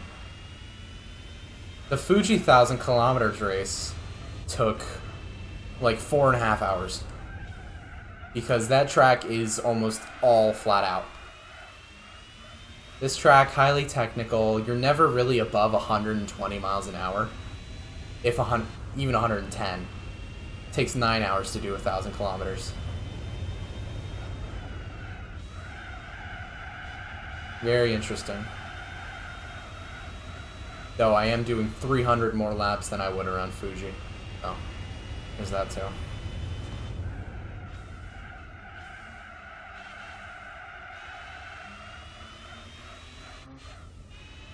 The 1,000 kilometers Fuji is around the, I want to say 90s one, where it's basically the all fast version, just with the chicanes.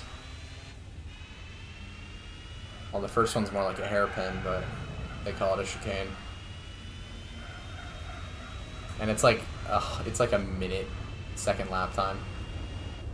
A minute and 10 seconds about.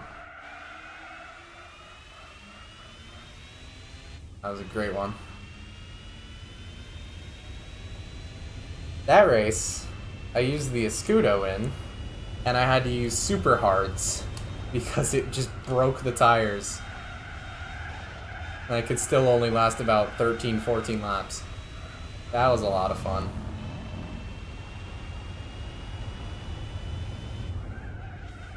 So I had to pit about, God, 15 times.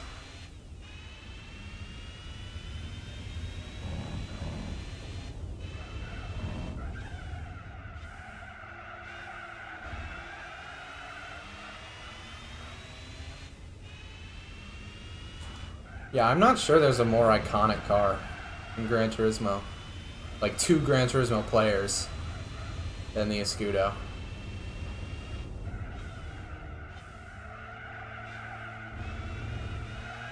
It's like the fastest car in every game up to 4.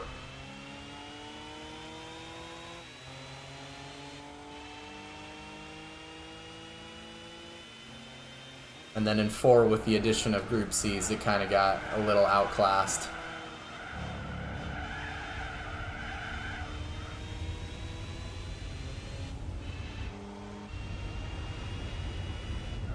Ugh, it's pink.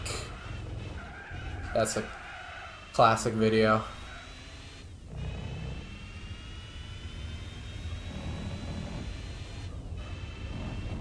I never really got the modern stuff, like the modern meme culture.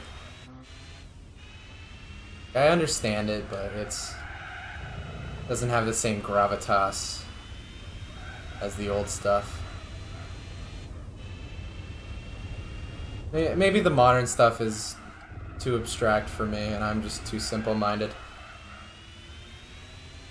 It's still funny sometimes, but...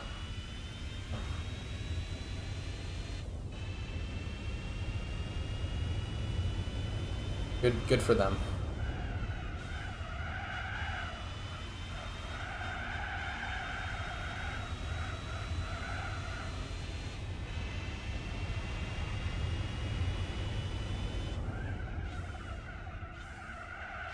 Yeah, those hold up today pretty well. Like, those are just like permanently funny and like etched into my mind.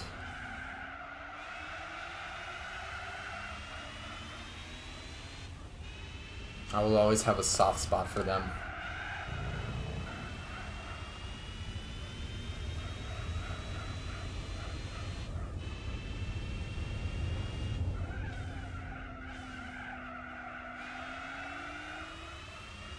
Come here, let me get lap number 18. I want to get to 20 by the end, but I don't think I will.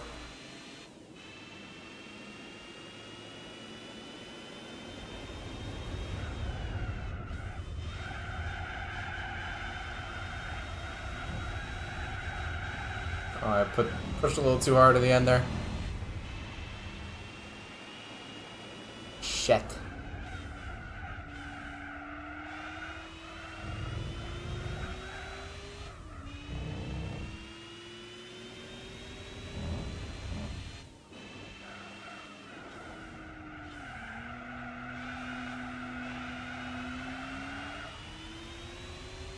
Man, that breaks the immersion.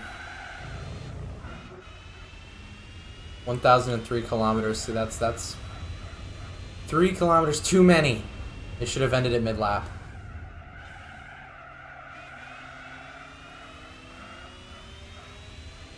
I think the Suzuka 1,000 kilometers is a lap, I want to say, shorter than they do in real life.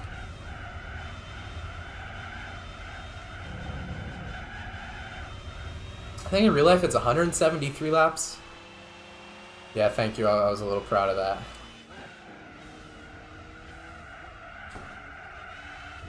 I think they do 173 laps in real life, but in Gran Turismo 4 it's like 172. I could be wrong. That took fucking ages. That was like 5.5 hours straight. That sucked.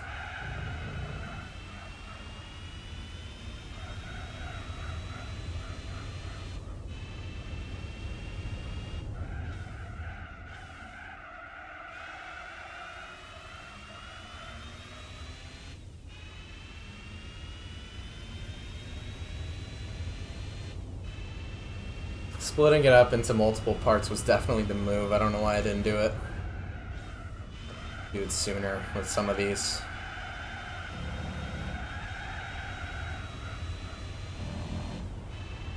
I think I would have died if I tried to do these in one go. Which is going to be interesting how I tackle the 24-hour races.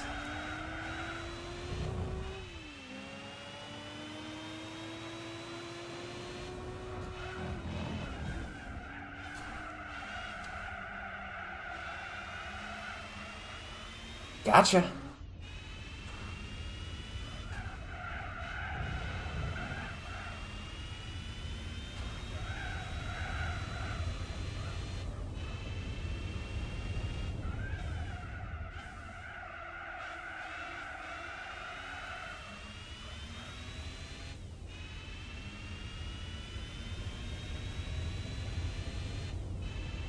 Oh, is there no Suzuka Endurance round anymore? Oh. Alright. See, I was probably thinking of the, what is it? The most recent one. The 2017 one. My voice is starting to go.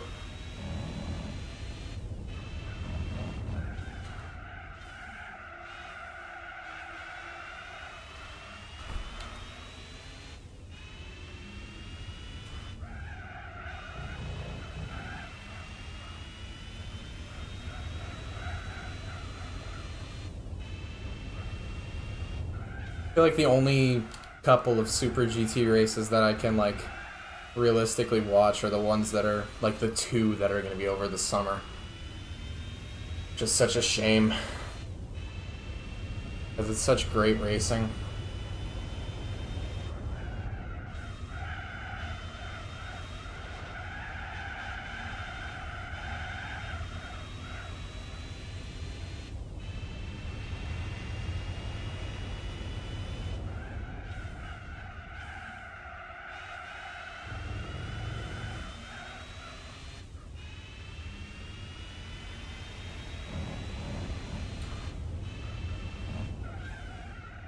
Racing the Gulf 12 hours.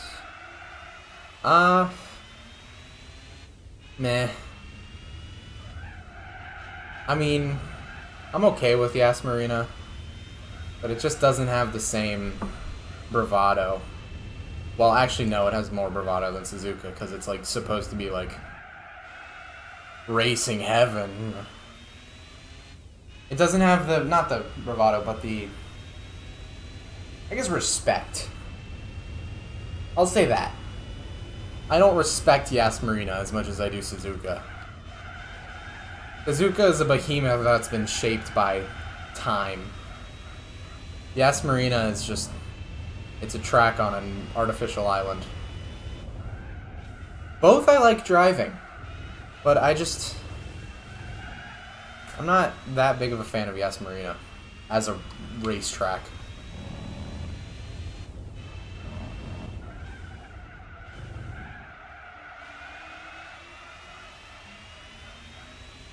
$450 kilometers. That's what? That's got to be like 90-ish laps. Close to 100. No. Because what? The F1 race is about 53 laps. So it's probably more like 80. 75 to 80.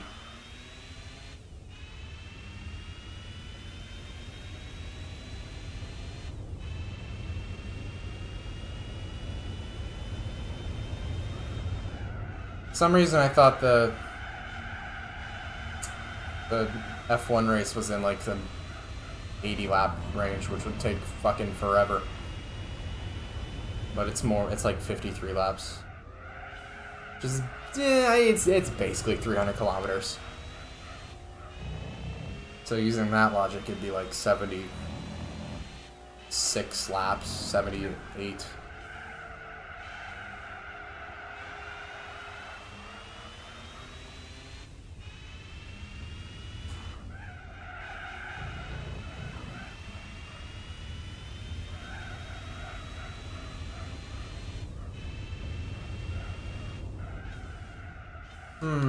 Rain might be interesting. I swear, they moved that... Didn't they move that race because of the rain? And they moved it to a time where it's still very rainy? It seems silly. But, I mean... Always throws a wrench in the works, but the problem is it's like at 3 in the morning. And I do not want to stay up that late.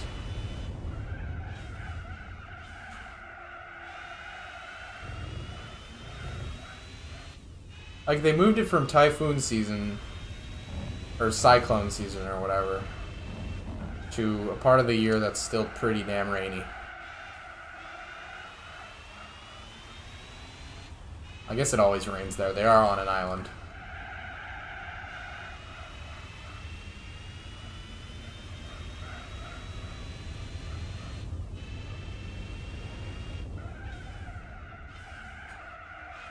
That's exactly what they did. Yeah.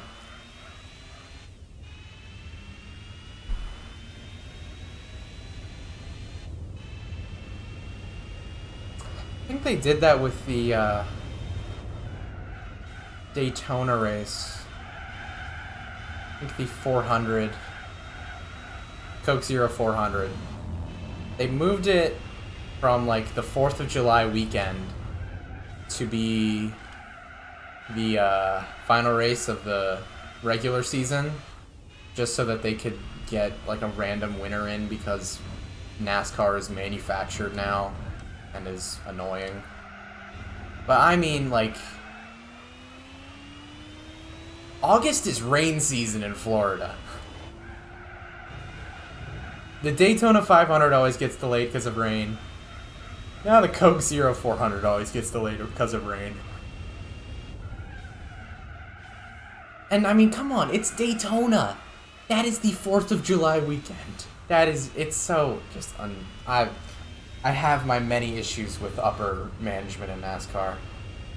What is 500 kilometers in the not NASCAR, my bad, Le Mans race? What? That's like Le Mans is like 8 miles long. That's like, gosh, how long is that in kilometers? I don't know. Like 13-ish? 13 kilometers, something like that? No. Oh my god, I was actually, like, wow, okay, cool. I guess I can do the conversion very well in my head. From miles to kilometers. That's crazy.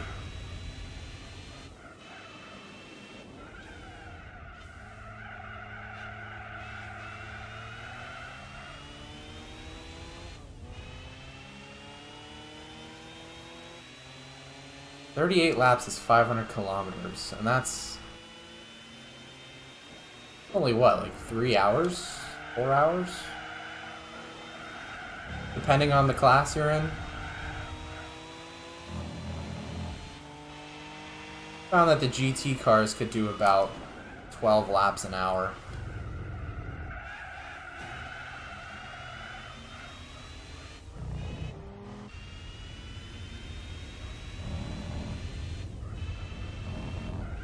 Oh no. Yes. No, I'm wrong. They could do like 14-ish. It's like a... You do 12 laps on a fuel stint, that's like 40, 50 minutes.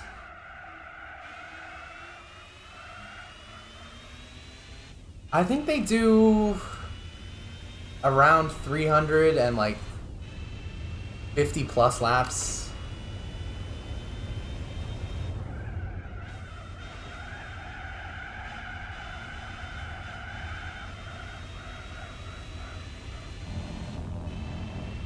Like 300 to 350. It's a lot. I don't know the exact numbers.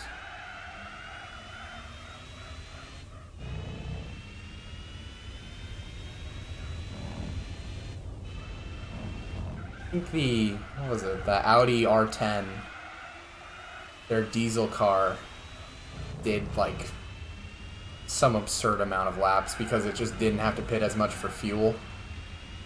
Because diesel is fucking magic.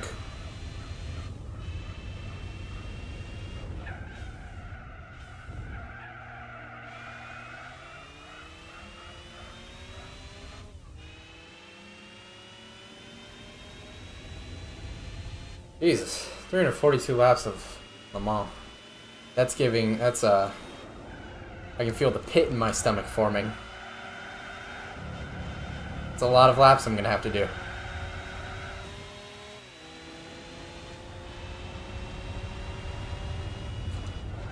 Twice.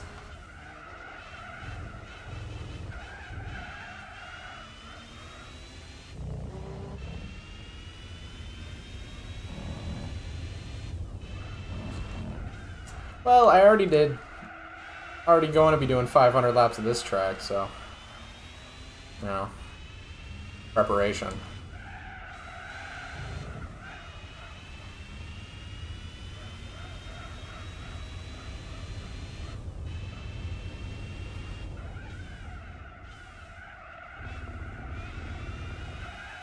$325 for a race lap is crazy. Those prototypes are getting faster and faster every year.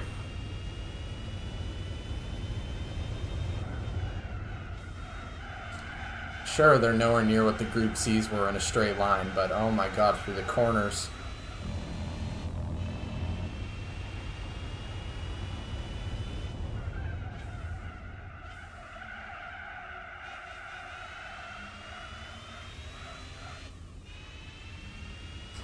Yeah, 380 laps. That diesel engine was so game-breaking.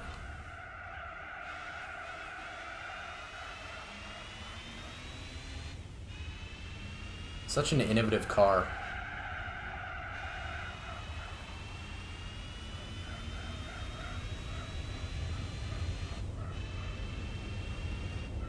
I think I have a poster of it at the Petit Le Mans somewhere in my house.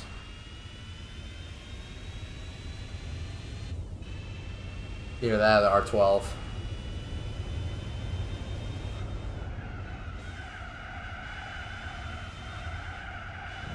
The next enduro I'm doing, I'm actually going to be taking a break from what the game considers endurances, and I will be doing the 1,000 Miles Championship.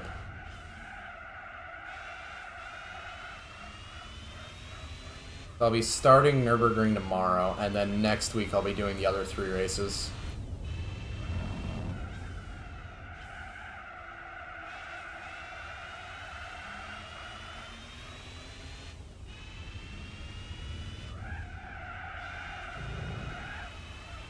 It is in the European section.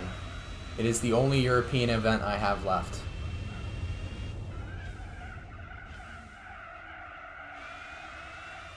And despite it being called being in the European Hall, it allows every car, as long as it's made before 1970.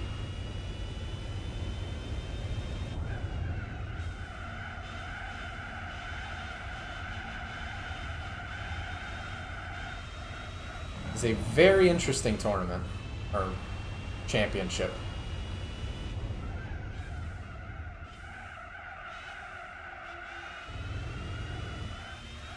I think it's 25 laps of the Nordschleife. 95 laps of Monaco, 99 laps of Opera Paris, and 35 laps of Le Mans.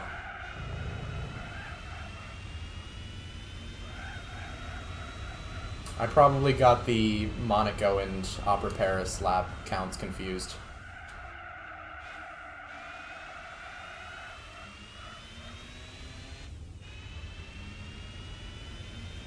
I think in total it's 1,000 miles.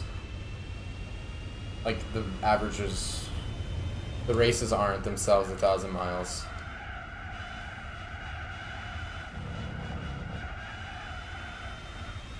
But I think a large chunk of those distances come from the Nürburgring and the Le Mans races.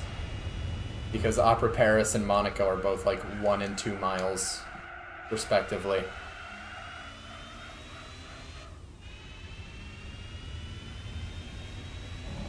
Or the other way around. Aw, no, he came out right in front of me, but I'm about to pit. Damn it. Not gonna get that 19th lap on him just yet.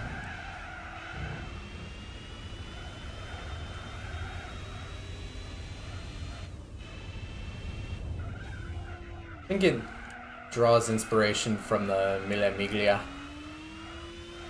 Old cars going for 1,000 miles.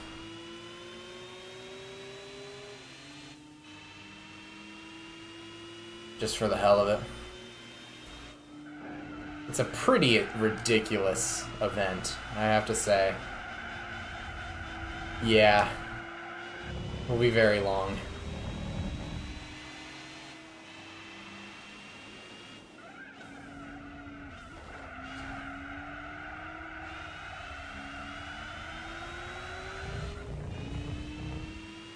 It's not for the faint of heart, especially because it is in very old cars.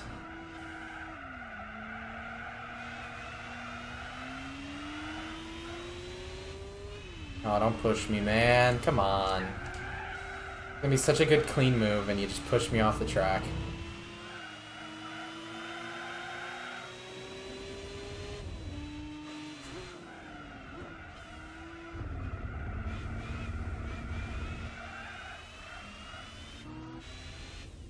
Right now, it's about 3. I do Friday, Saturday, Sunday.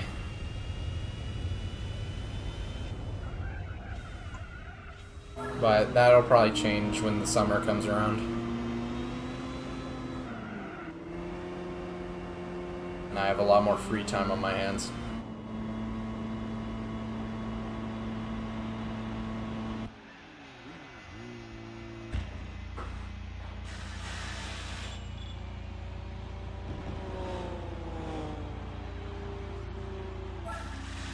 Alright, final pit stop.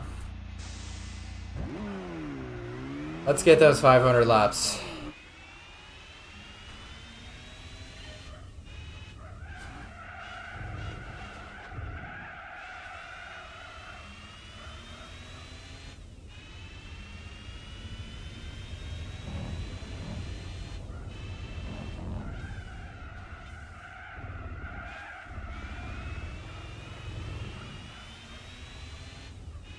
Hey man, be my guest. I think the first 3 videos I really screwed up the mic quality, but after that it was fine. Had it a bit too echoey. It is what it is. My dorm room does not have the greatest of acoustics.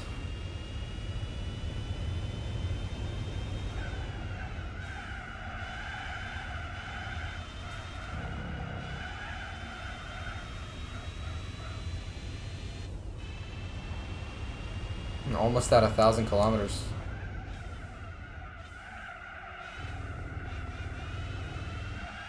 Oh, okay.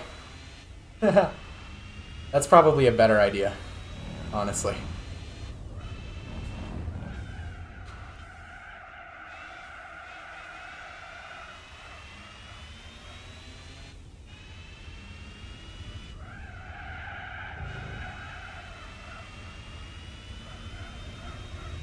Yeah, I'm what, 59.8% through the game.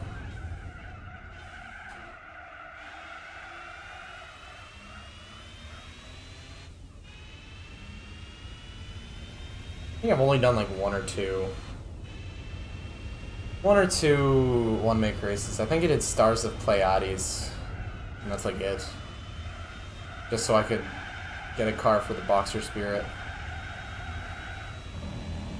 Which I don't know why I did, because I didn't even need it. I could have just used the rally car in it.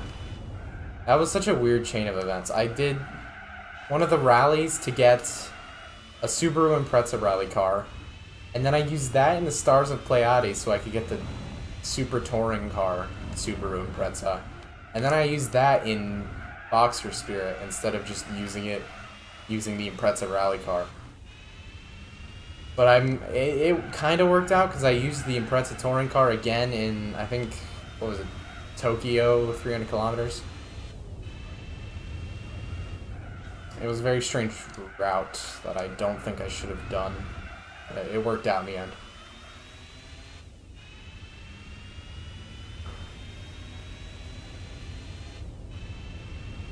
Yeah, some of those endurances get pretty lonely. They just go on and on and on.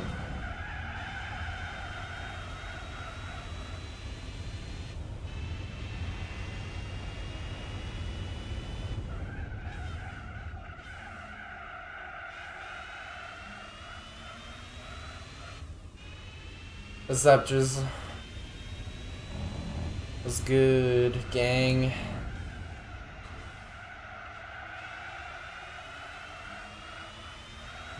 Oh, I'm a dope. Just straight up drove off the track there because I'm a little silly guy.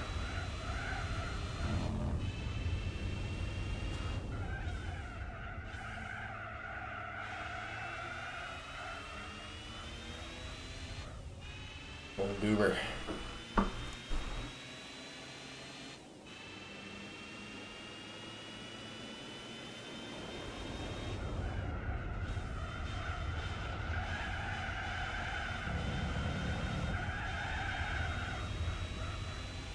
Yeah, I think when I did my basically closest attempt to 100% in this game that I've done, which I think I stopped at like 97% just because I was really bored.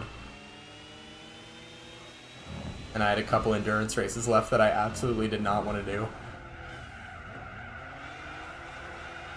But when I did that, I had a lot of streamer VODs going on in the background.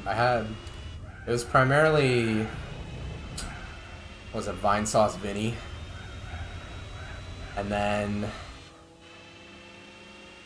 nowadays it's mainly ZFG, the Ocarina of Time speedrunner.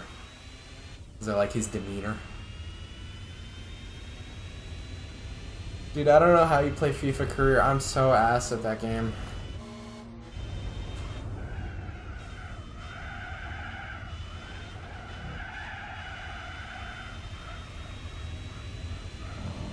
I'm so dog shit at FIFA.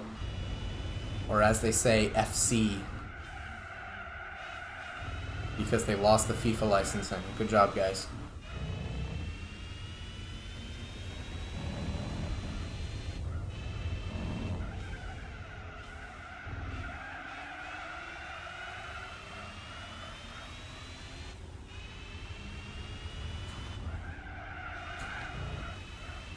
I should start listening to Richard Lewis. He seems like someone who'd be pretty far up my alley.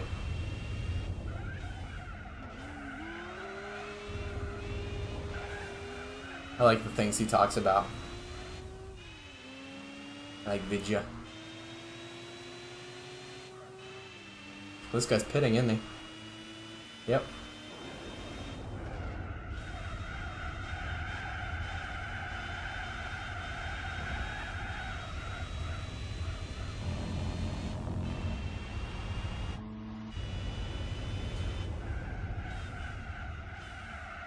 Alright, this guy's probably got one more stop because he pit before me. I wonder if I could get 20 laps on him. Just for the fun of it.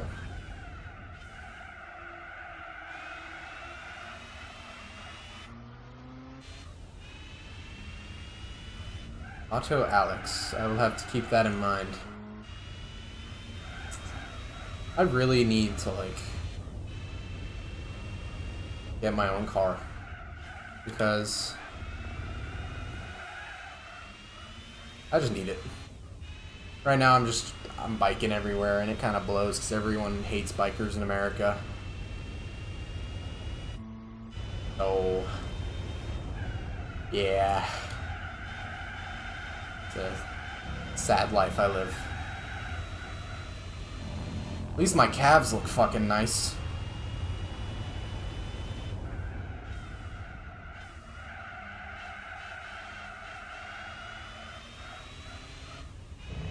Oh golly. Ugh, I do not remember. It's a good one. It's a good hybrid. But I cannot for the life of me remember the brand.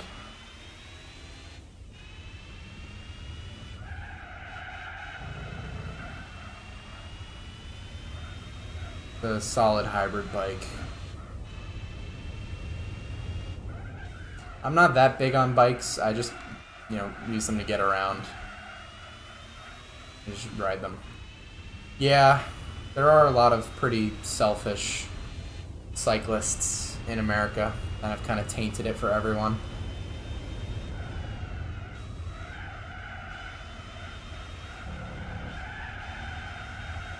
I do think that in a lot of areas the hate is kind of justified for the most part if you're like one of those spandex guys.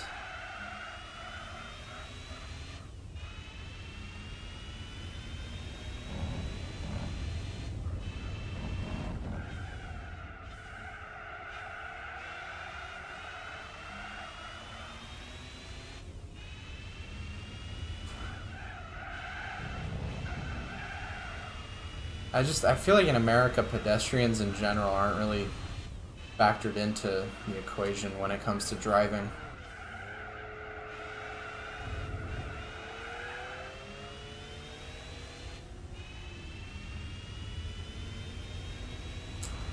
Yeah, I've seen a lot of bikers just ride in the road, and it's like, dude, what are you doing? I am in a metal death trap. One of us is not making it out, and it will not be me. Saw a crackhead on the BQE riding a bike screaming at cars. That's the city.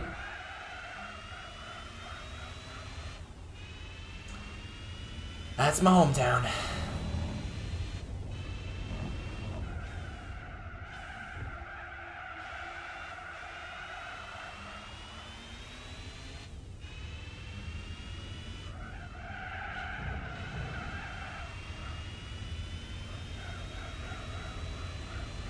What a place. What a place.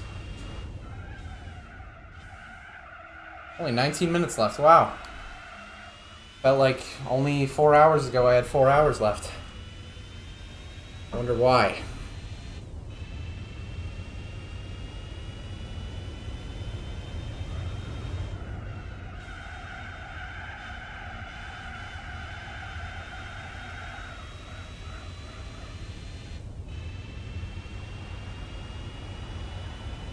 I just cannot believe that I'm going to hit 500 laps in a single race.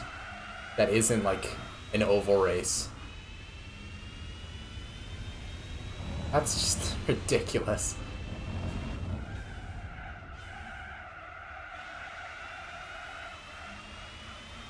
I think I said I would too, like a while ago, like not even when I was doing this race. I just had a prophecy. I had a vision.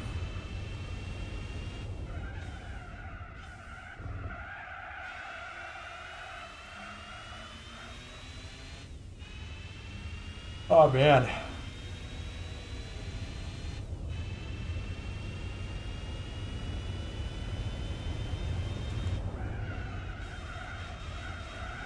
I'm getting excited. I want to see what the prize car is. I've never done this race before. I'm ready to see it. I'm excited. I got a big old smile on my face. Not long till I get to see. Nobody spoil.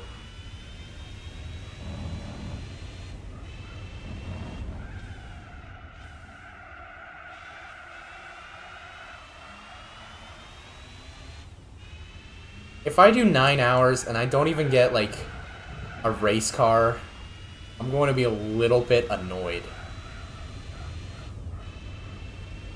I'm going to be a tad bit annoyed.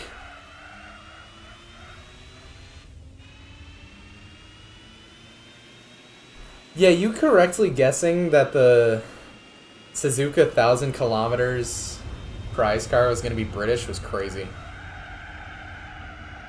I don't even know how you did it. Nice corner. Good job.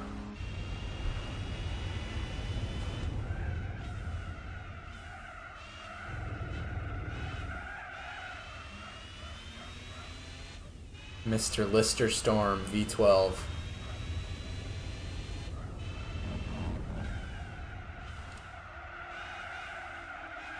The only problem is I don't know where I'm going to use that car.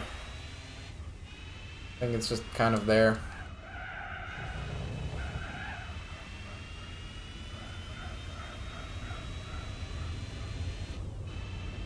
Yeah, I feel for all the AI. I've only been doing like 4 hours. They've just been going the whole way.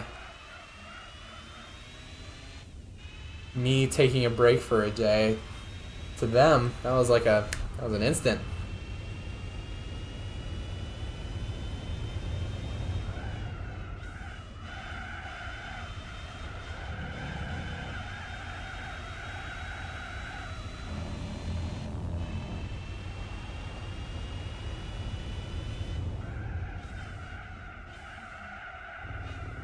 I couldn't imagine doing this race in that car, though. The terrible front tire wear and the bouncing out of the corners. Man, sounds unbearable.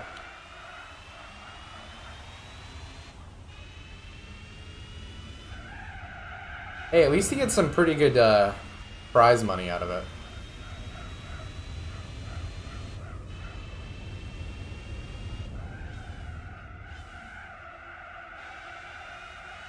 Show up and you make money, and you leave.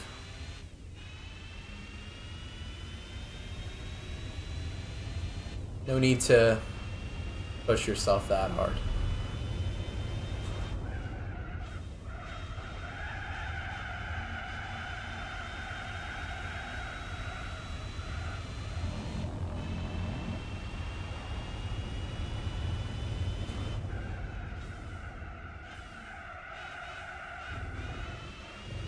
Yeah, I didn't think about how most of the money that he's made is gonna go to reconstructive surgery on his spinal cord.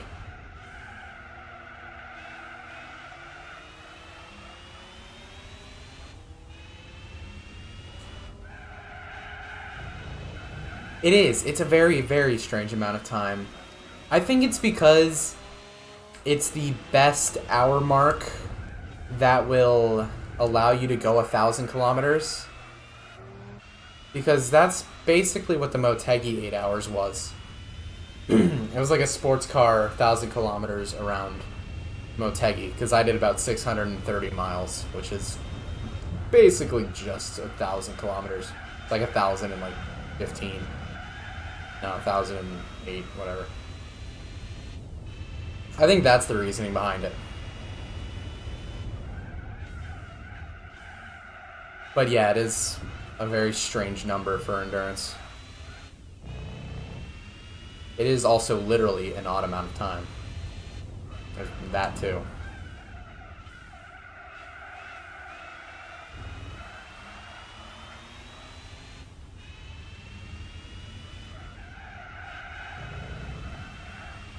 My And technically, if you convert it into minutes, it's an even number.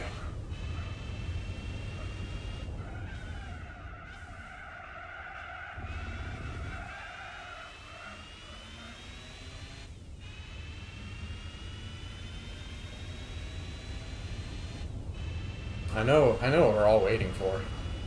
It's coming. Only 4 more laps. Coming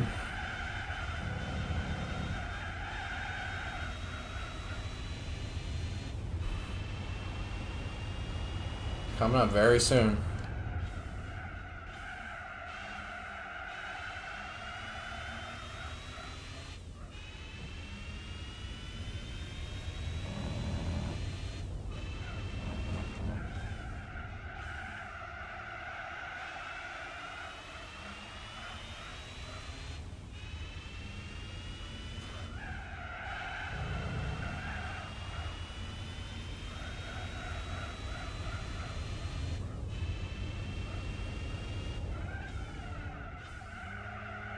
No more?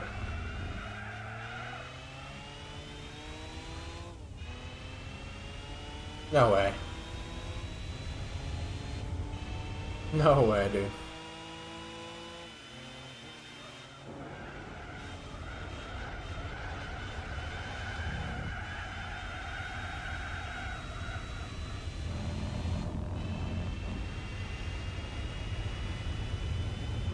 It was only a slight rub. There wasn't that much contact between us. Tried to do it as clean as I could.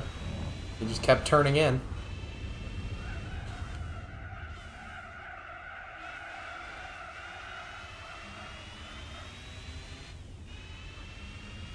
Yeah, they gain so much time on gear shifts. It's crazy. 600 miles on a single thing of oil, yeah. Celebrate with a nice oil change. Get some fresh lubricant into the engine.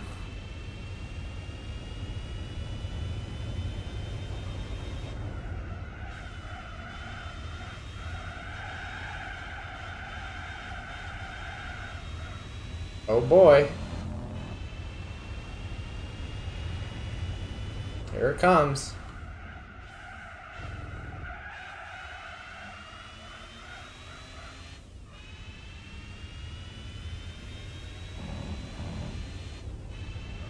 I'm so ready.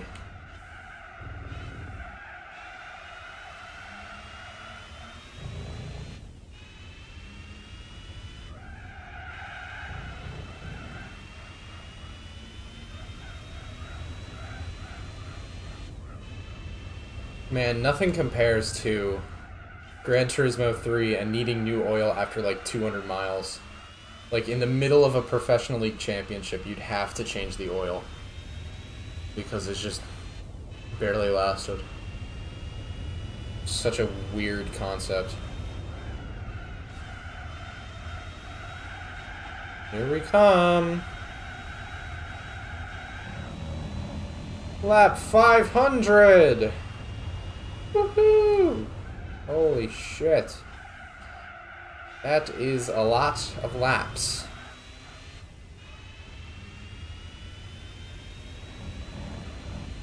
That is a long time. Celebrate good time. Come on. Da, da, da, da. Da, da, da. On celebration.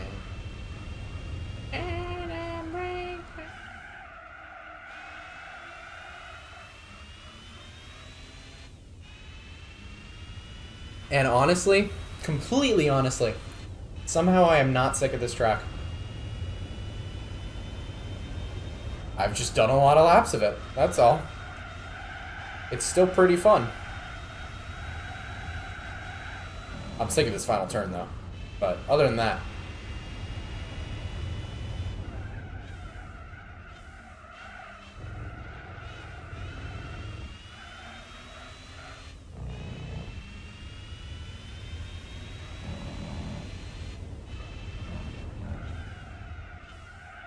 I think having a fun car definitely eased the pain of doing this many laps of a track. RX-7 handled the assignment beautifully.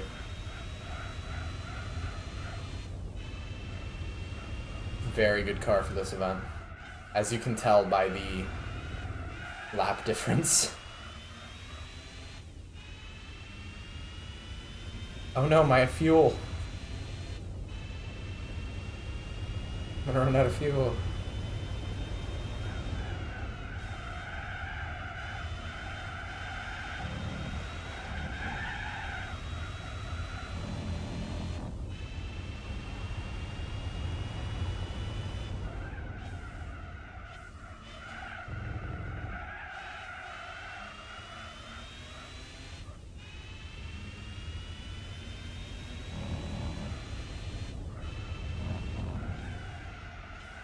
Yeah, that's what I'm thinking. I think he pit before I did. I think he's gonna be coming in soon.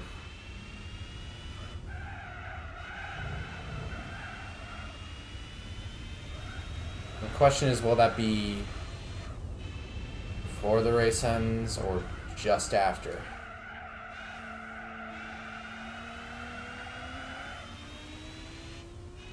Jesus, man.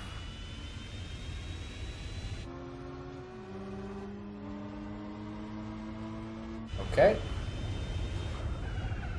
Sure.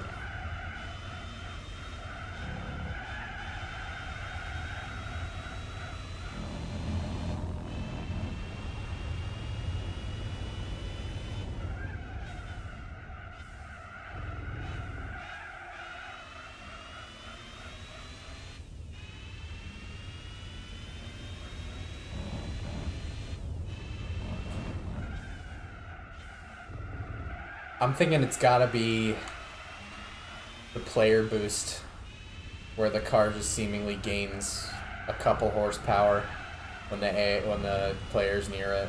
Like, there is absolutely no way it's faster than me. That absolutely inconceivable.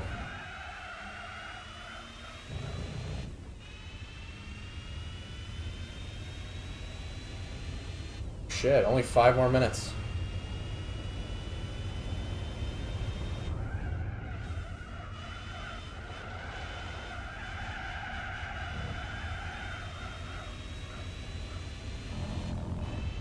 And it's pitting again. Dude could not hold on for like 3 more laps. 3 to 4 more laps. He just had to bring it in.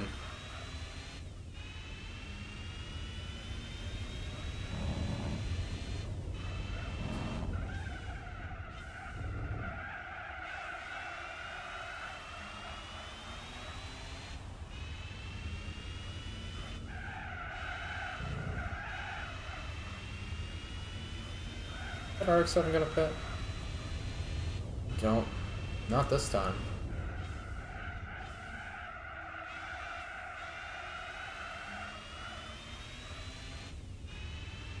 "42 seconds behind now per lap."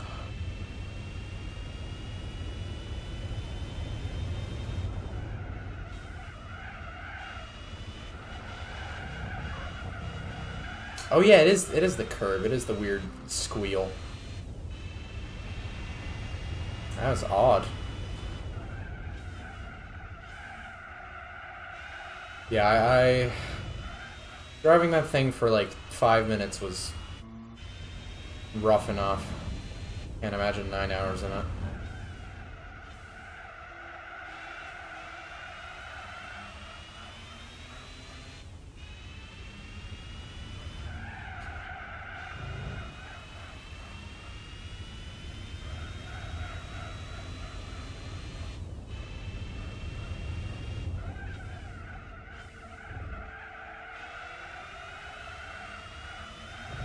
Oops. Tires are getting old. This race can't end soon enough. I think the physics engine in this game kind of disadvantages certain cars, and the Alpha sort of gets the short end of the stick on that.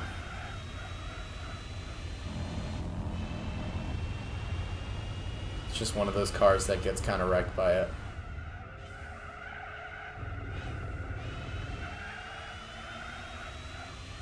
Might be better with suspension tuning.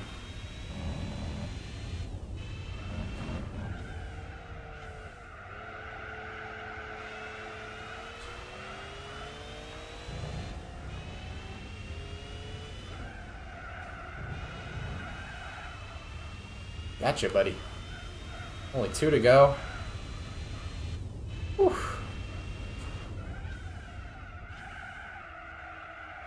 I don't think I'm going to get 20 on the RX-7, but I gave it my best shot.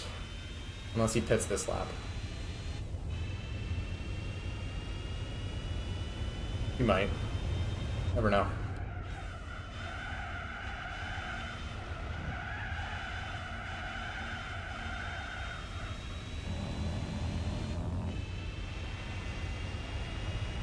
God, that front left is shot.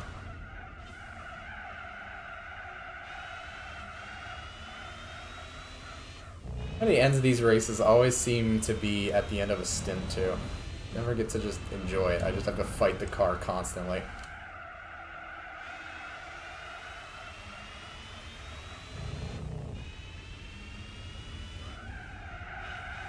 Maybe it's because I plan it out this way.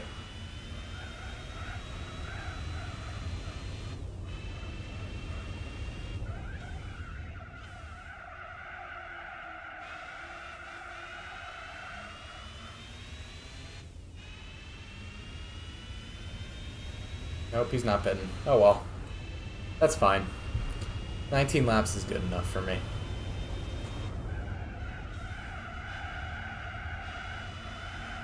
Alright, final lap. That took a while.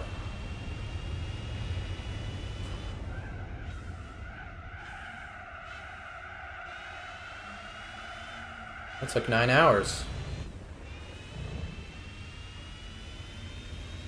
Pretty crazy.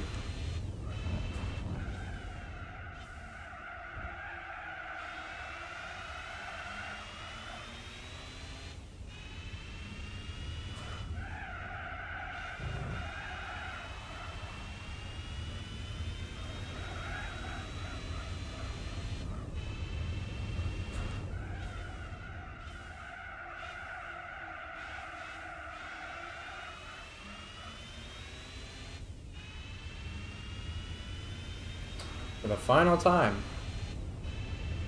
Definitely not in the game, but for the final time for a while.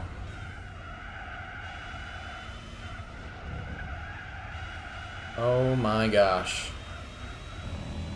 Finally. Oh man. 508 laps. 9 hours. 30 laps ahead of the Supra. My gosh.